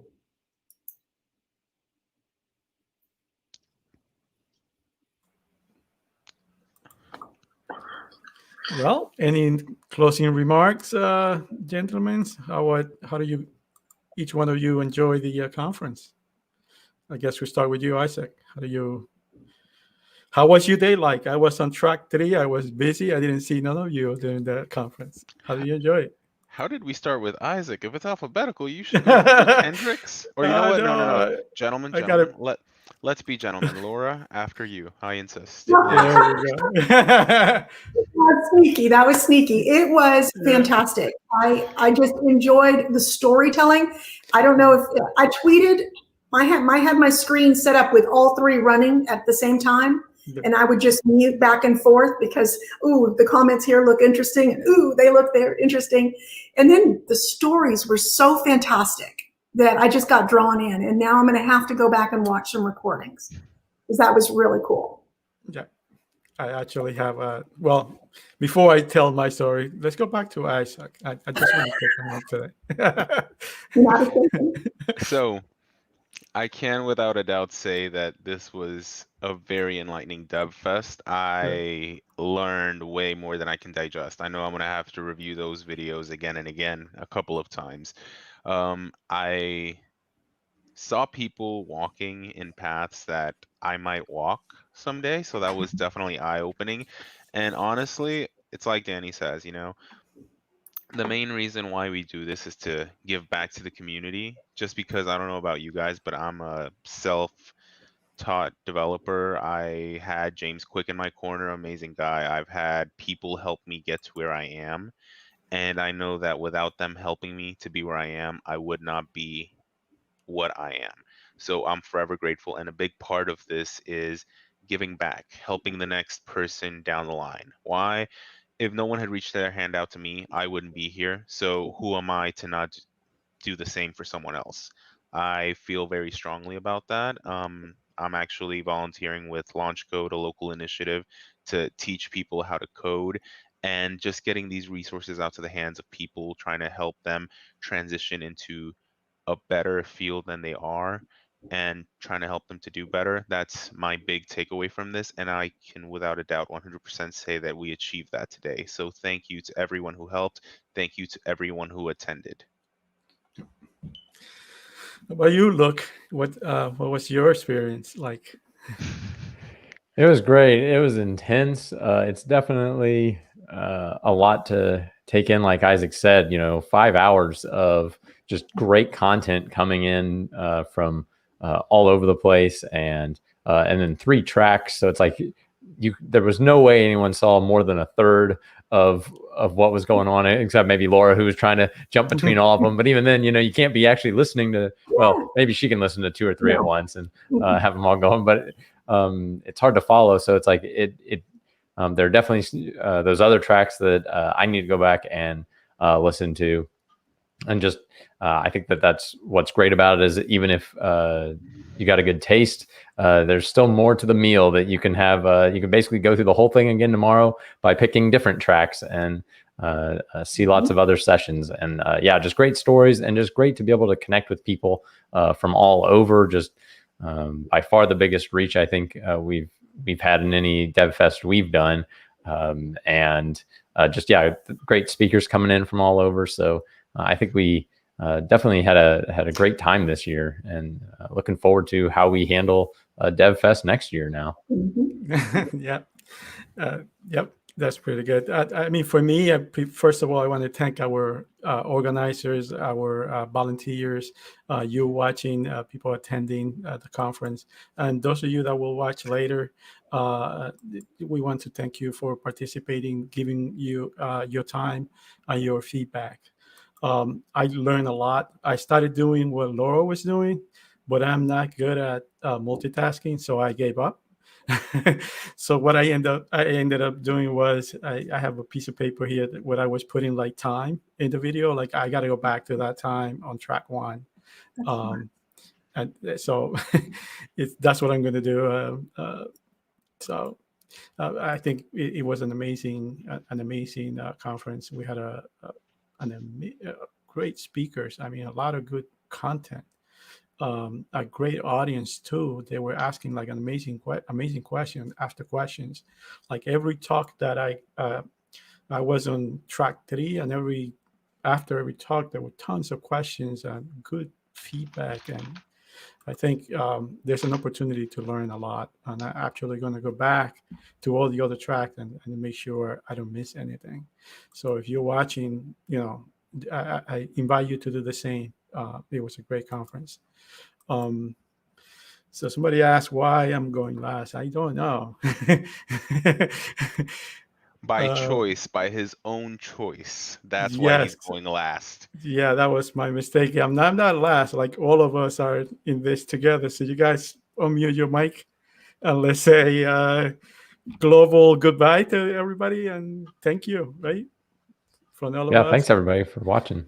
Yeah, Thank you. definitely. Thank you so much for being here, guys. It was an awesome opportunity to get this to you, and it was definitely an undertaking, but I can without a doubt say that I'm going to sleep very well tonight knowing that this went off without a hitch. Thanks. Thank you. All right. Bye.